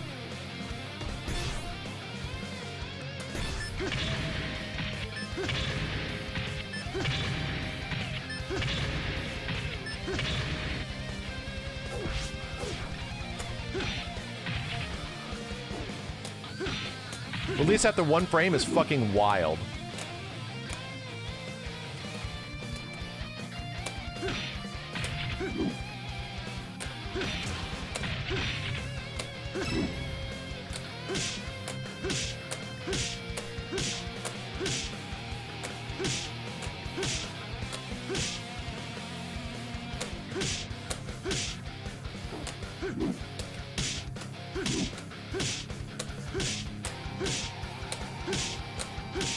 So you plink it.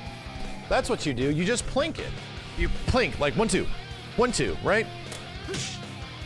Hold on a second. Nico, thank you. There it is. Yeah.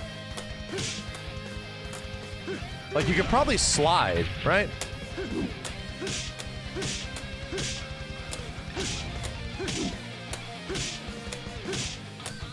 Fuck me. Trick is to hold K and slide G.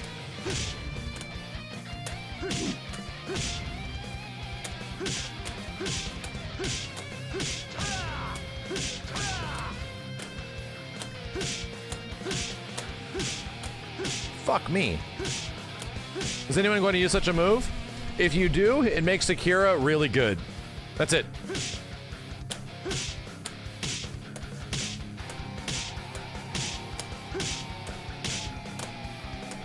Two-handing it's dumb. God damn! Bro! One frame is fucking wild. Dude, so here's how I'm doing it. I've noticed that if I put my finger here, anywhere in the middle, doesn't work.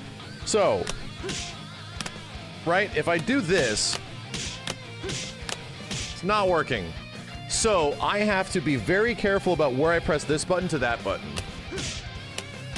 I'm not gonna be able to do it with this shit.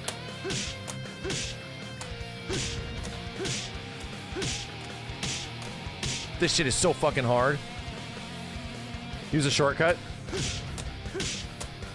How would you use a shortcut here? What would you do for this? What would you even map for this shit?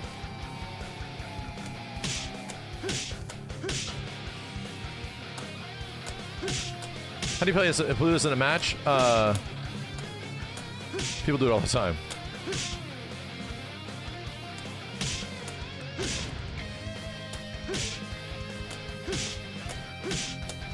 Thing is, if I see people play Akira with any type of experience,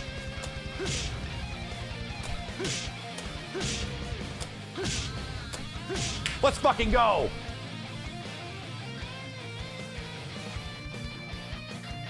I just did it 3 times in a row, chat.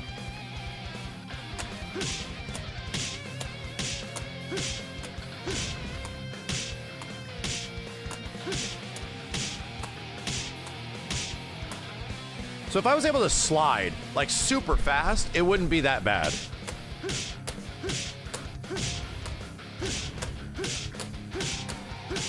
Damn, that has a feel to it.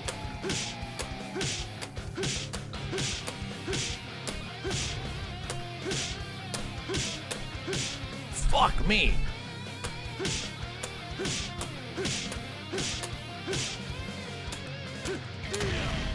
So, I have a plan.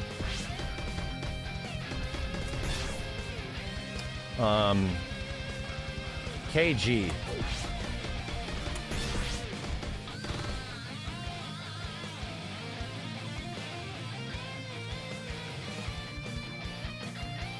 So, GK, R1G. No. Can I multi-map? Can I multi-map a button?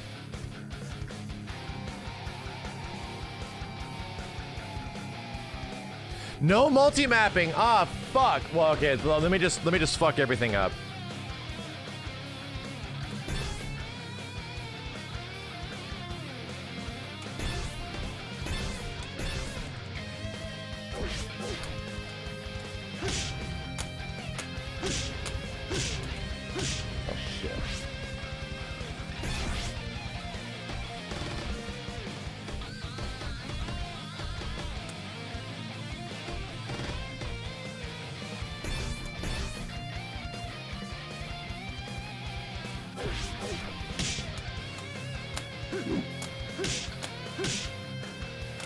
Needs to be backwards.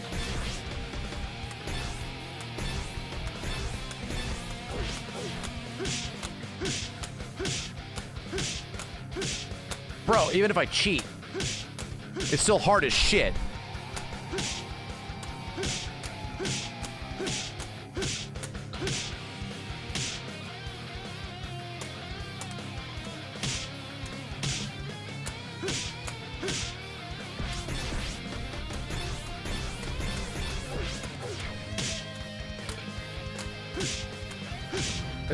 still hard as shit, dude.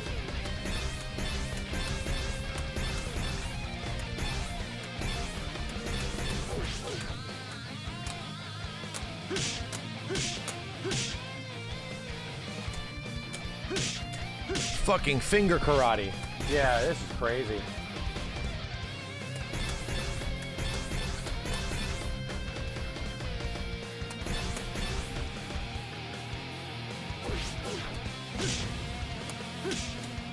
Okay.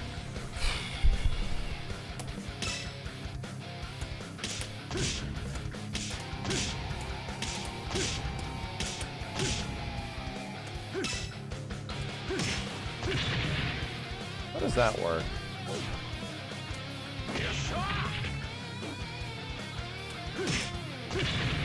Yeah, this like combos, right? Why is it taking so long to come out?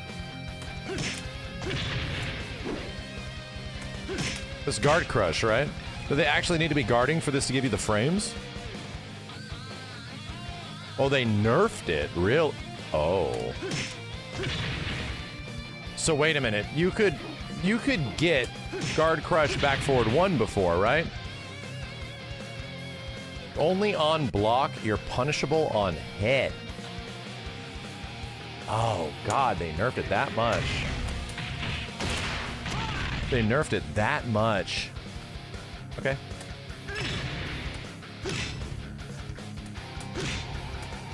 Oh. Yeah, this shit.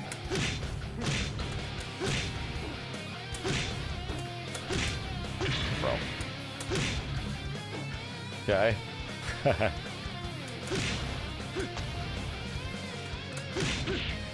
Yeah. Once I get the timing of this, I'll be a god.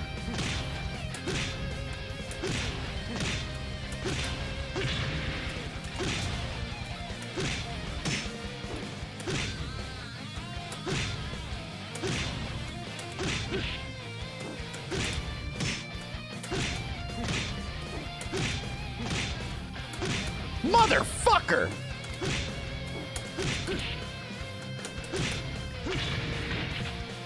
Do it as fast as possible.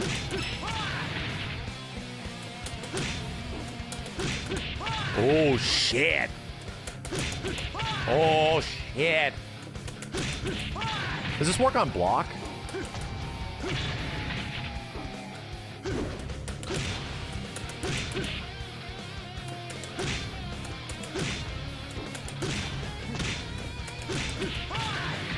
It does? Oh shit, that move's cool as fuck.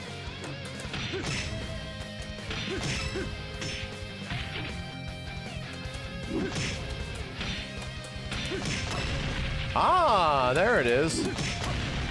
Okay. Ooh.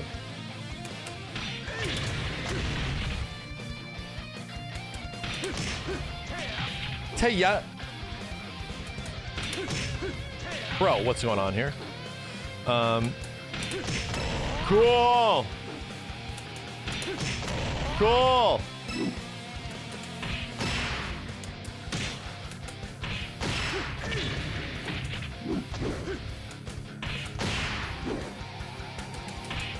Ooh. Ooh, cool. So much on-hit shit.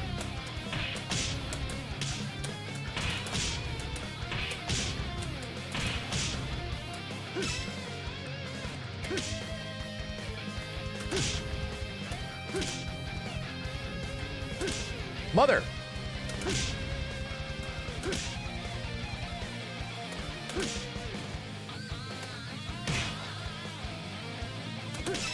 Whoa.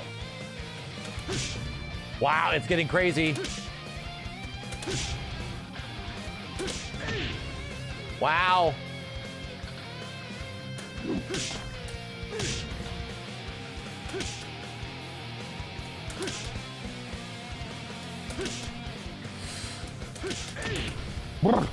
So fast.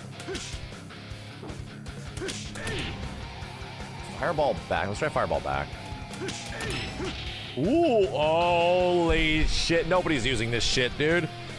Nobody's using this shit. What the fucking dumb ass?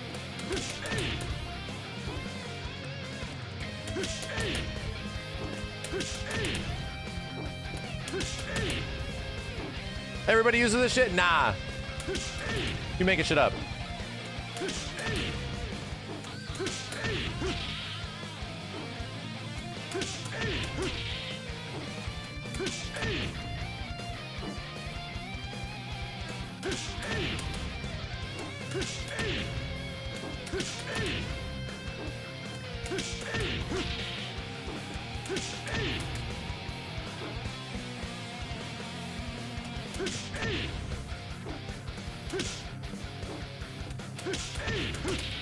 Oh! Got a rhythm to it. It's got a rhythm to it, right? Hiya!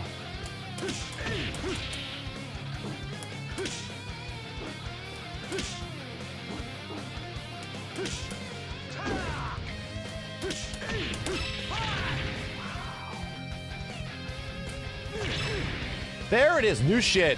This is new shit, chat. Jesus fuck, what the hell is that sound? Ah, what was that sound?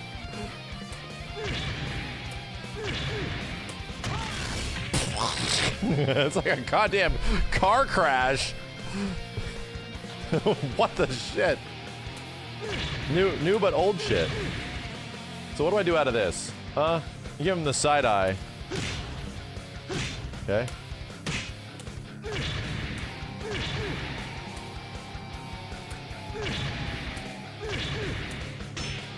What do I do from back turn, huh?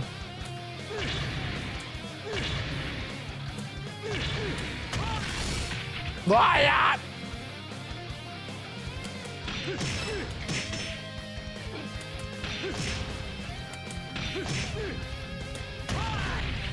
Back turn 2P bounce off the wall. Really? Okay.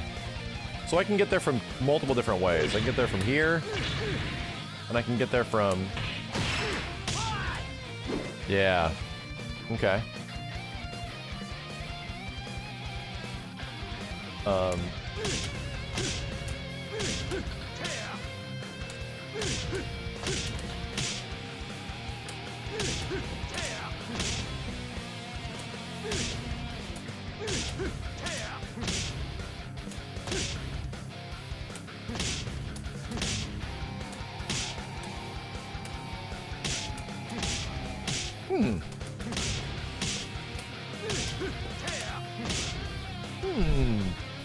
Then one down, back, forward.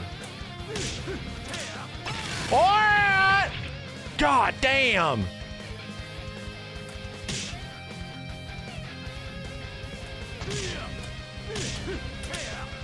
Ah! Holy shit, dude! More car crashes. Damn, now I'm good at it. Hiya! And then the screen fucking exploded.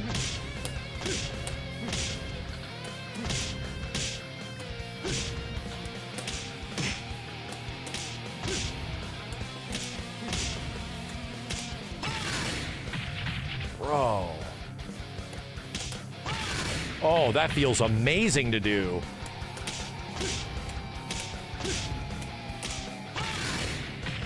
God damn.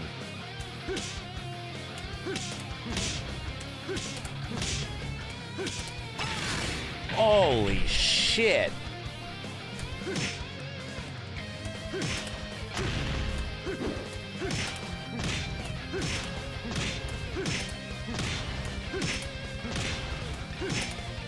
Trying, hold on.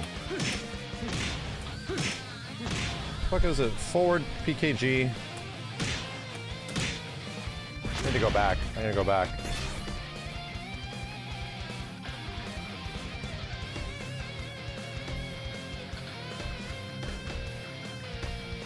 What was it? It was...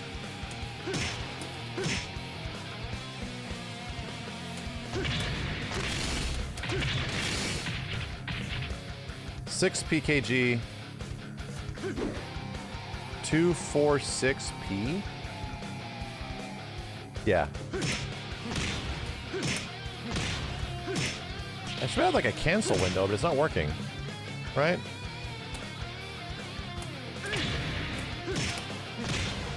Weird, it was working for me before.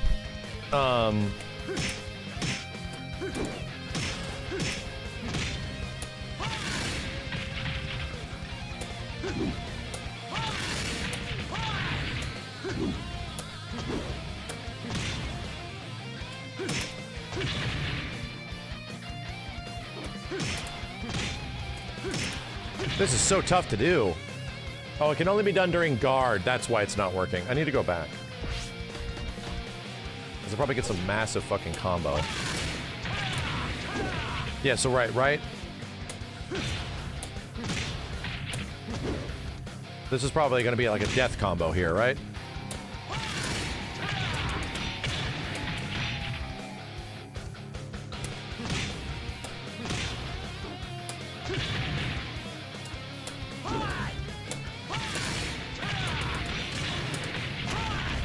Right. On wall splat, do 2 KGP. So.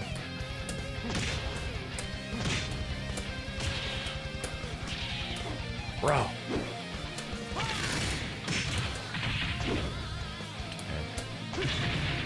Okay.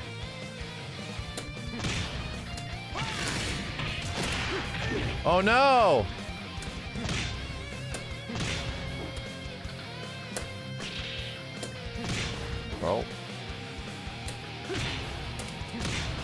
Bro. This is so tough. Want to make this move easier. This Hoyat! Okay. Shit. I keep getting that on accident. Okay. 336p is a lot easier. Okay.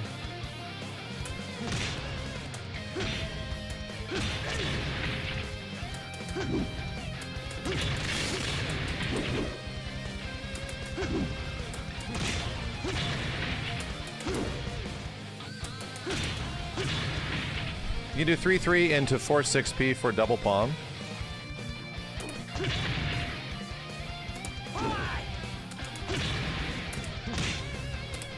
Oh shit! Oh shit, thank you.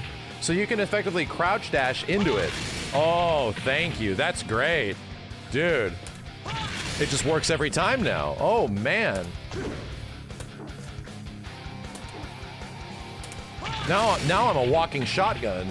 Look at this. Look at the range. Wow. Dude.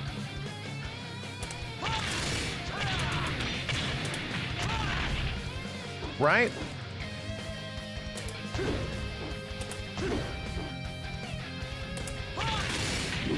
So, let me try this.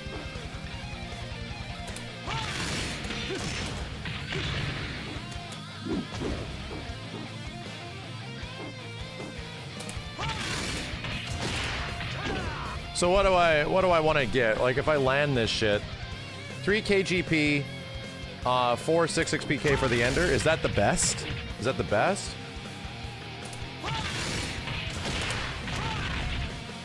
Would that be big?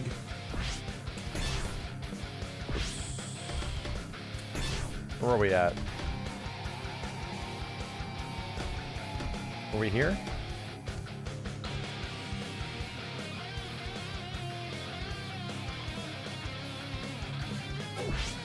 I'm so confused. What's gonna do here? Is VF gonna be at Evo? Yes.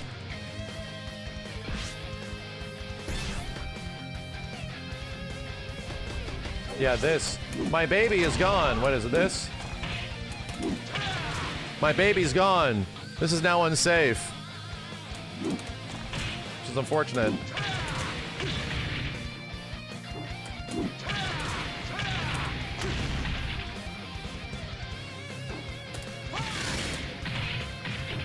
Thank God.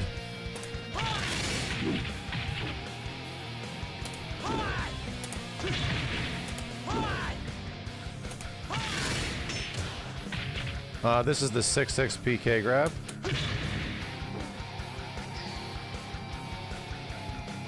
This is on hit. 6-6 PK grab. Okay.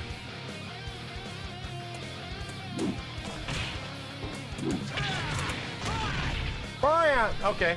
So, let's go back to normal situation.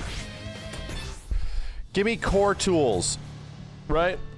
Core Akira tools that I should be looking out for. If I land like a here, let's just get a better idea here. Free training.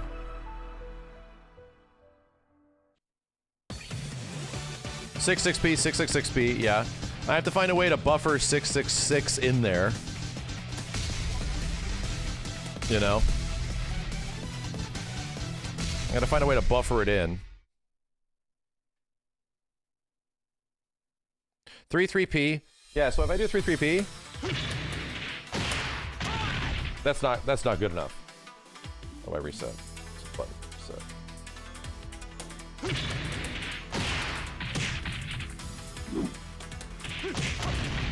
There we go.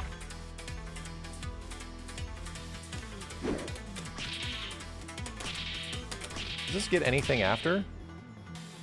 3p is easy, fast, mid, yeah.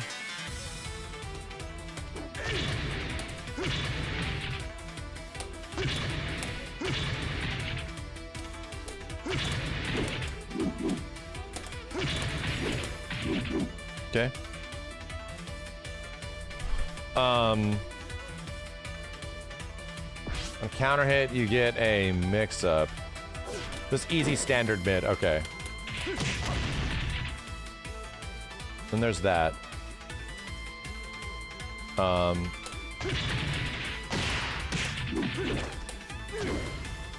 2-4-6B. Yeah, okay. So something like that, right?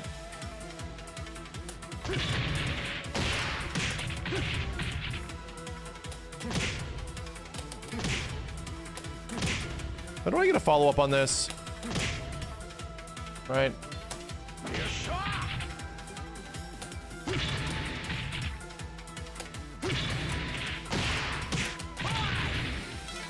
Yeah.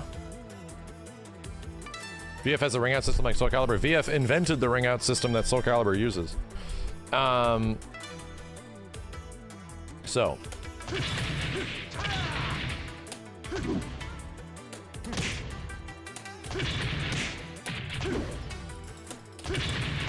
Okay. It's not a from crouch. That's the one. I'm looking for that move, but it's an on-hit move, right? So I have to do like down. There we go. There we go.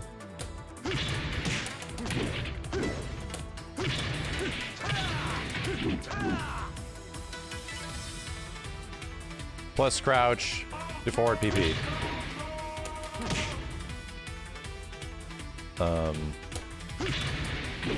You can buffer crouching moves with 3-3-6.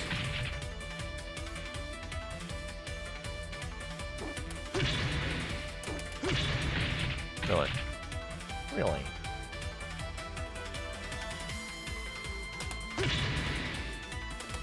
What was the other thing again?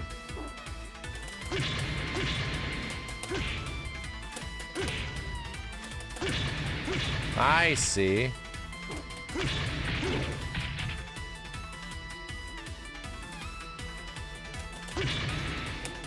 Yeah, all crouching moves can be replaced with crouch dash. That's amazing.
Don't I get anything after this? Right? After PKG? Yeah, what is the input after that? It's like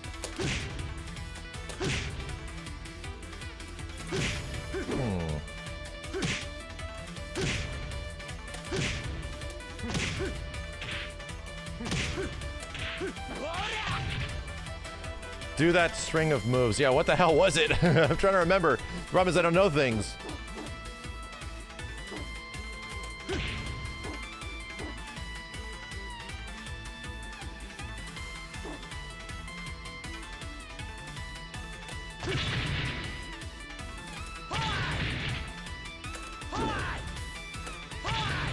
Okay. Yeah, I mean, look at command list, PKG starters.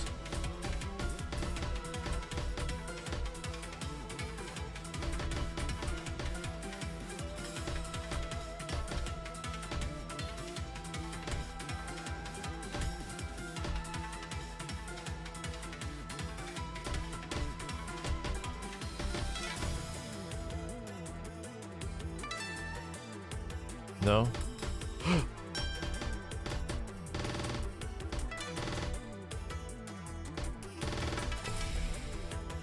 PKG.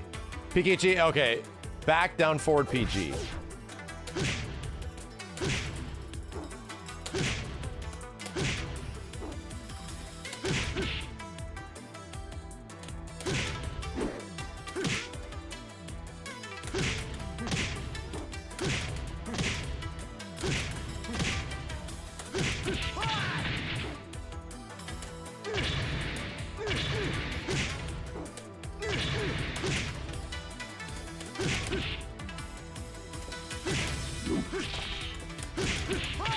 Yeah, okay.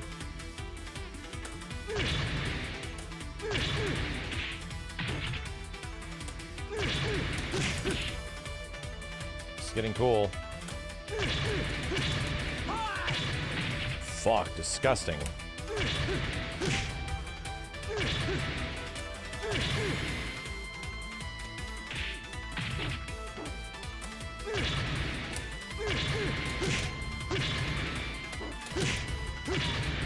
Brother.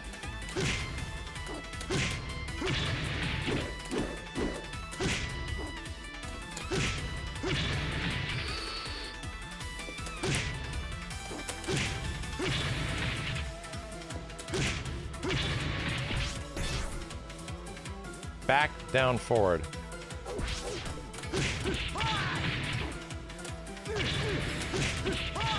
Got it. Okay. Sequences, right? Sequences.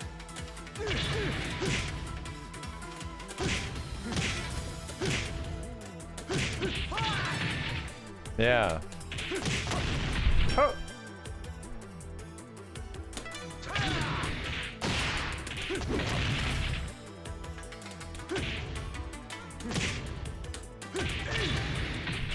Hey, hey.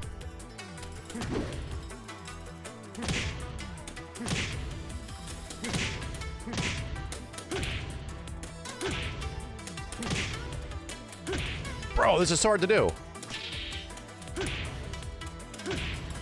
Bro.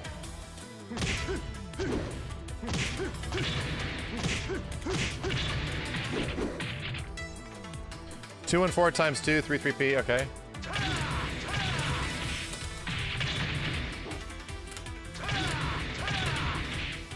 My bad. Okay, that's pretty chunky. 86 damage.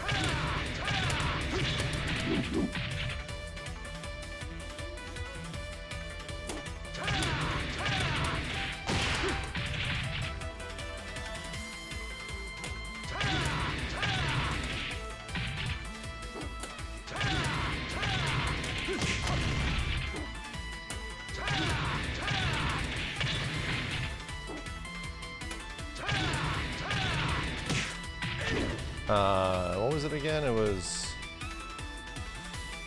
3-3P, yeah. Get out of here. Get out of here, you.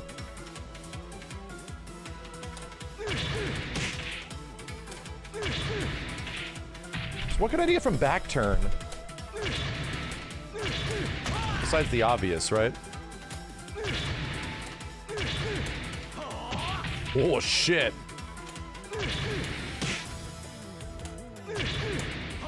I get a back turn throw? What the fuck? What the hell? I get a back turn throw?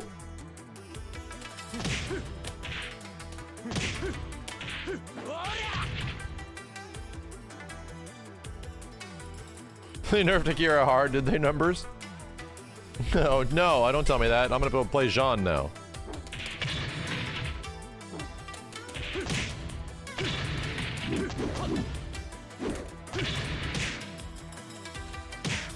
+4. I need to know the frames here.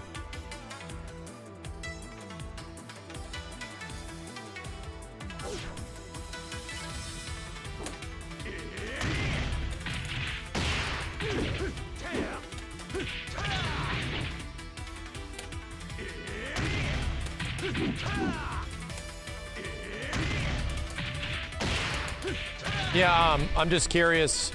What is 2P on block? Is it like -4?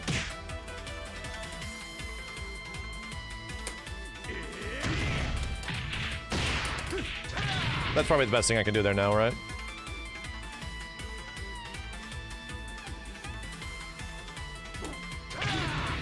Oh yeah, -5, okay.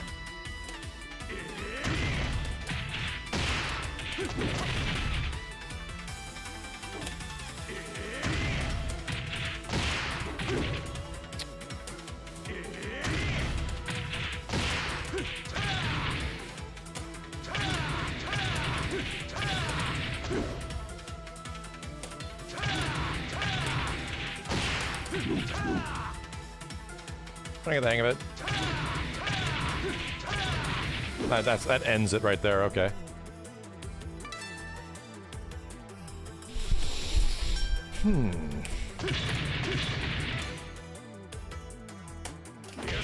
Yes, sir!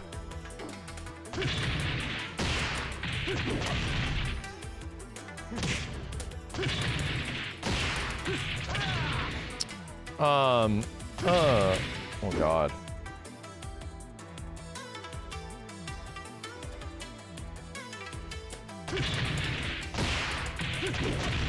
That sucks, right? For a knockdown? Sucks.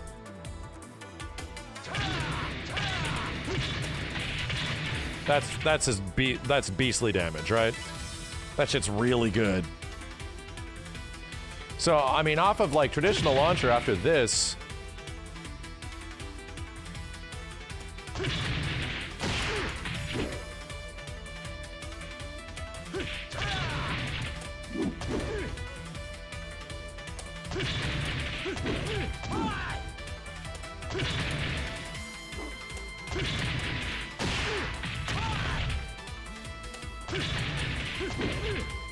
really?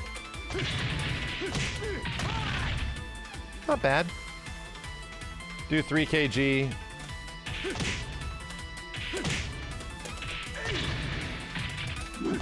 The hell?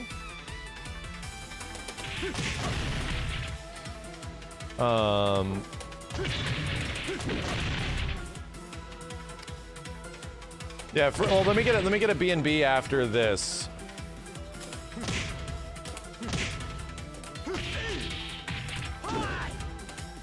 Let me get a B&B after back forward P, right? That does not seem great. Back forward P. Maybe.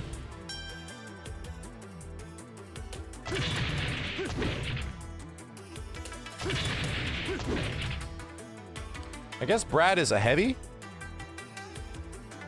After, do the palm after 2P.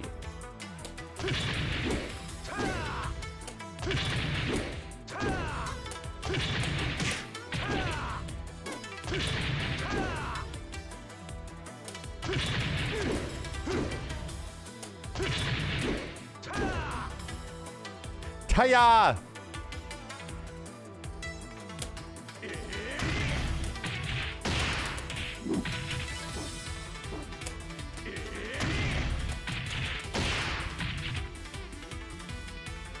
It's tough. 4-6P, 2KGP.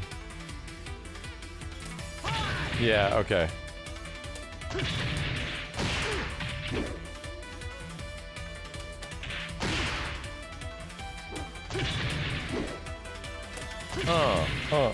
There we go. Okay.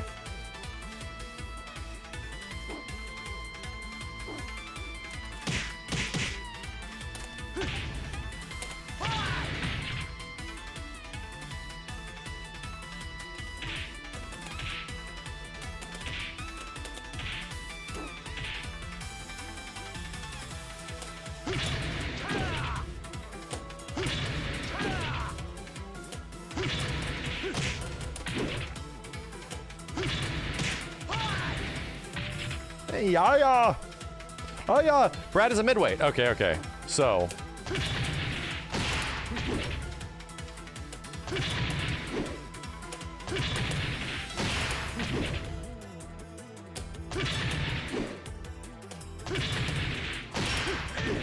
Damn it.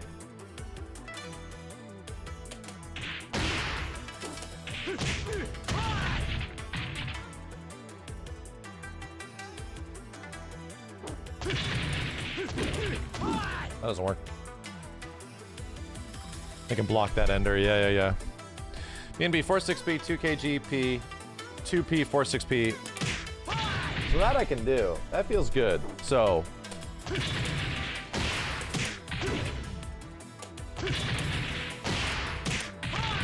There we go. There we go. Fuck out of here. So 2P into 4-6P feels good. That buffer's really nice. So, you know, fucking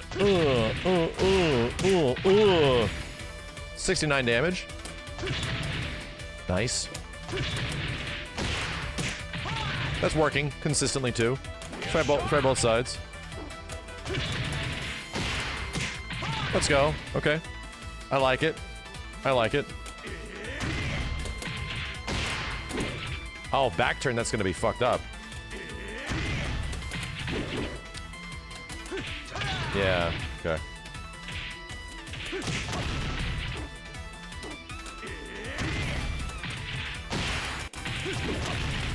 Okay. Shit! That's fine. That's easy to do and I don't have to think about it, right? That's fine. 2KGP, 2KGP and on hit P. Oh. Really?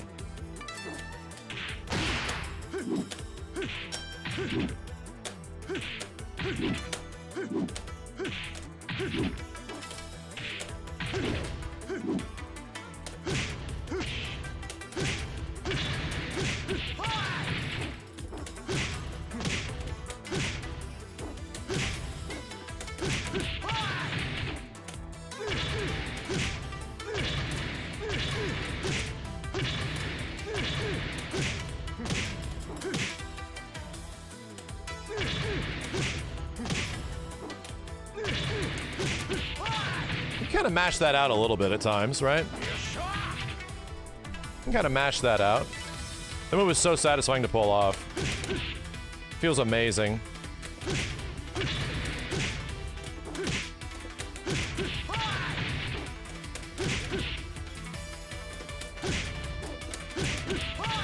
Feels amazing. Fuck.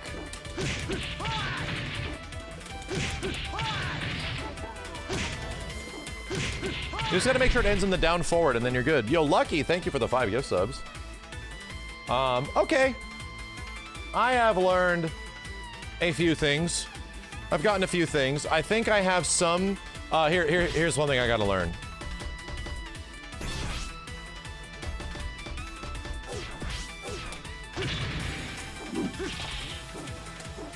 That. Okay, so this state, I'm imagining, here's where my brain's going. No, that doesn't work. So that's probably gonna work on most characters in the cast, I'm assuming, right? Tataya!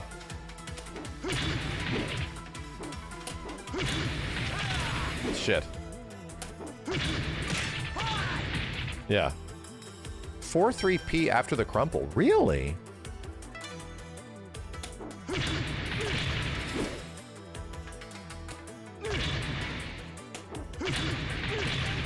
That just splats him down.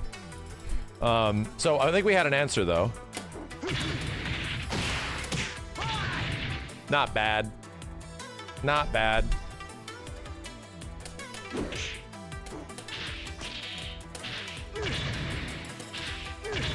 Any other counter hit shit I should worry about? Any other really good counter hit shit that he's got? Does he have a Jin, you know, forward 4? Try 66K as the ender, okay.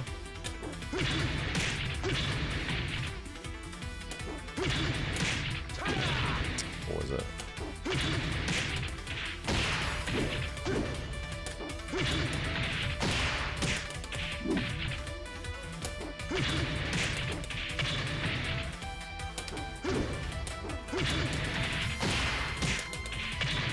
$82. Oh shit. So that's the premium ender. Forward 4K is the premium ender. After the crumple, do 2P. Oh shit. Whoa. Whoa.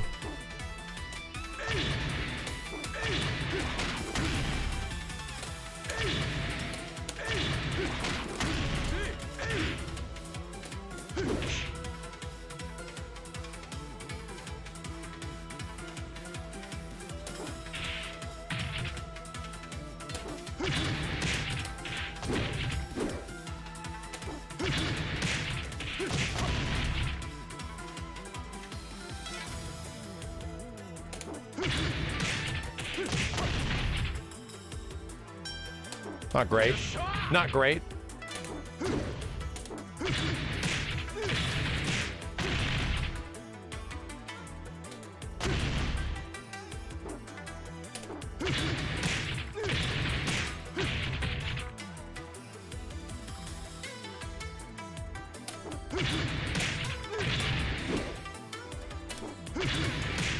Fuck!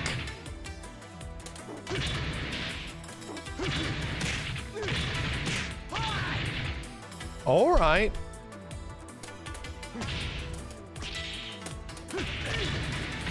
Okay. That's pretty cool. That feels pretty good, too.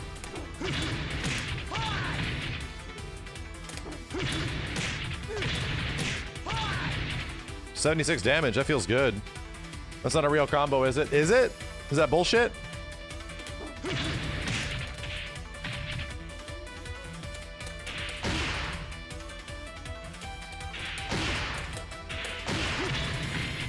I'll try that. I like it. I keep forgetting that's the thing. 3PK is a low counter hit launcher. Oh yeah. Okay, okay. I was using this. I remembered this move because it was good. So, hold on a second.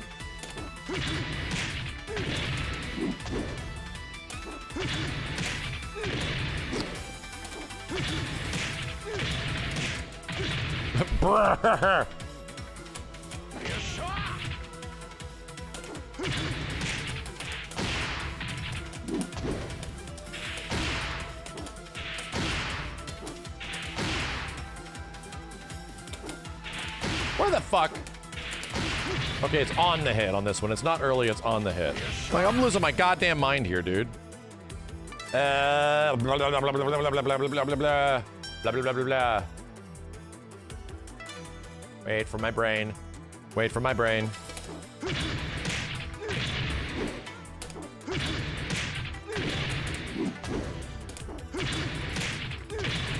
There it is.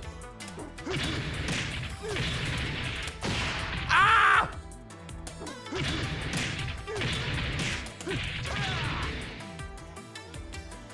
Not terrible. 79 damage. That should work, right?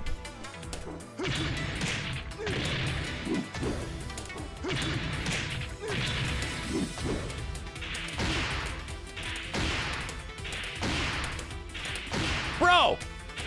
Give it to me! There we go! Shit! That's tough. That's tough.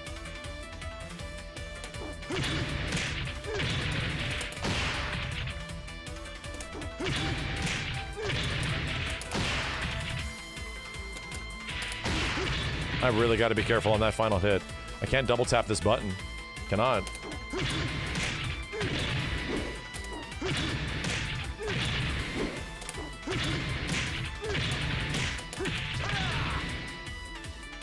I mean, that's good, right? That's good.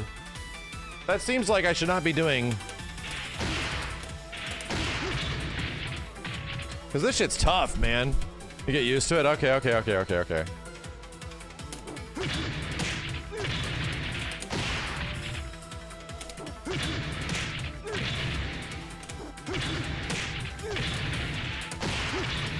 $82. You weren't wrong.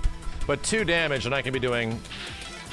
Right, for slightly less damage, I can get something that's much easier.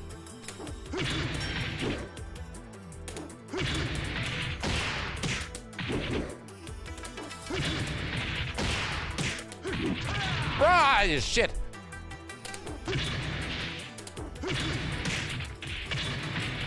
It's even 64.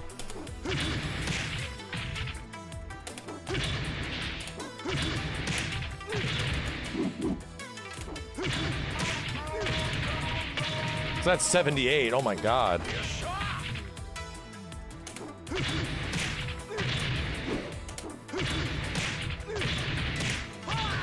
Okay. Oh, that sucked.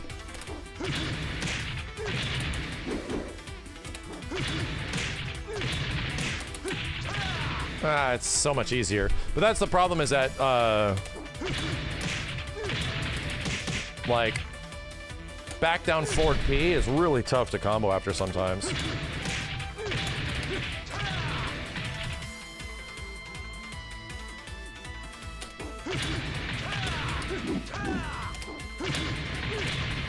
Yeah.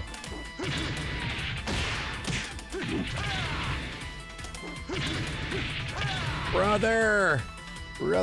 Yo, Maximark, thank you.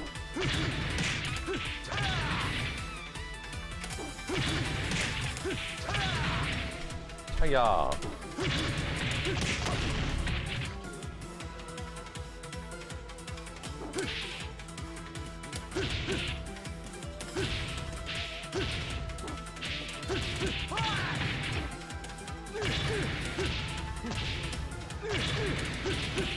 God damn, that feels amazing.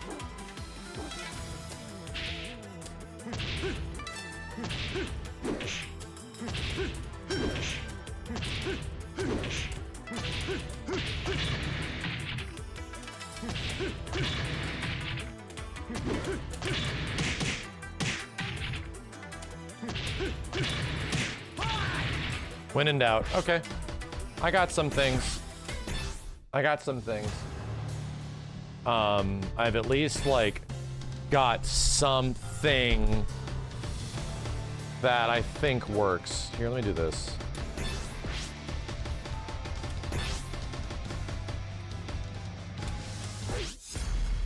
Put that Tekken delay.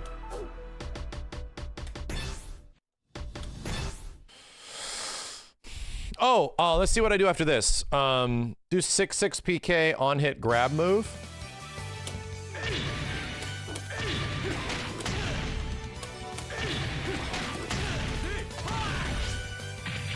That seemed good. That seemed good. Bro, so many fucking moves. Buford Beans. It's so loud! God, here we go. Hope it runs well.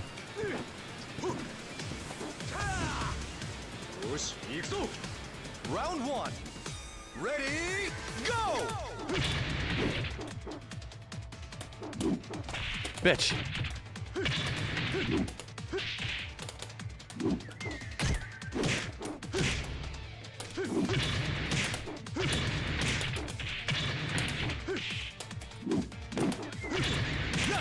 Damn. Okay.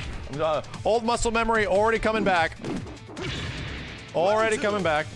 Ready, go! Shit. Cool. Oh shit.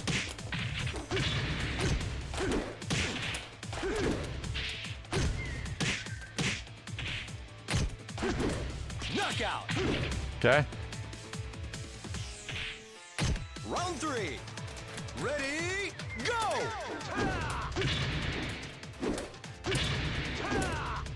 Hey man.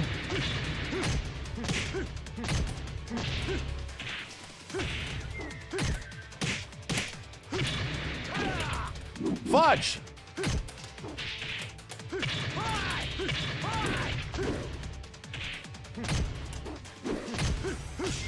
Oh, that. Ooh, I didn't realize that broke. Okay. Round 4. Ready, go!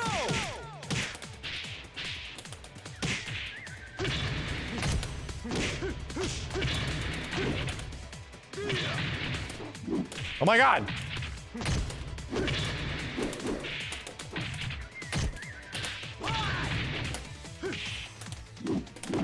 Let's go. I love that, man. I love avoiding people's wake-up attacks and punishing. That shit feels good. That shit feels mad good. How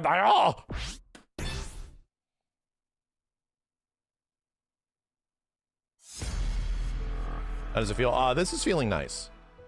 This is feeling pretty good. All right. Yeah, short hopping in Virtua Fighter just feels really good. Let's give him one of these. Go!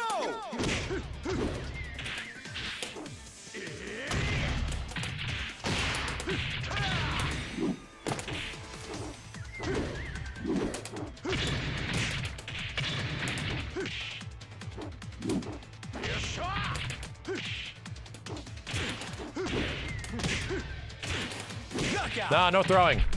No, no, no, no. Round 2. Ready, go!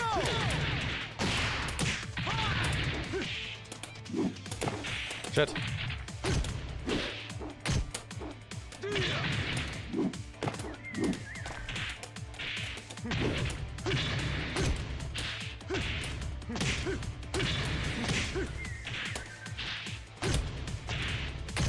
Stop it! Hiya! Round 3. Ready, go! Fuck me.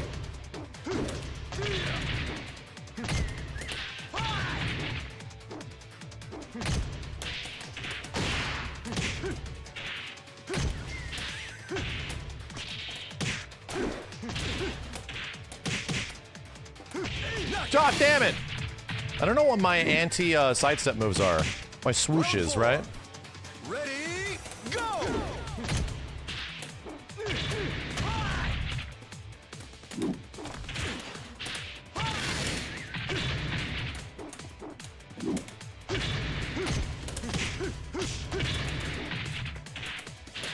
Knockout! Okay. Okay. 4-6 PK, 4-6 PKG. I gotta try that. I gotta try that. Okay. You aggressive man. Akira lacks full circulars. Okay, so like this? The fuck is it? What's right? Bro, what is it? What's the ha? I forgot the hell this move is, man. There it is, it's back. Yeah, back PP.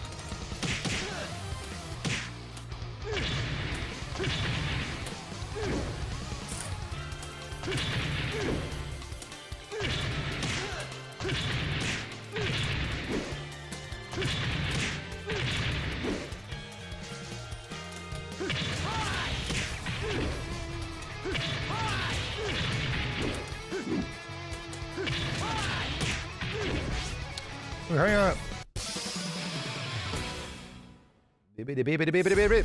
Oh shit, Jean.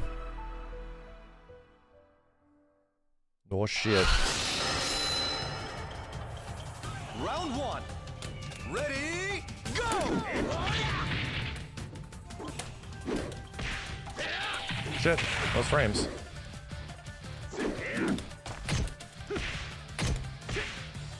Nice. Shit, bro. Okay. Using frames pretty well. Pretty well. Round two. Ready, go!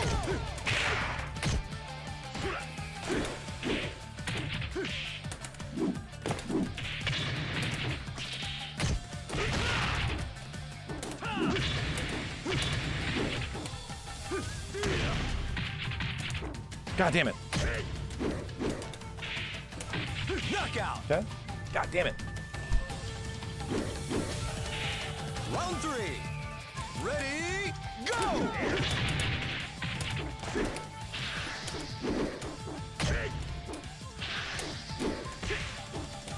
Fuck.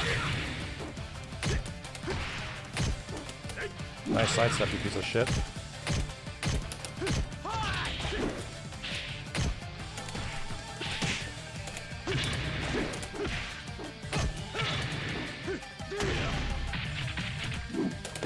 No! Damn it! I was trying to do fancy shit. Oh, damn it. Round four. Ready, go!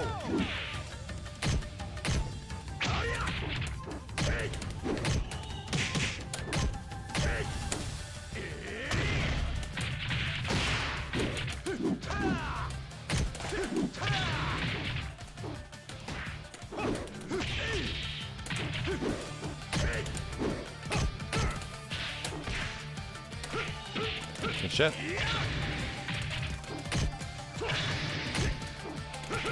Not the ring out. Oh, shit. Wow. It's tough to match the speed of these people that are so familiar with shit, you know?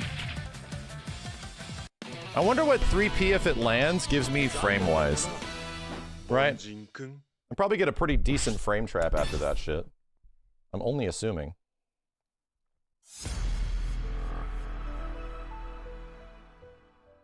I'm only assuming I get good frames. And like a throw opportunity. Round one. Ready, go!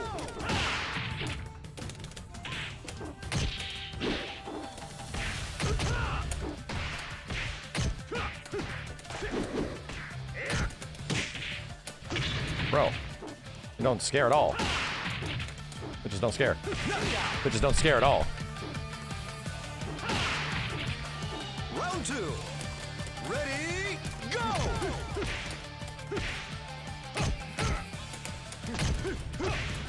Okay. I forget what the low is. Shit. Bye-bye. Bye-bye. Round three. Ready, go!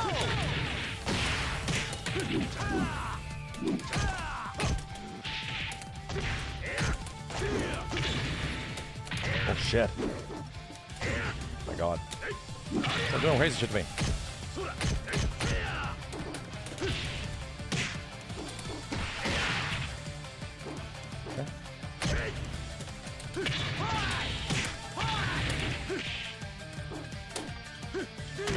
Okay. Okay. Round four. Ready, go!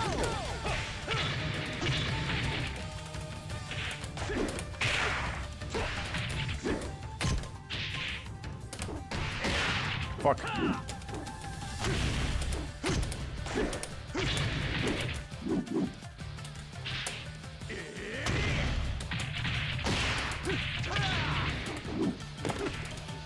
Let's go! Let's go! Tetsuzanko does damage after sidestep. Too many inputs, man. I'll have to really get used to it. The way that feels.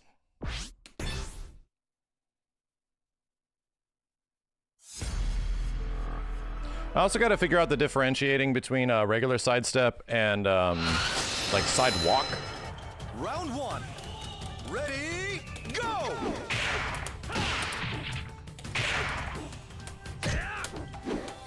Oh my god, the micro duck. That was crazy, brother.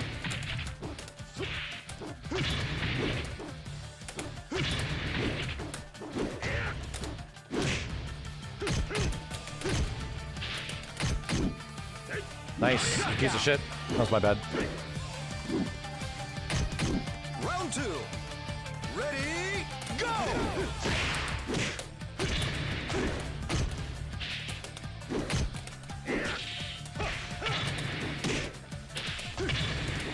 No! Fuck me. Good punish.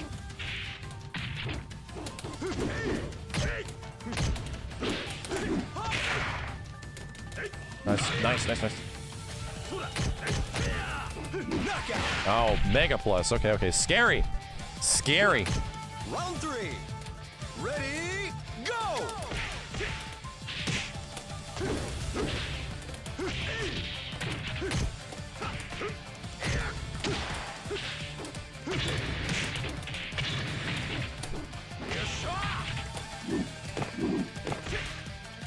Fuckers. Knockout. Fuckers. Round 4. Ready, go!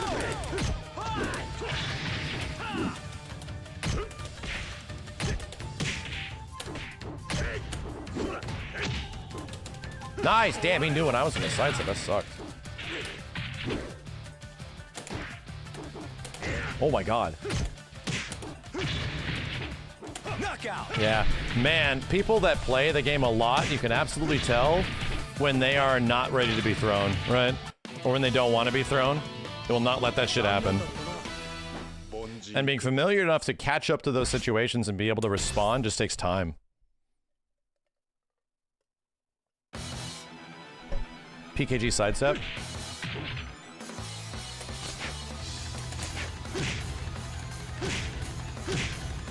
Do PKG sidestep. Oh, I didn't know that existed. I forgot. That's how you do it. Thank you. Literally forgot this existed.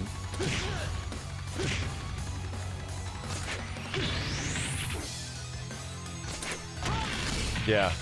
There we go.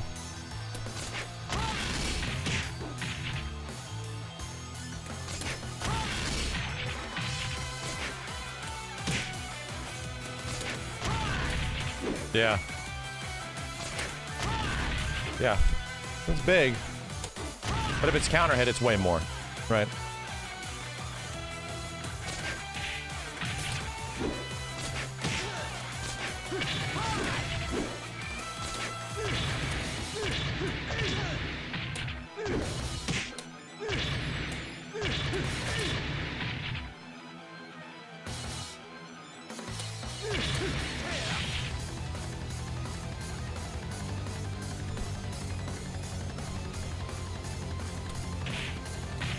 Matchmaking's acting funky.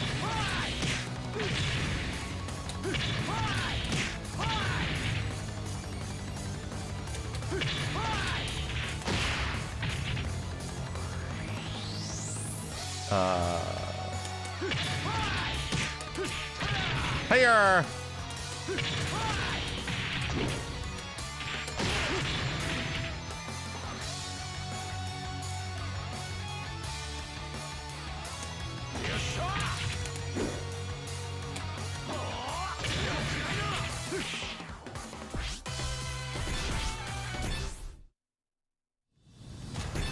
See if that helps. We'll see if that helps. Crossplay will definitely help.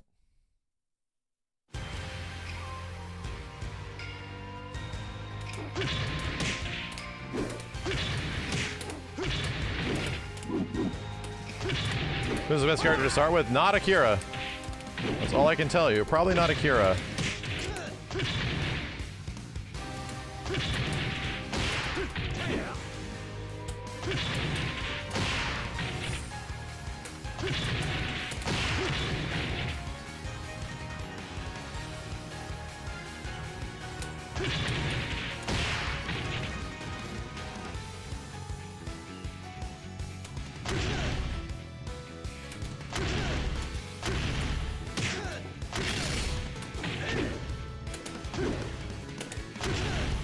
$336p? PK? What the hell's that?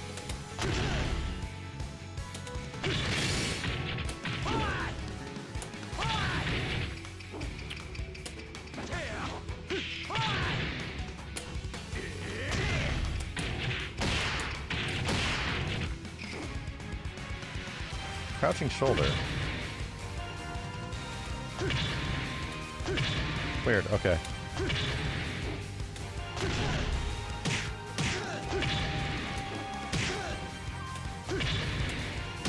That's the one. Okay. Down forward PK is the counter hit launcher.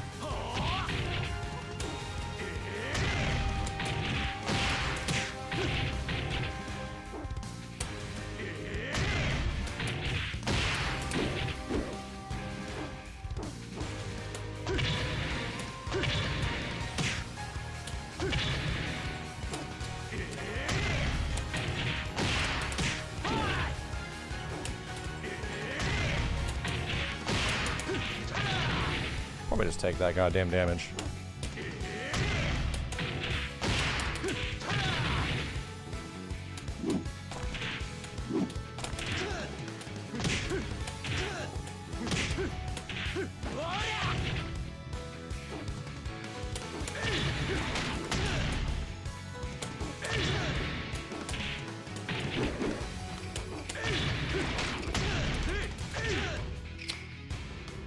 Wonder if you get different things out of here.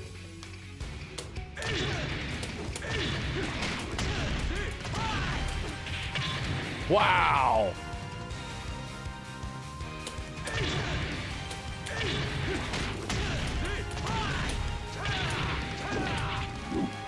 Wow.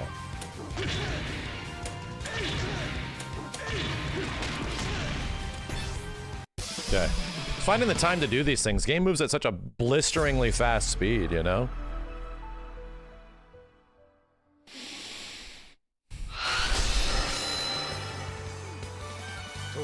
Toe Stomp is plus 16. Really? Ready, go!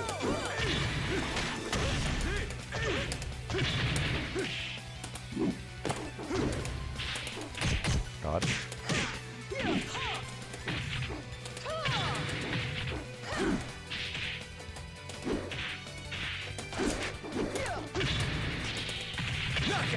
Okay. Round 2. Ready, go!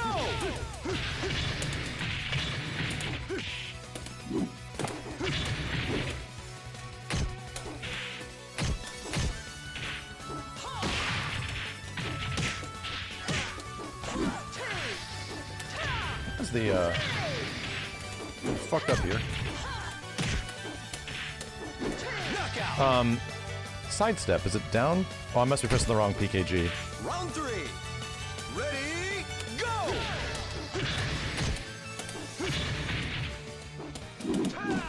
Oh god. This is bad.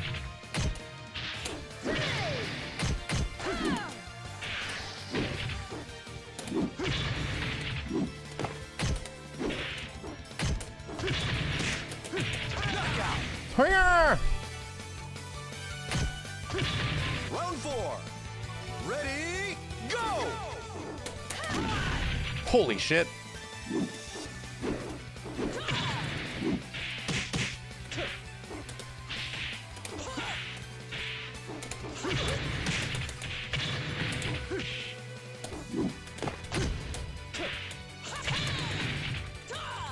Yeah.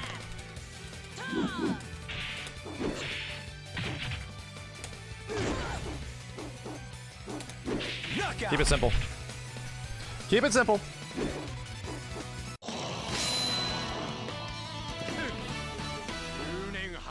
Dude, what the hell was sidestep with PKG again? What's the input? It's not down PKG, it's not up PKG. What is it? I did it once on, and I'm like, I don't have the muscle memory for it. Give it to me.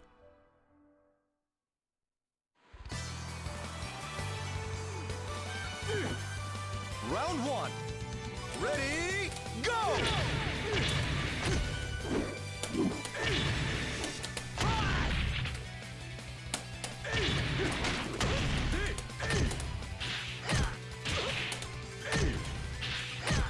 Knockout!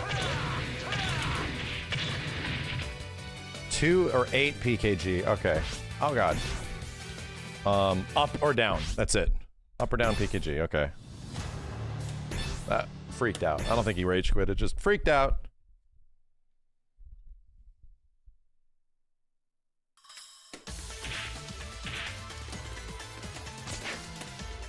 It's a modifier.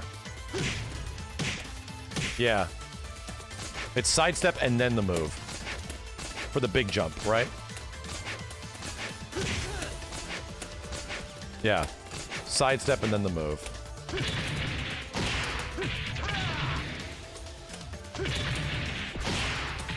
Gotcha. I didn't know the timing of it. It's really fast.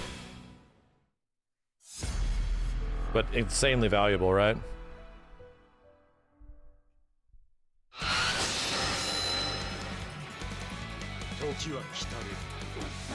Round 1. Start running now. Oh shit.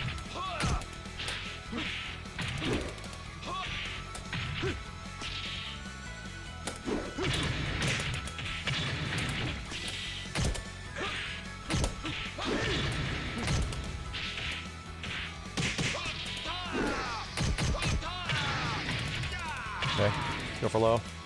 There we go. Round 2. Ready, go! Bitch ass.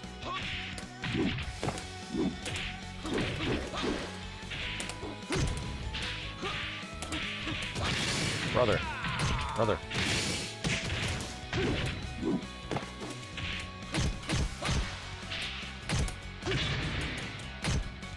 No! Knockout! Grab. No! Round 3. Ready, go! This is hitting sidestep pretty hard.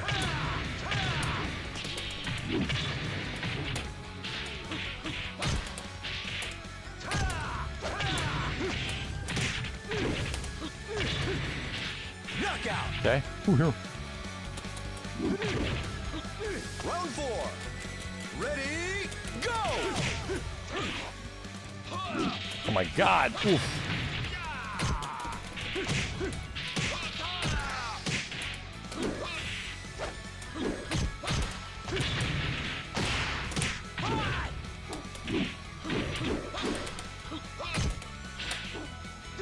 Knockout!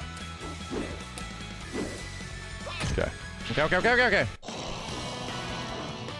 Okay.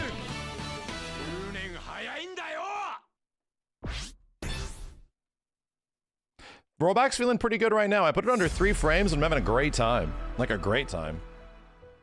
I'm not good at all, but I'm having a great time.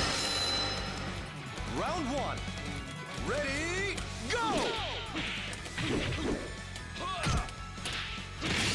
Bro, you're gonna stop mashing.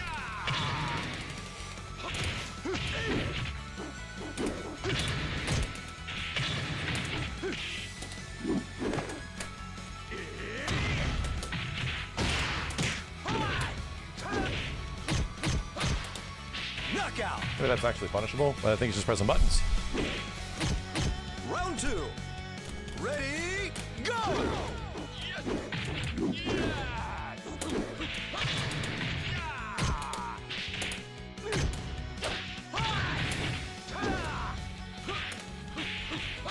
Okay.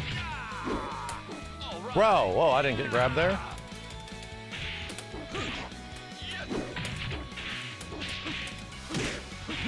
Man, okay. Used to it. Round 3. Ready, go!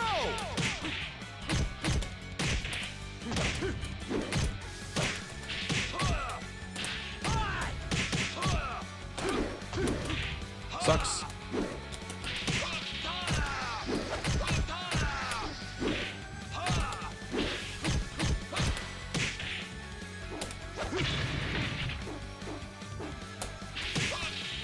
Damn it. Okay. Damn it. Round 4. Ready, go!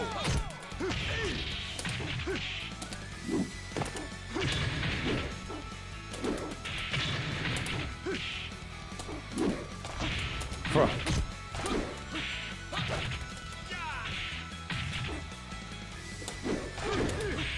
Bro, I'm gonna kill you all fancy like. Knockout. Okay. Round 5. Ready, go!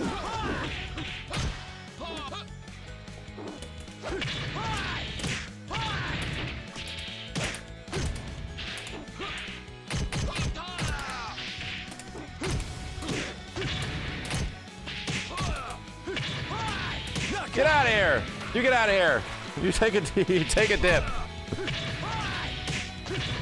Go take a dip.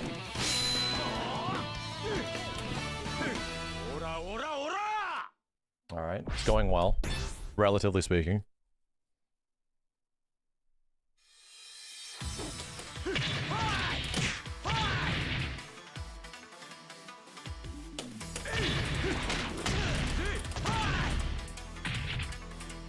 TKGP 4P.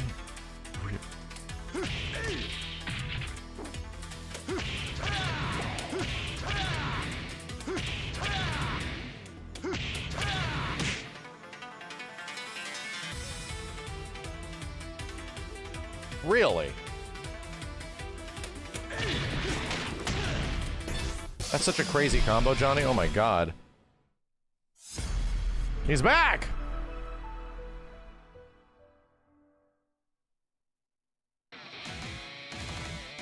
Round 1. Ready, go!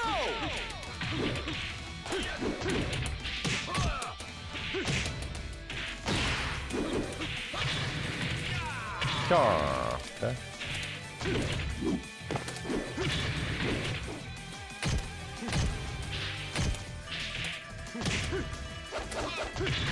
Knockout. Okay. Okay. Round 2. Ready, go!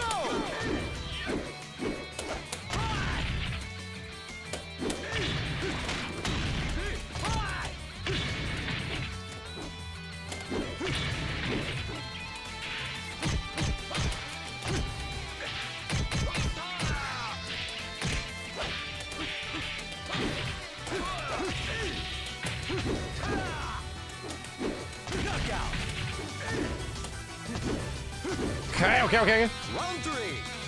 Ready, go!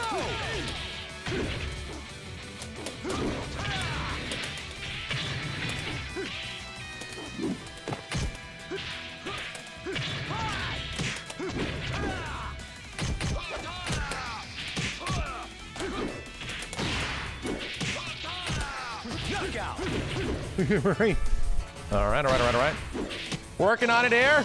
We're working on it. Trying to see how I can control people too.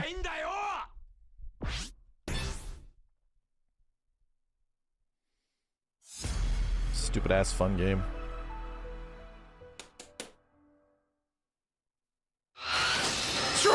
What the hell is this sound? Round 1. Ready, go!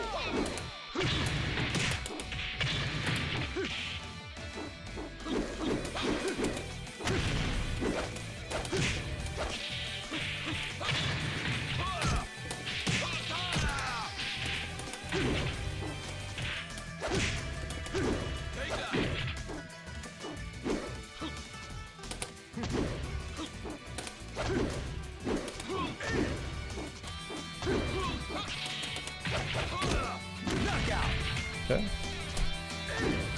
What's the big boost? Ready, go!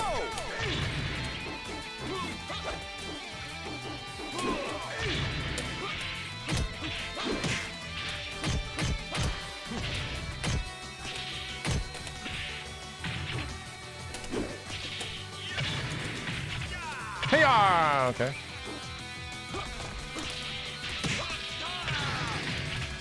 Is that fool? Damn it! I can never throw this dude. He refuses. Round 3. Ready, go!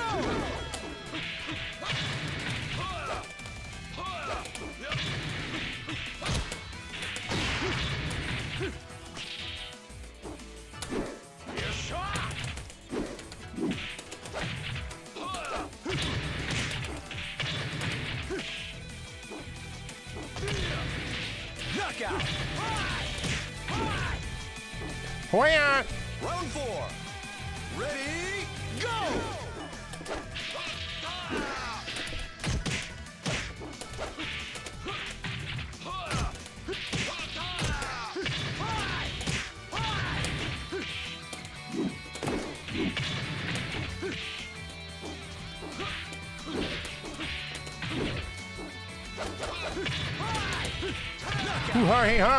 Okay. All right. I can barely throw this dude. He's not holding guard at any time. Yeah, it was an absolute refusal.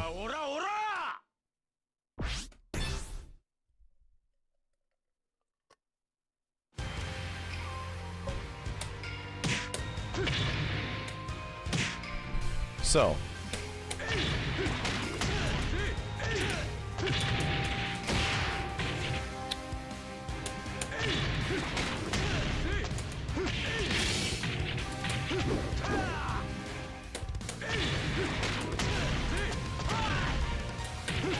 After that.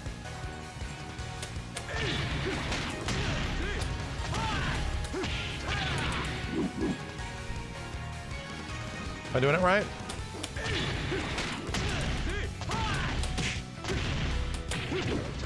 That, yeah.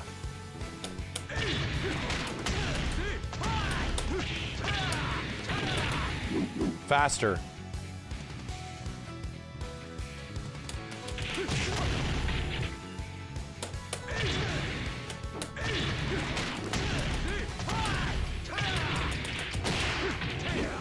Jesus, bro. Do you just kill somebody if this happens? Is that what happens? Do you just kill somebody here?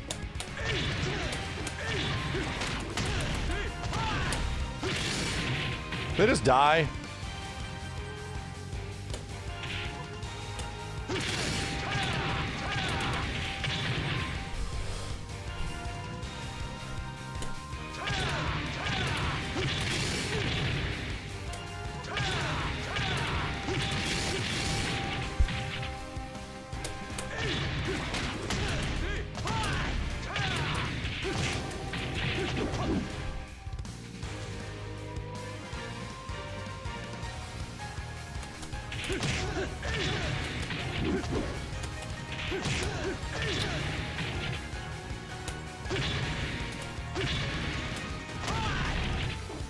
Forgot one move. What am I missing?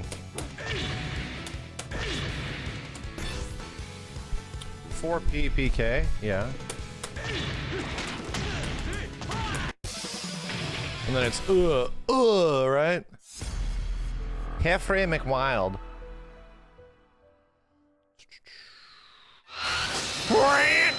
Horrible sound. Round 1. Ready, go!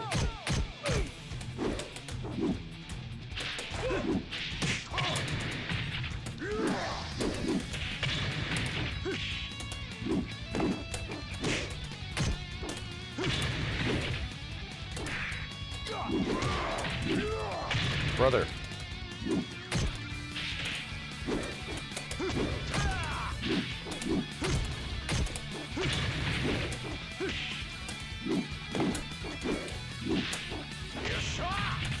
Knockout. Okay. It's so loud. Round 2. Ready, go!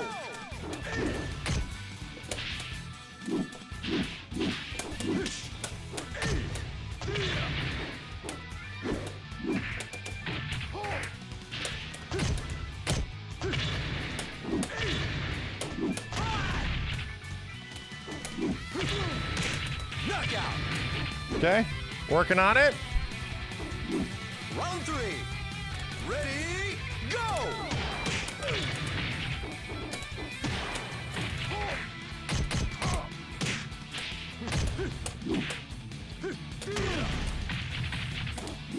Bam! Bam! Fuck. Getting a little too excited. Let's go! Bam! Shit. Okay.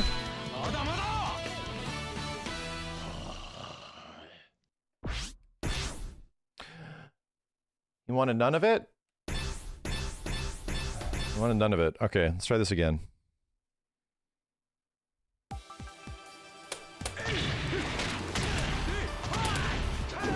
Oh shit.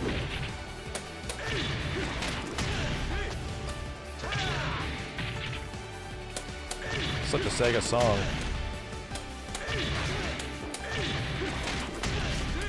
Damn it! I'm gonna get this, dude. I wanna see what it's like.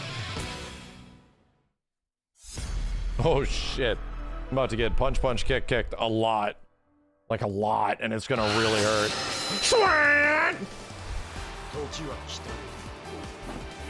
Yeah, 4 PPK. Round 1. Ready, go!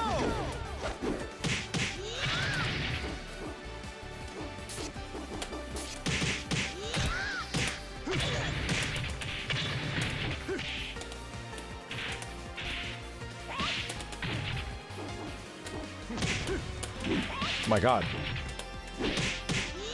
Okay. Okay. Yeah. Yeah. Round 2. Ready, go!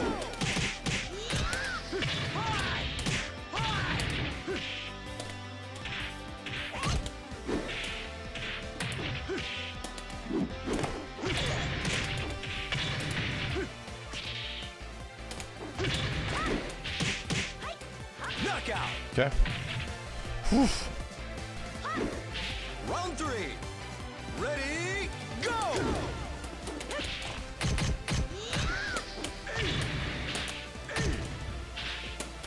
Goddamn, I'm gonna sidestep.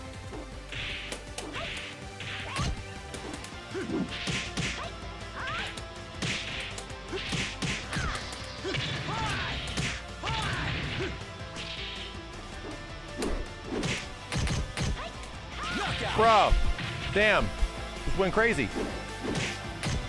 How punish it? Not really the same game, right game?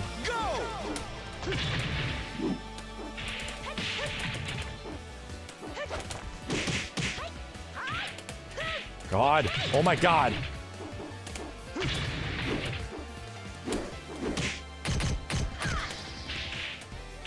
Bro, oh Jesus, such a nightmare. Okay. Everything resulted in like punch, punch, punch, kick low, or the mid after. It was all there, but holy shit. 6K to punish sweeps. Okay, 6K. All right.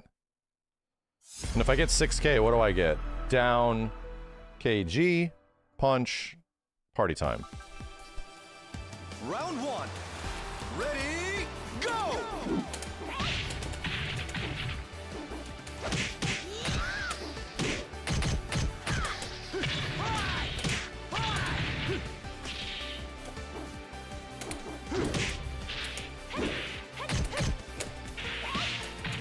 Brother.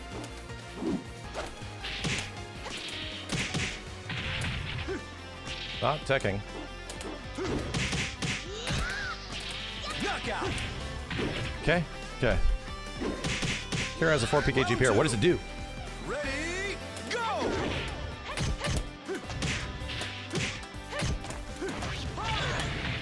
Oh shit.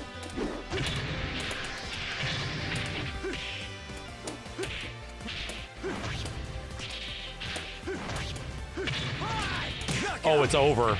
It's over. It's a mid-high parry. It's over. What do I do after? Back forward PK? Ready, go!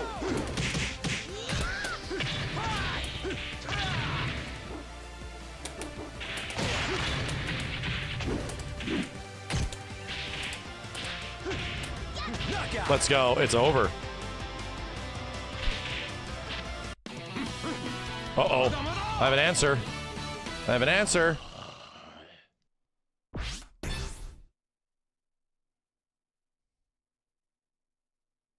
Not mids, it's just highs. Yeesh. Okay.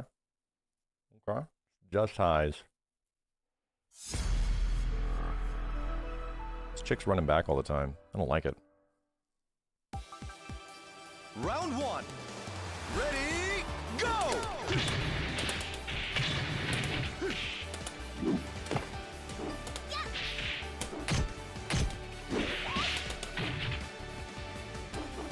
Whoa, fuck.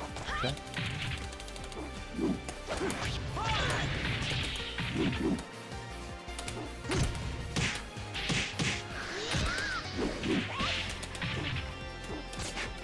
Damn, brother. No, I didn't tech it. My bad. Ooh.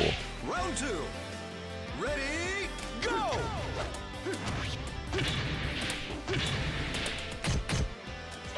Nice.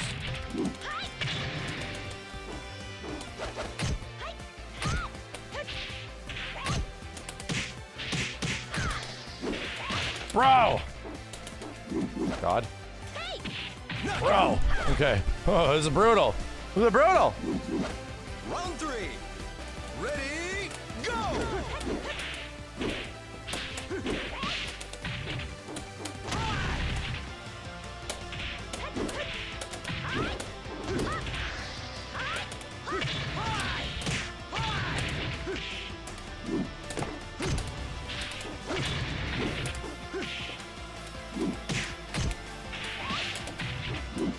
Knockout. Okay. Round 4. Ready, go!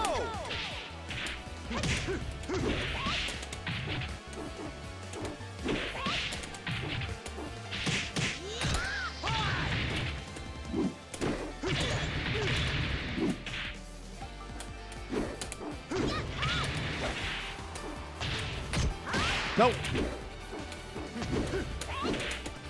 Oh, I didn't get the hit grab after. My bad. Good shit. I did not get it, man. With characters with fast buttons, it's going to be very hard for me to figure out how to stop that, you know?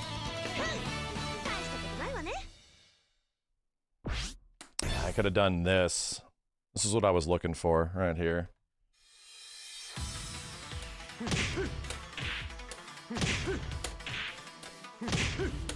Bro, no way. I'm not this bad at it. There it is. So.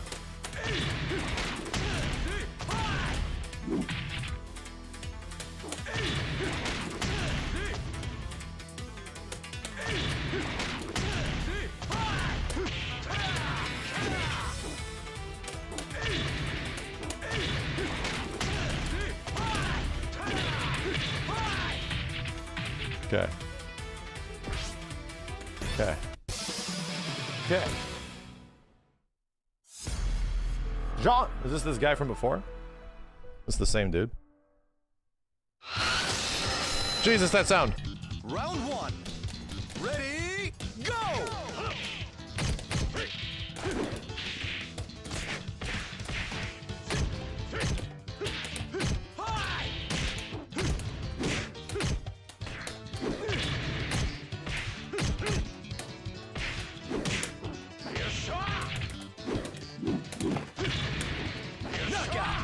Schwab. Round 2. Ready, go!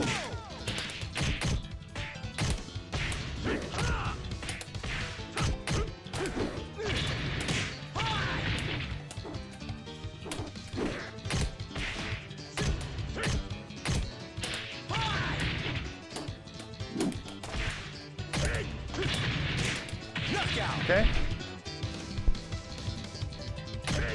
Scared of 70 moves with electricity? Nah, wrong game.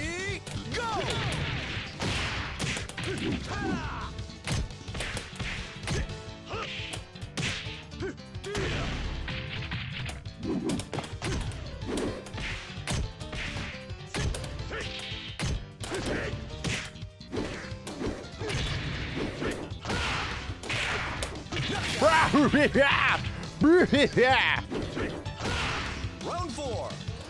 Ready, go!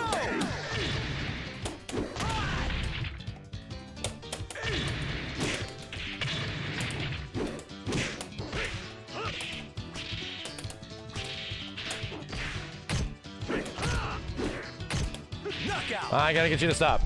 I gotta get you to stop. Yeah, I can make sense out of this dude's play. Just a little bit.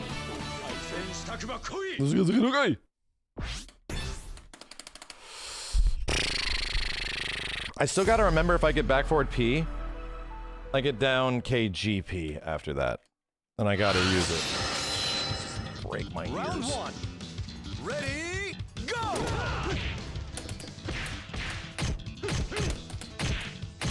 Oh. Uh-oh.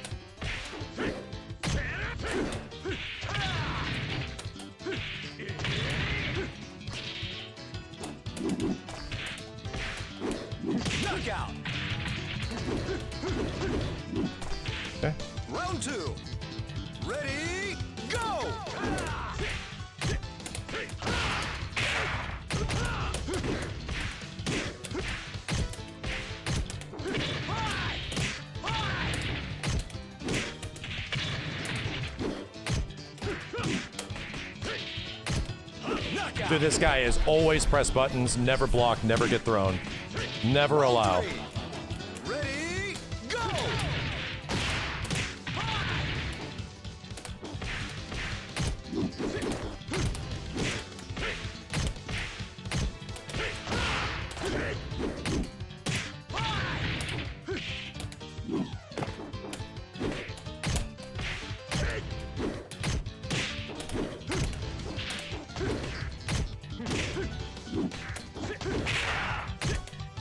No, no, no. No, no, no, no. Down back. Ready, go!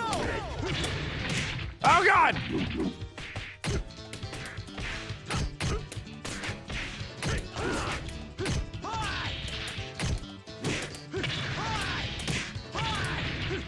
Shit.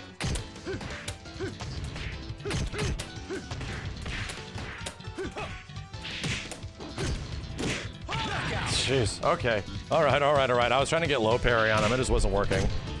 All the buttons. We're fine.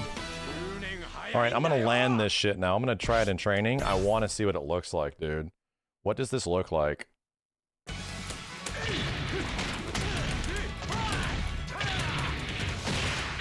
Is that it?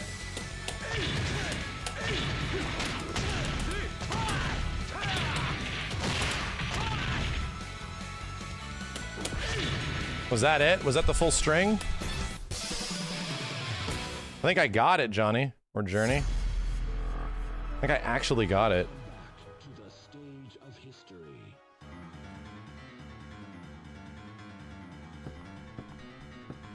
Round one.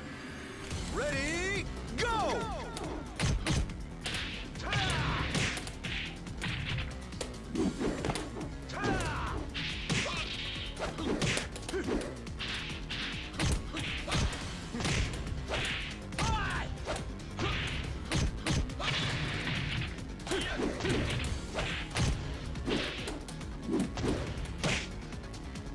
Oh no. 8 rollback frames is not good. That's not good.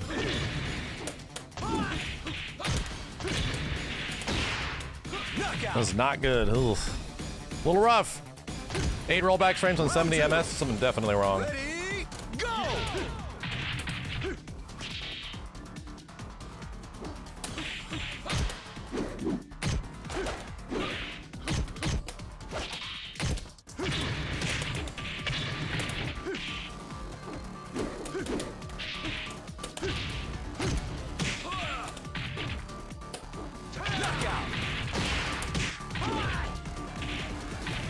Round three. Ready, go!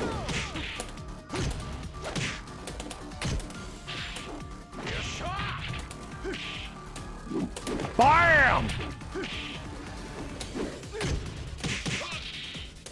Shit, you got me.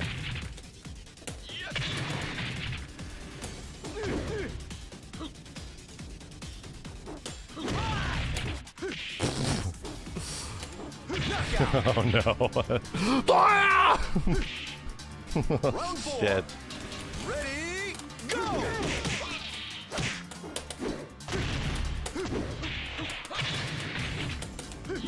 Oh no.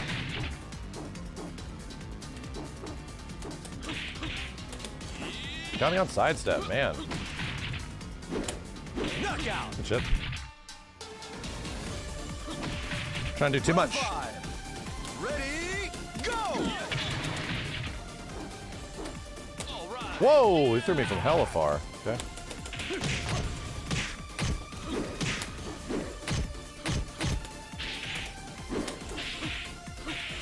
This sucks. Ow, ow, ow, ow, ow. All the simple shit, and I'm trying to do too much. I'm starting to think of way too much. My brain is so all over the place. I'm like, yeah, forward, PK, counter hit, this into that, into this, into this, into that, into that. If I kept it so simple, it'd be so much better.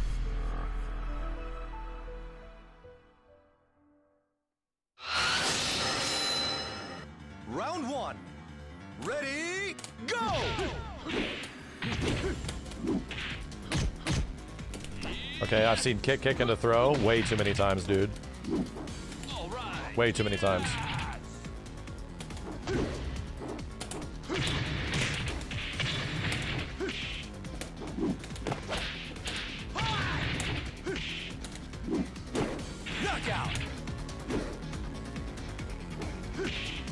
Round 2. Ready, go!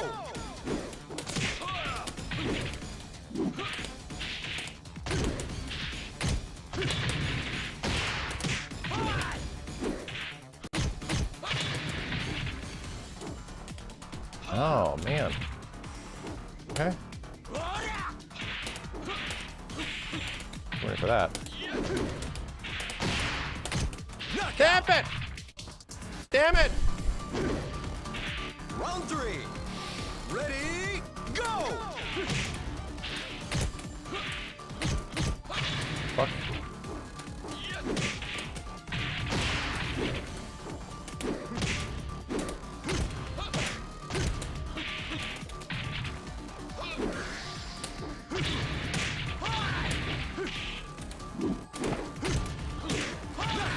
Okay. Orient. Round 4. Ready, go!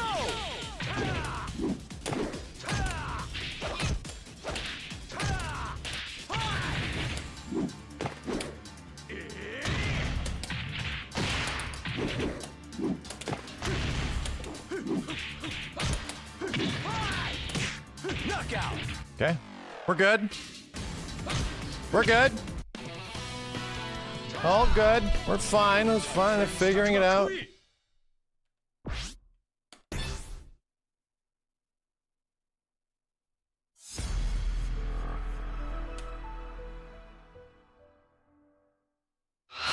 Four 6 PK to stop sidestep.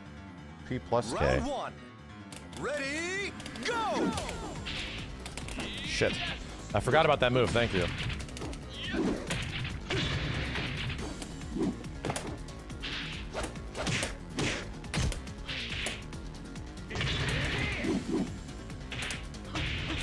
Fuck.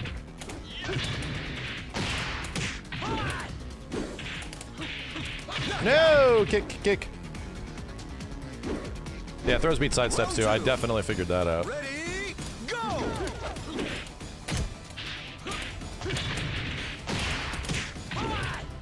Damn it.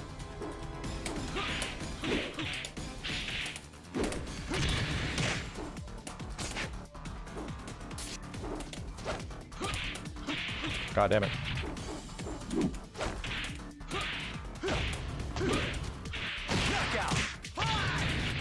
Okay. Round 3. Ready, go!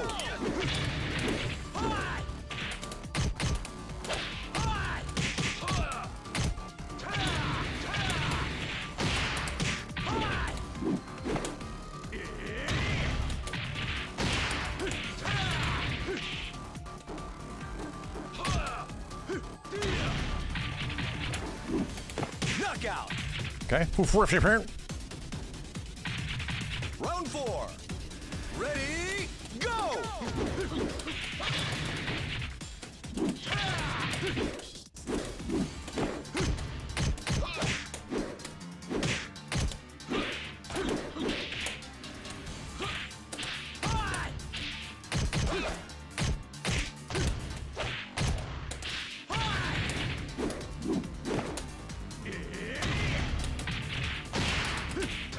Okay.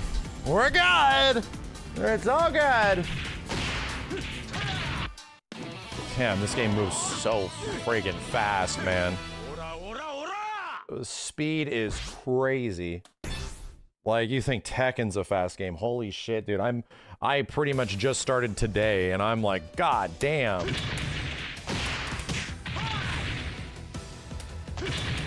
Does this play like the most like gameplay wise? Dead or Alive, technically.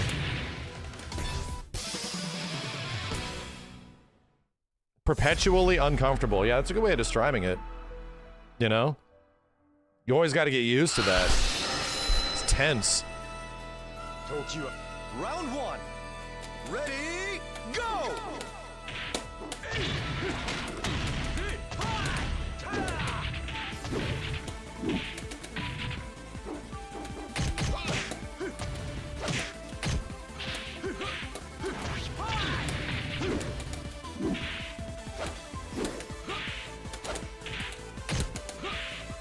Damn it, man.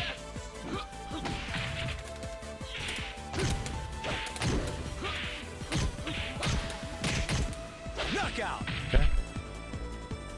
What is low parry with Akira? Round 2. Or crouch parry? Ready, go! Shit.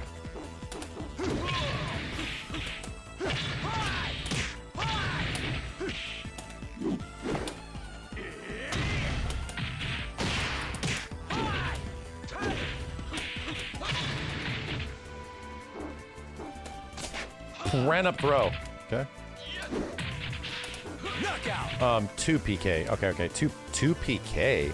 Not 2 PKG. Ready, go! Well, that's so weird that it would be that.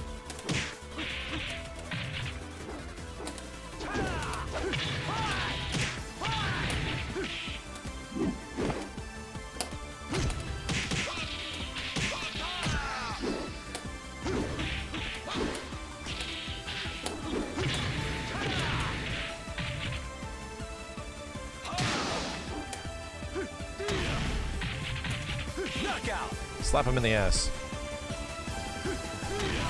Round 4.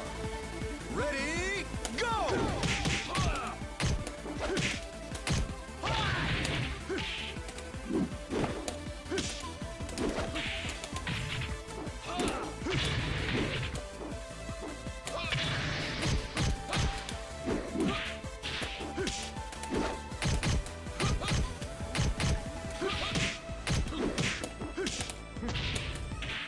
God damn it, I tried to get it.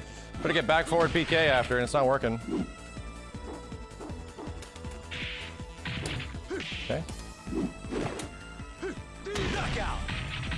Damn it, man. Forward PKG, back forward punch. Launcher.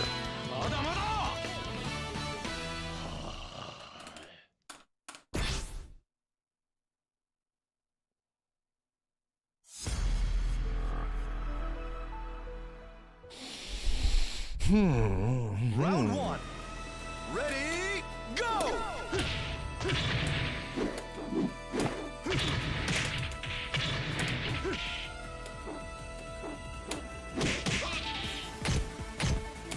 Man, grabbed after.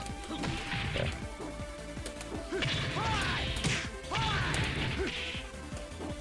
Nah, bad move. Round 2. Ready, go! Trying to get out of it.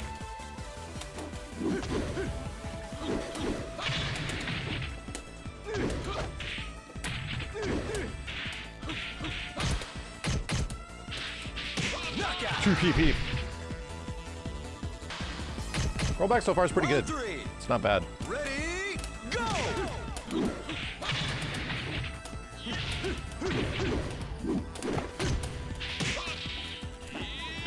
Roy, boy howdy. Get hit by the same shit over and over again.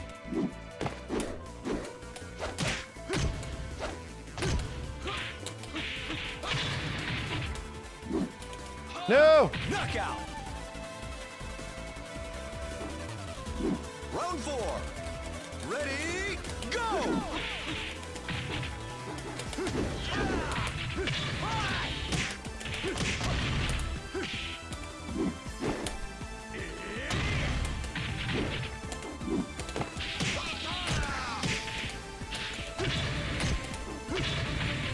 Come on, buddy.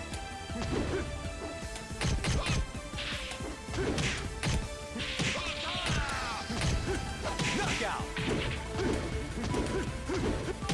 Okay. Round 5. Ready, go!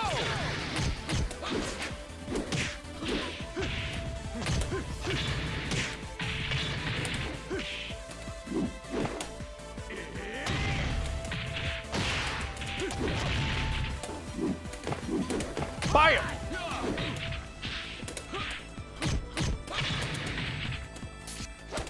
Boom! Fire! Cool.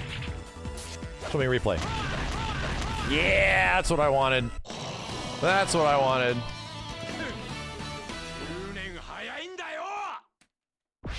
Stupid fun ass game, dude. My god. Stupid fun game. So crazy.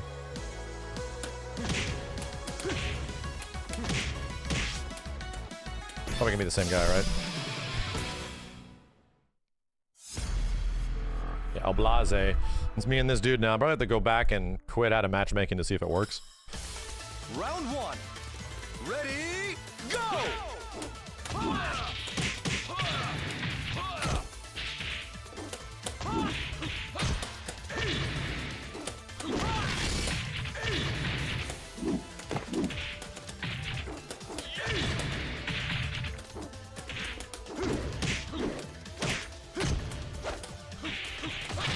Okay. Jesus Christ. No, he didn't block after that. I'm a crazy bitch. Round two. Ready, go! Dude, fuck me.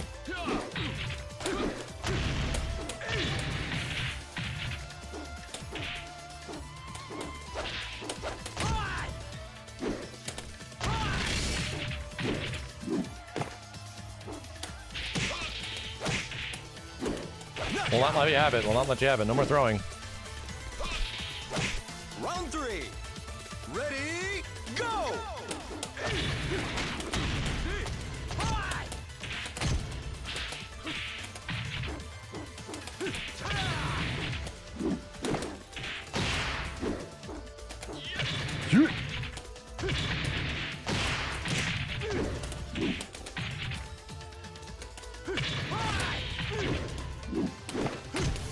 Knockout. Okay. Round four. Ready, go!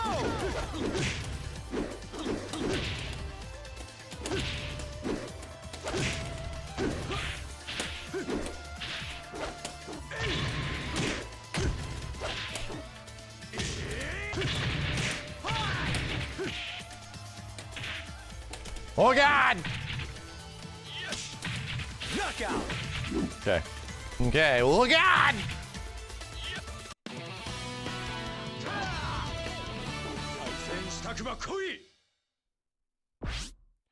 3-3 PK. What is that again? 3-3 PK.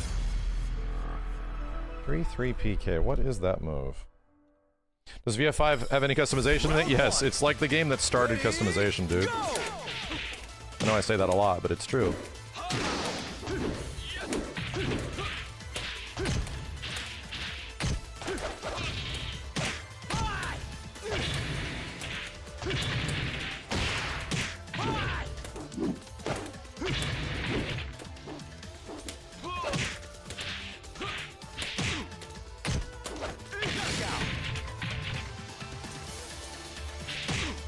Round two.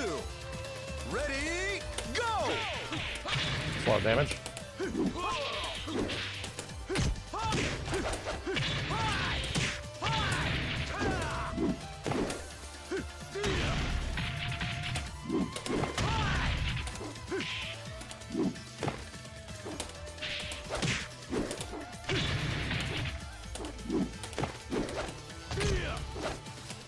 Knockout. Okay. Yeah.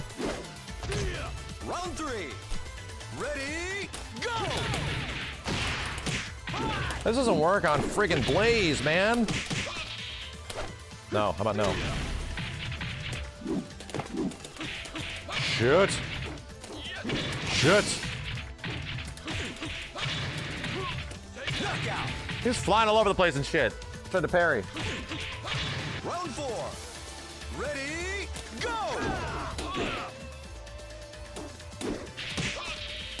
God damn it, gets me on throw every time. Fireball back.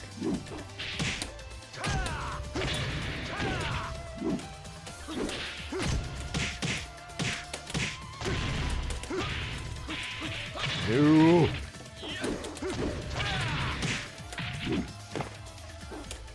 Damn it! Press buttons as soon as I ran up at him. Shit. I wasn't gonna be ready for the throw. Brain is going in too many different directions.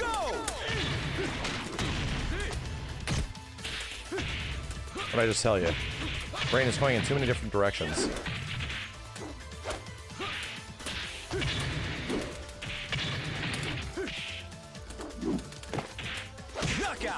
Okay. Yay! Yay! Nothing like some sloppy VF. Here we go. The nice part is that even if I'm getting hit, I feel like if I am not acting, I'm getting messed up, you know? Getting messed up. So what can I do from back turn? Obviously, you know, Hua. What can I do from back turn? Anybody know?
Cool. Cool.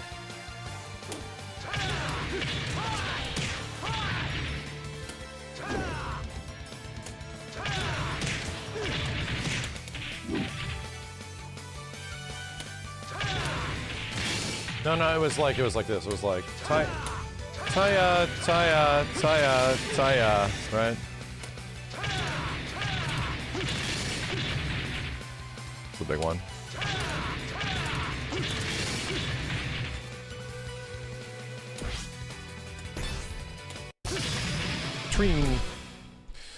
Okay. Also, besides, if you care about the time into, I mean, I've played characters very haphazardly in this game. I've pretty much forgotten everything, so I have to relearn it every time I play it. Ready, go!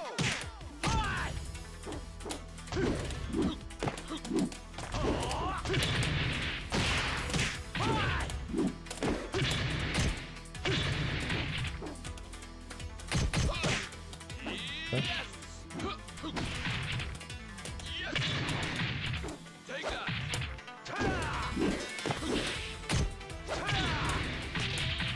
Shit, punched him in the head.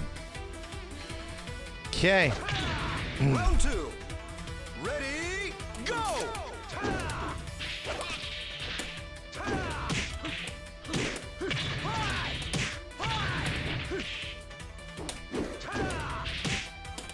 Damn it, 1-2, grab every time. Every time. Dude, most defensive VF player I've ever seen. I'm gonna run up and grab him next time. Every time. Round three. Ready, go!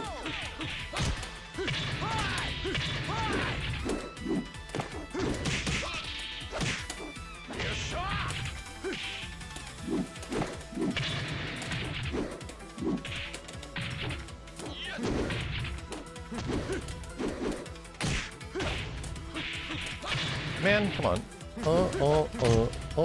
Where's that at? Knockout. Forward, back. Yeah, it's like forward, back. Round four. Ready, go!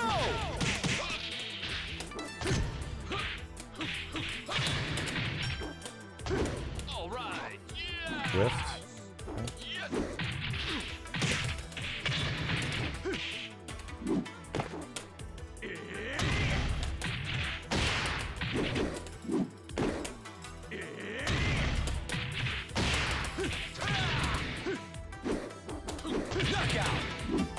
Okay. Okay. I need to do 4-6P or 6P4. I'm trying to get it and like figure out the timing of it.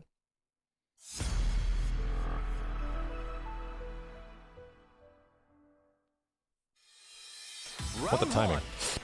Ready, go!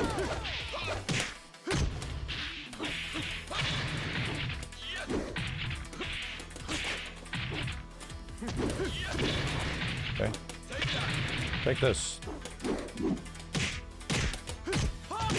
Knockout. Okay. Take this. Gonna feel to play Akira. Very fun when things work out. Round 2. Ready, go!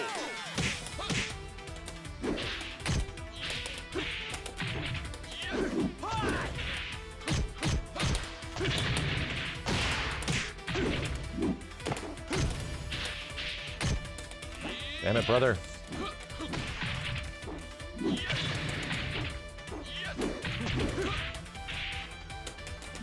Knockout. Just trying shit. Round 3. Ready, go!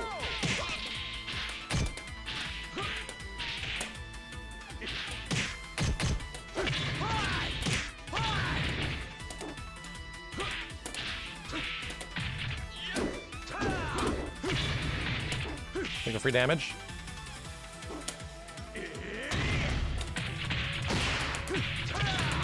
Knockout. Round 4. Ready, go!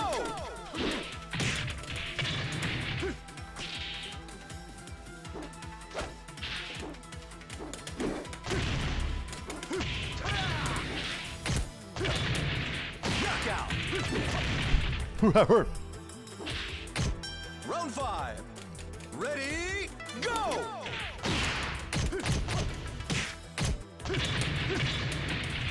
Oh my god, I did the crazy knee.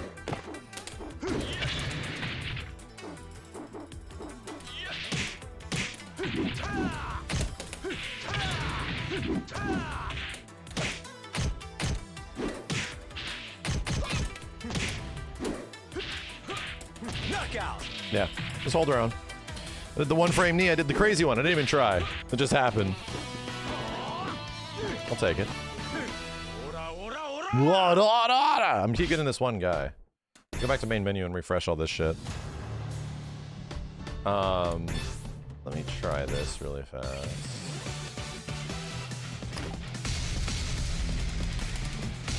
Try this really fast. I want to see.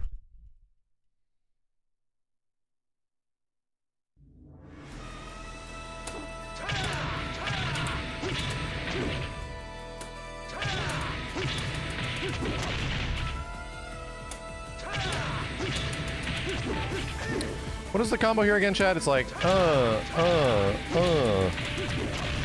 like that.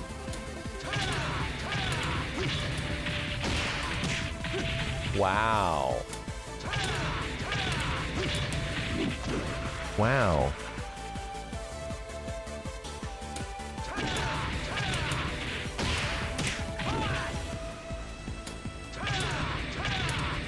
Oh, it's the easiest ender ever. Okay.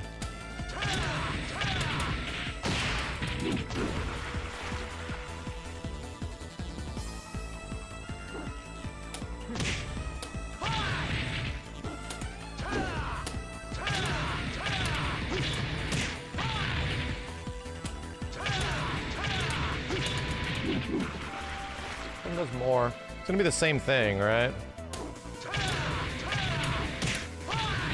66. Wait. 85.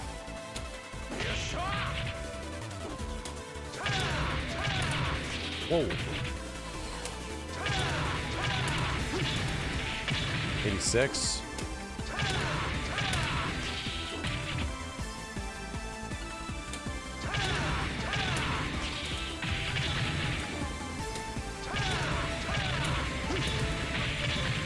A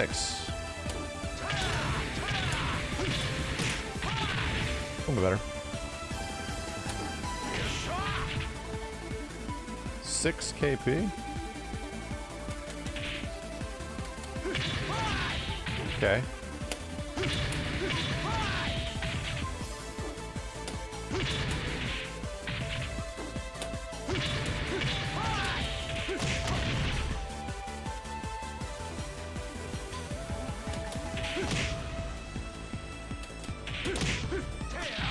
Is that like manual?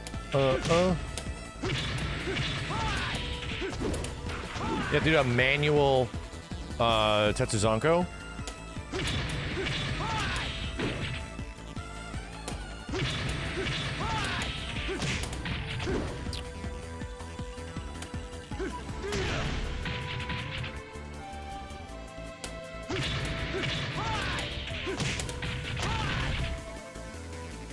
Is that real?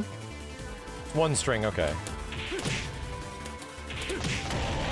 Oh, that's the different one, right? Because you do the normal one here. Yeah. It was like the hard one. Yeah.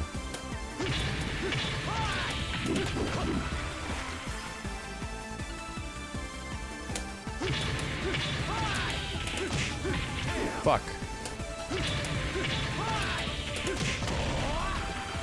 Cool. 83. What do I do if I get this guy? Right.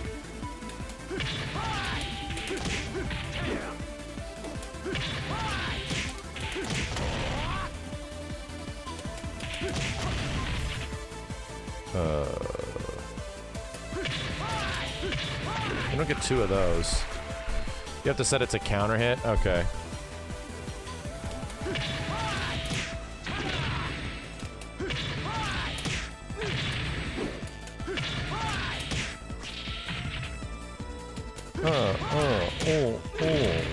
Nope.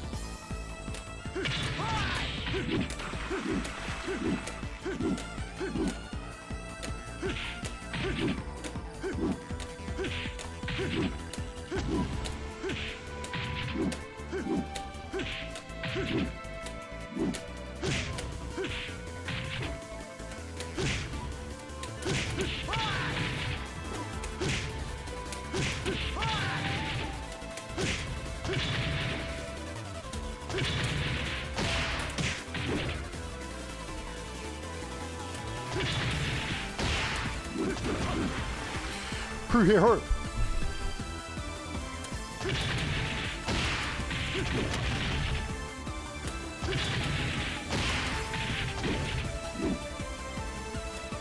Yeah.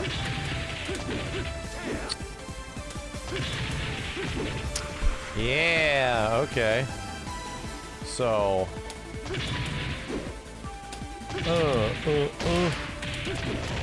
that sucks. Sucks.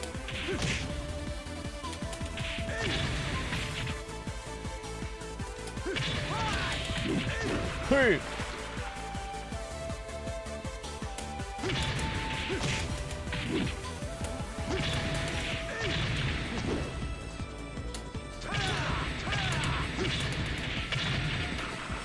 That's a lot. Chunky. Yeah, you don't play Akira, you don't have to worry about any of this shit, bro. Don't worry.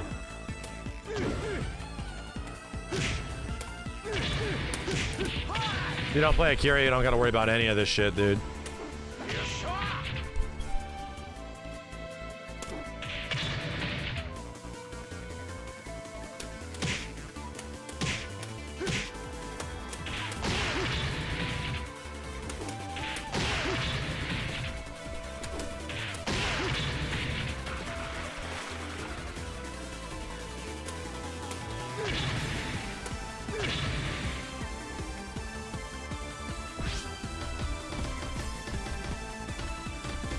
You. Oh, duh.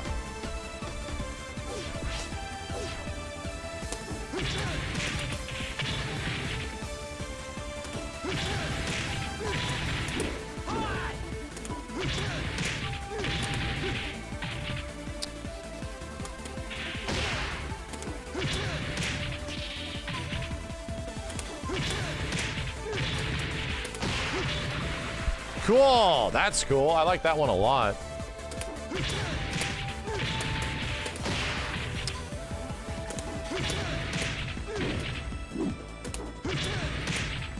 Mother.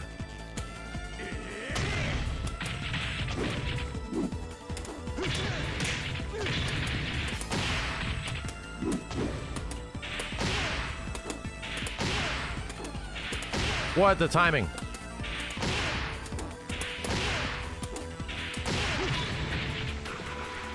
What the timing? What the timing?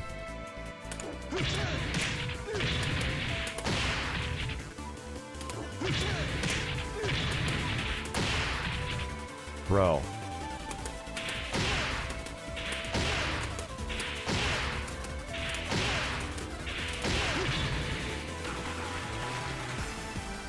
tough.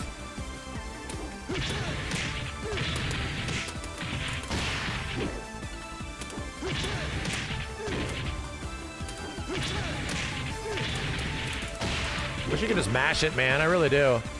Wish you could just like sort of get it here. Yeah, it's cool, but man.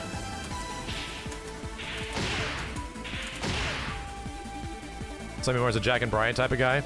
I'm on my suffering arc. I'm not. Most of the games I'm playing right now, I'm not playing like good characters. That's where I'm at. Or characters that are notoriously hard to be good with. Just a wall crumple.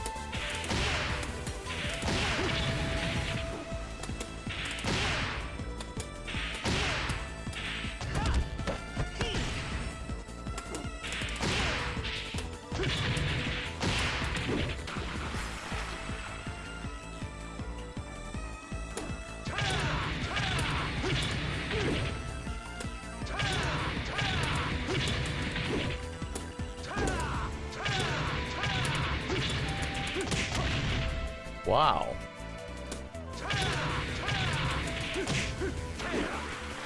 Wow. 6 KP.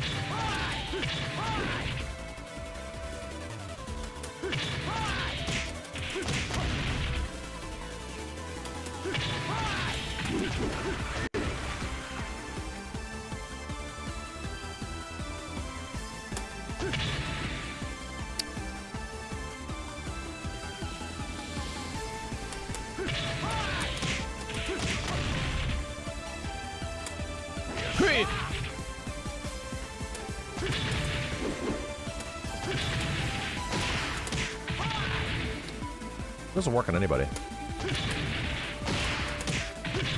Not enough.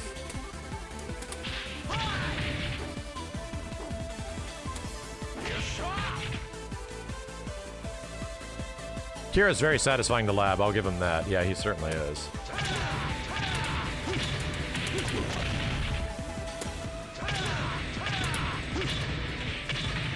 $98 damage. Damn, bro. 97 damage. Holy shit. That's counter hit starter, that's why. Yeah.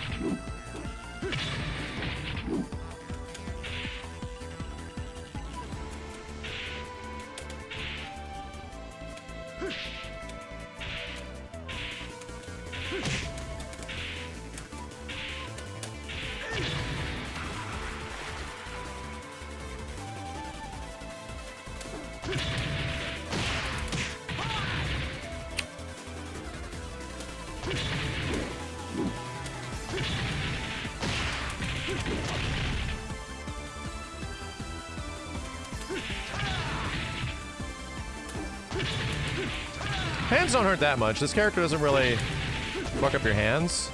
This character doesn't really mess up your hands.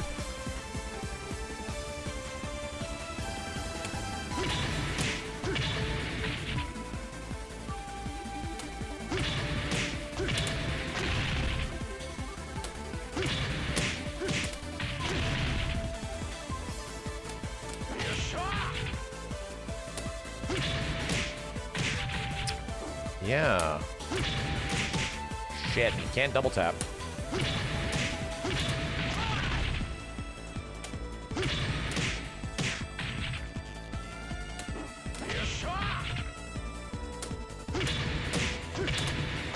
Fuck! 83 already.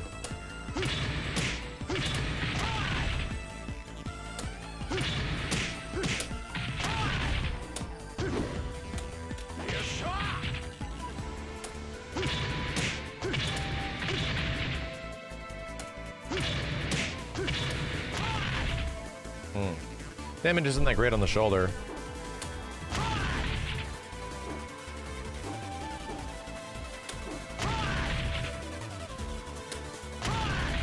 Should do more damage. One half health.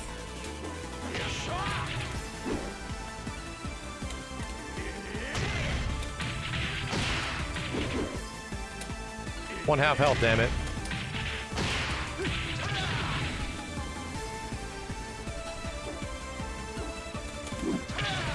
This looks like off-brand Tekken. This game made Tekken. Get banned.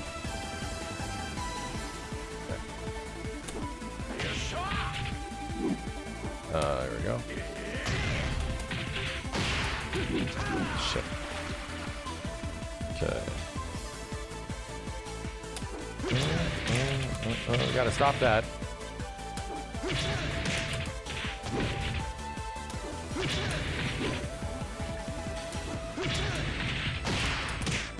Even that's not bad.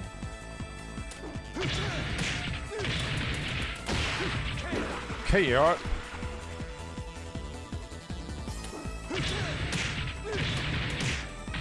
Shit. 76 damage now? Okay.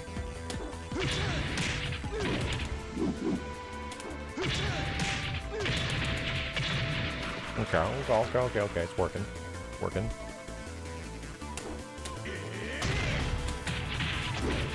What's happening here, dude? I said to be faster is what's happening.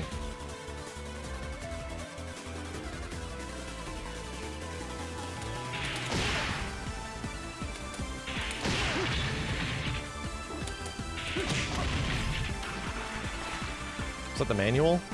Because I can do... That's the normal. Yeah. Oh, yeah, when he goes, oh, that's the big one. All right. Cool. This shit is fun, dude. And when it's working online, it is really working. It's that it's kind of hard to find some matches late at night. Damn. They out here, though. Win one battle.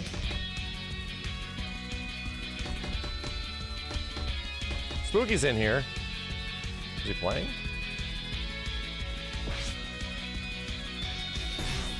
Is he playing? Oh, he's playing people. Okay.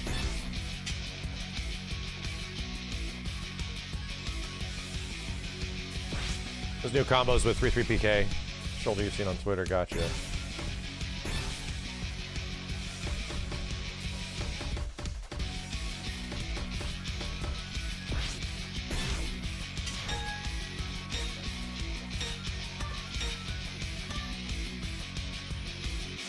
Oh shit, I'm playing somebody. Okay.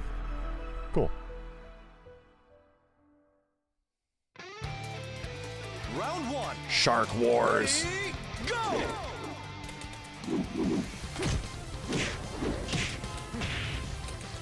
Man, every time I try to fucking...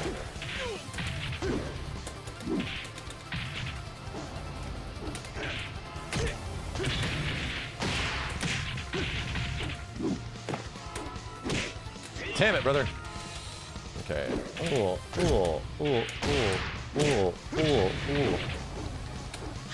Damn it! Son of a bitch! Son of a bitch! Round two. Ready, go! Bro, I did that.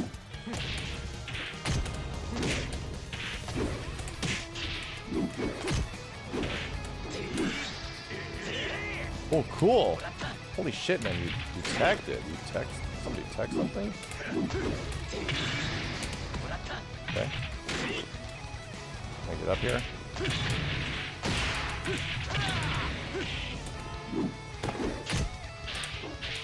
Knockout. Okay. Beep, beep, beep, beep, beep. Round three. Ready, go!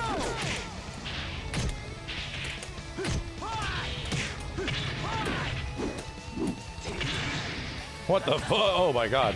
This thing play unconventionally.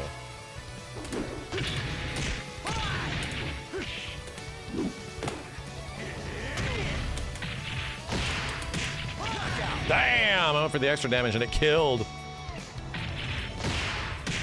Round four. Ready, go!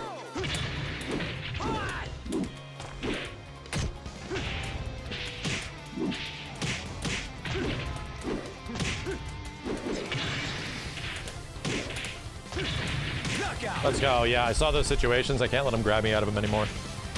We'll punch him in the nuts.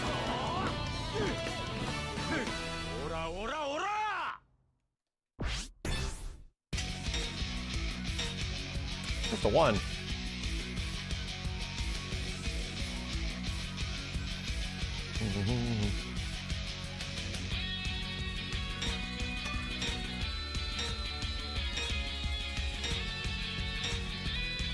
Interested in playing Go at all? He seems cool, but not at the moment. I haven't seen anything cool enough with Go for me to go like, oh yeah, hell yeah, I want to play that shit, yeah. You know?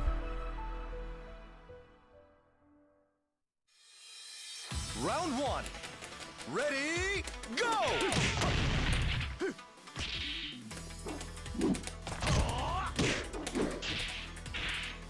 Yep, that's happened a few times now. Okay.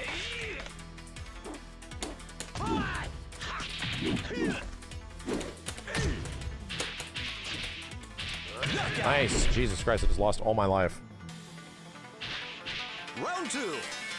Ready, go!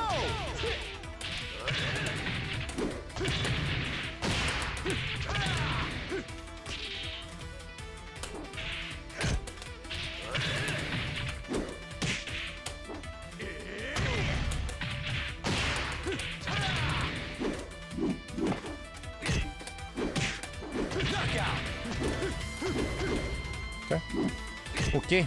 Round three. Ready, go! What the hell? It tracked?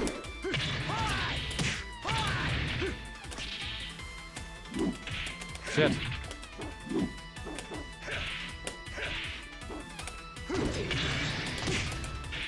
Okay, okay. Oh, oh, oh, oh, oh. Oh. No! Shit, I'm gonna die from this, aren't I? Wow! Working too far ahead. Round four. Ready, go!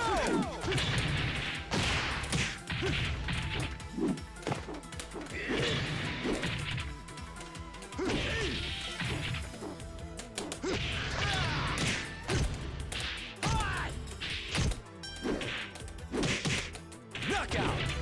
Okay. So crazy to not be threatened by lows in a game. Ready, go!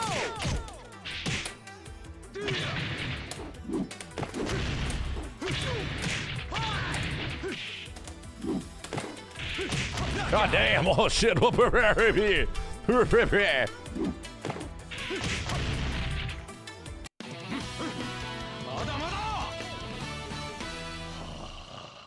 Yeah, ducking is not for blocking lows. Ducking's for ducking throws. Not supposed to rhyme, but it did. I like that. So interesting, you know? Such a different dynamic than Tekken. Round one. Ready, go!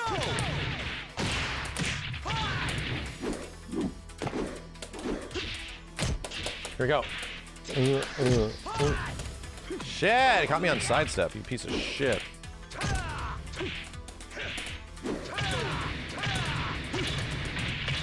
Then he's dead! Oh, okay.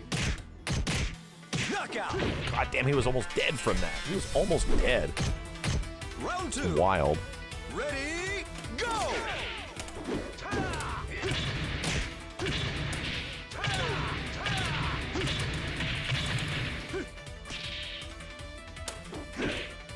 God damn it. I get jabbed by something and I just get tossed. Knockout. Okay. Weird. Round three. Ready, go!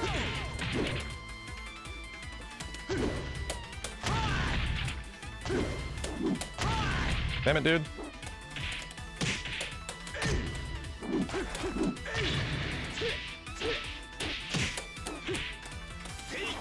As soon as I press G, right?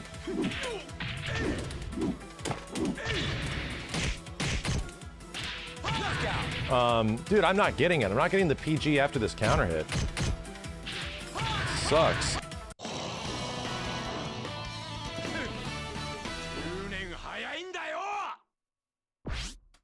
Union.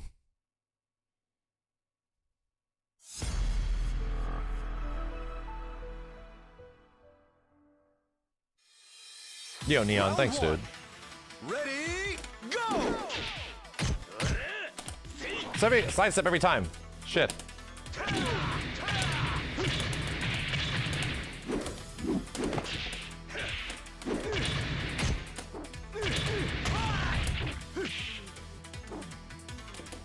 Knockout. Okay. Round 2. Ready, go! Oh shit. Okay.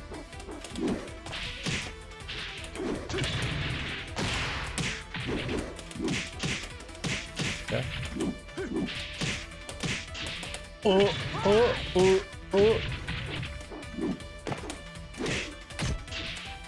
God damn it, he'll be got me holding guard, you piece of shit. You piece of shit. Round 3. Ready, go!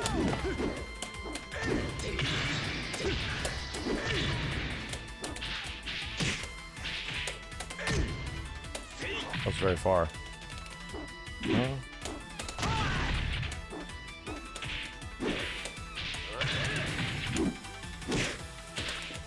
Okay, he's trying to go for grab too much.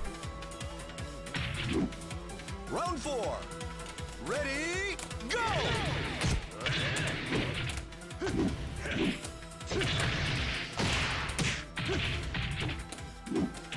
Okay.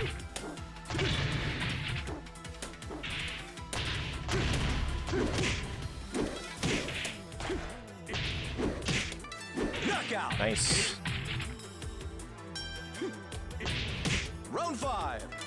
Ready, go!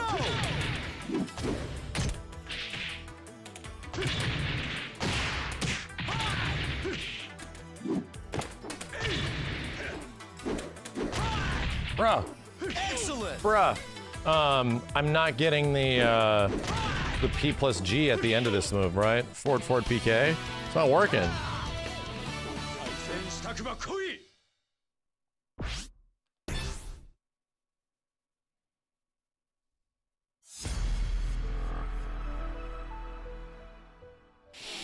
Yo, Buster, thanks for the $10, man. Round 1. Ready, go!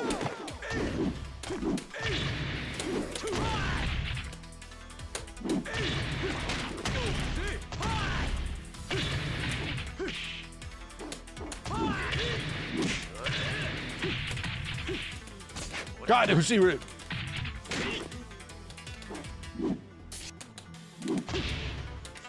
Hey, man. You're gonna punch and then throw after. It's like we taking the dinner first. Gotta duck these, right? Ready, go!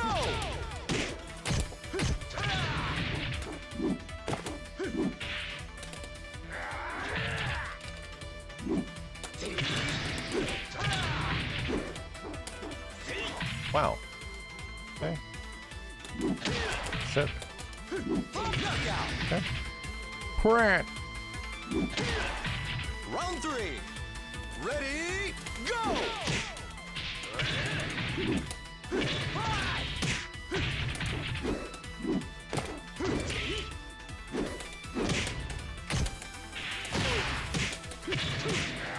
Interesting.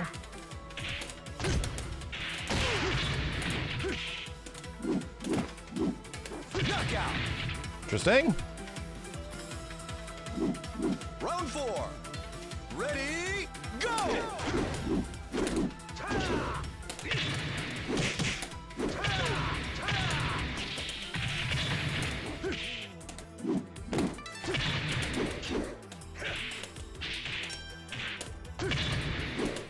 Knockout. Okay, catch him on backdash. Round 5. Ready, go! And he mash grab hard.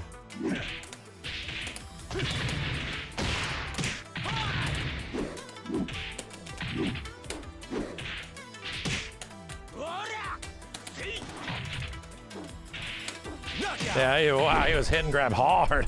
He would not let it.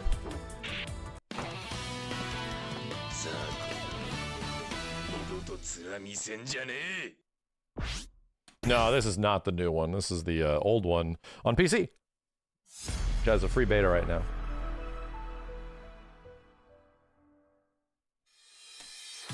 Round 1. Ready, go!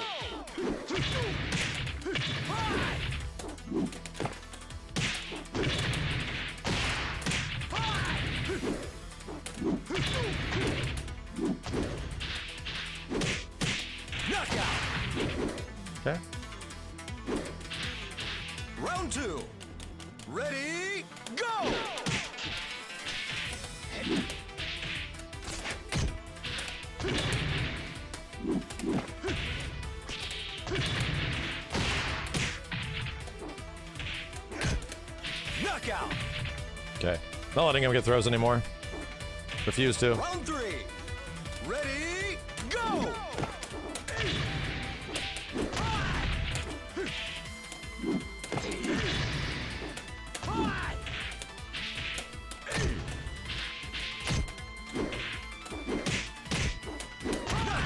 God damn. I'm not trying to do that. I'm trying to get forward PK. Just gotta find a way to set it up. Something that's like plus. But I mean, I'll take the random Tetsuzankos that actually land. I'll take it. So I'm pressing back and then pressing forward PK. It's giving me Tetsuzanko. Round 1. Ready, go!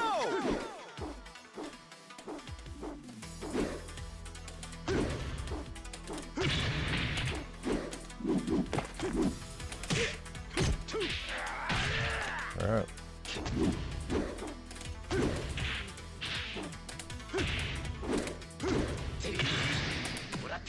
I'm sidestep again, man. Whoa! Whoa! Ow! 4-6 PKG side turns your opponent. Round 2. Ready, I don't know what that looks like. Hold on, I don't know what that's good for.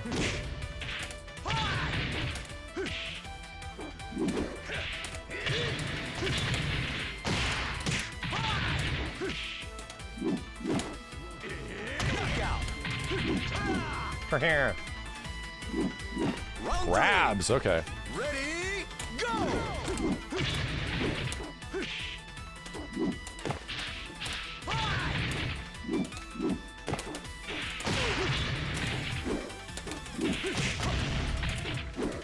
Excellent. Okay. Damn, I'm starting to move at a much faster speed. Round 4. Ready, go!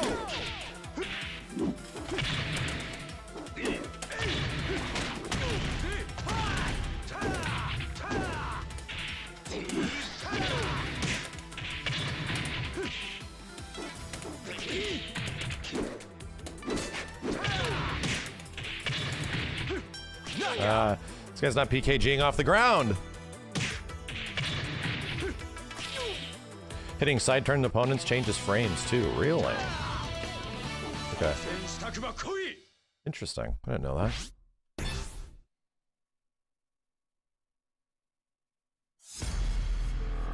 Pressing G clears the input buffer. Oh. So I press back G, forward PK. I'm good. Round 1. Ready, go!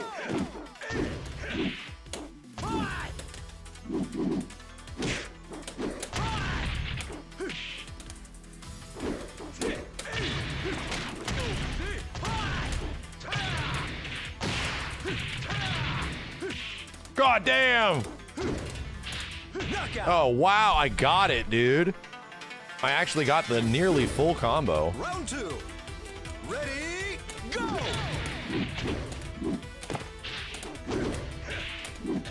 Holy shit.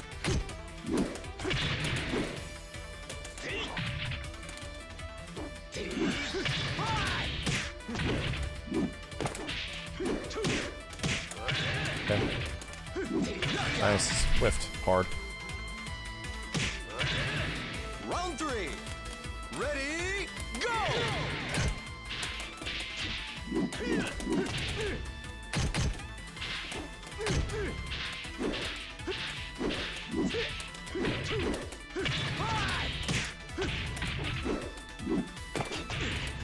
God damn, ow, ow, ow, ow, ow, ow, how is this working so well? Oh shit.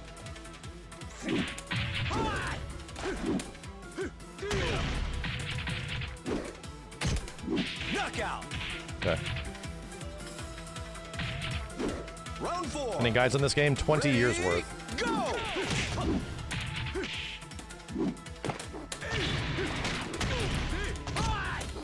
Blocked it. How did he block it? Be fuzzy? Knockout. Maybe it can be fuzzied or some shit?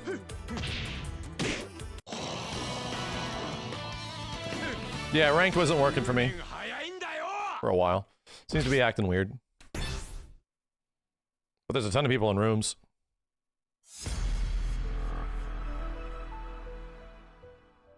You can tech throws in this game, but they're specific. You have to tech the right throw. You can't tech throws with like 1 or 2 like you can in Tekken. Doesn't work that way.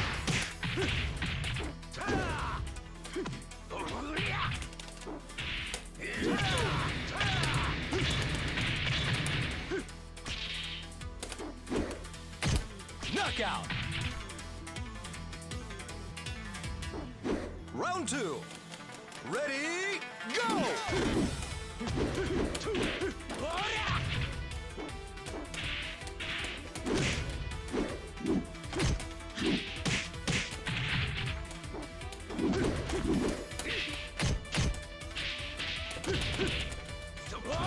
God damn! Round 3.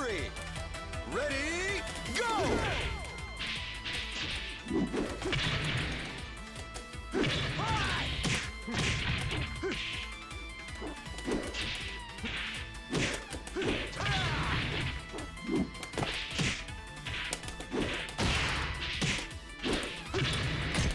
Knockout. But ducking too much. Yeah, all the throws that you do have specific techs, right? So neutral tech throw is obviously PG. If they do a forward back, you have to press forward or back, right?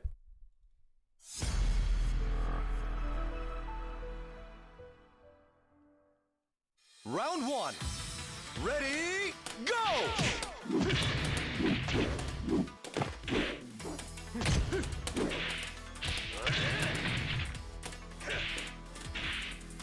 Damn, every time I sidestep, this guy gets me, I swear.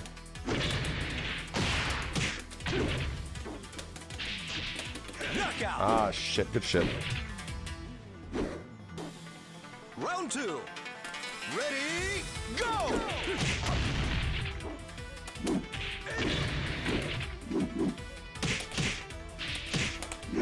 God damn it.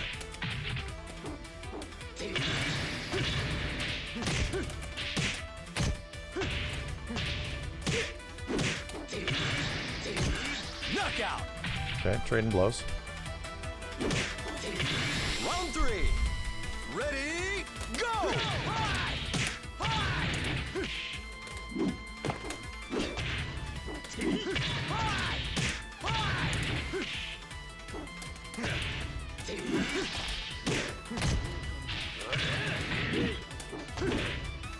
No! Knockout. Nice. Round 4. Ready, go!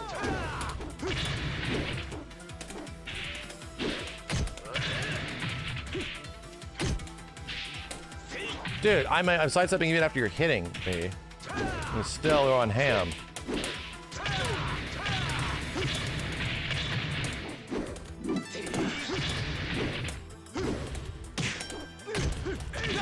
Okay. So crazy how you can like flow one move to the next. Ready, go!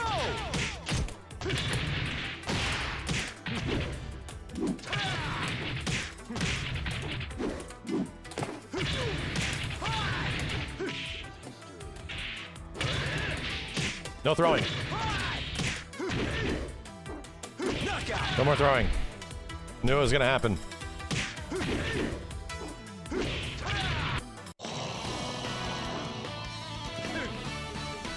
Used to be 6 directions for throws, but in Final Showdown it's 3. Okay. Throws are good. Like, people, you get thrown at the highest level, dude. Like, a lot. The entire gameplay loop of the game is built around throws being very good. Round 1. Ready, go!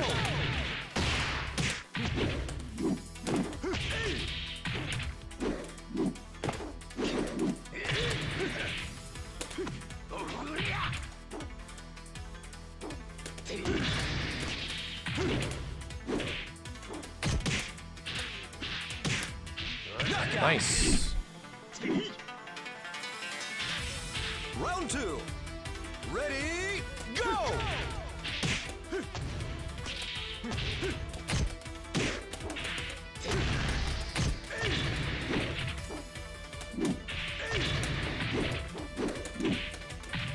Man, come on. Knockout. Round 3. Ready, go!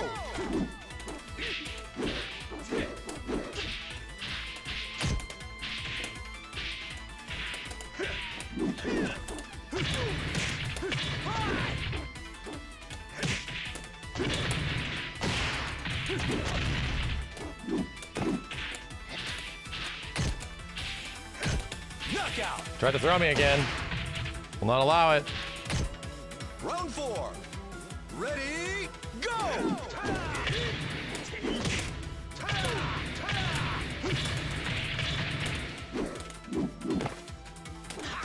Oh shit.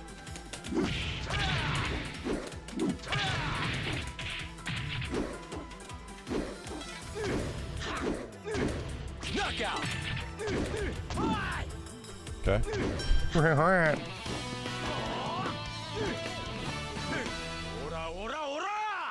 Seems more aggressive, it feels. It's designed to be aggressive. It's designed that if you're defending in this game, you're doing it wrong. No kidding. Not even kidding you. The whole point of the game is to engage, and if you're not, like, engaging, you will be losing. Round 1. Most of the time. Ready, go!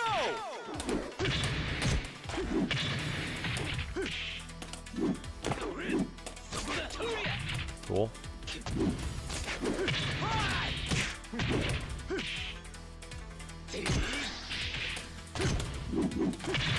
Just went for it. Knockout.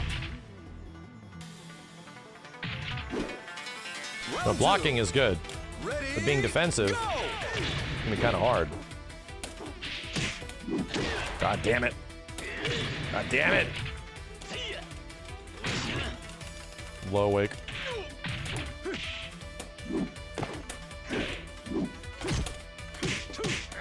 Shit, dude. Damn! Yeah, those are rough. Round 3. Ready, go!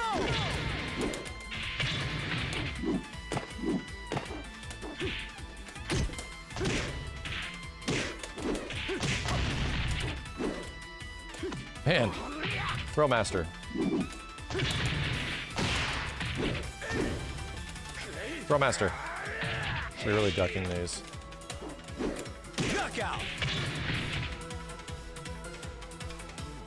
Round 4.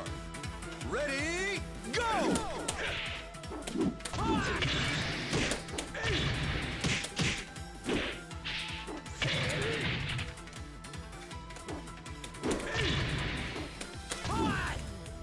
Dude, I don't want to Tetsuzanko at all. I do not want to Tetsuzanko. Knockout. I do not want to.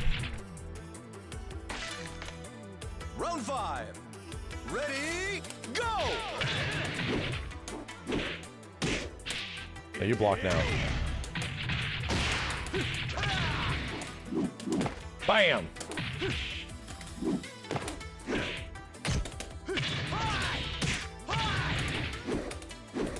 Knockout. Okay. Well, bam.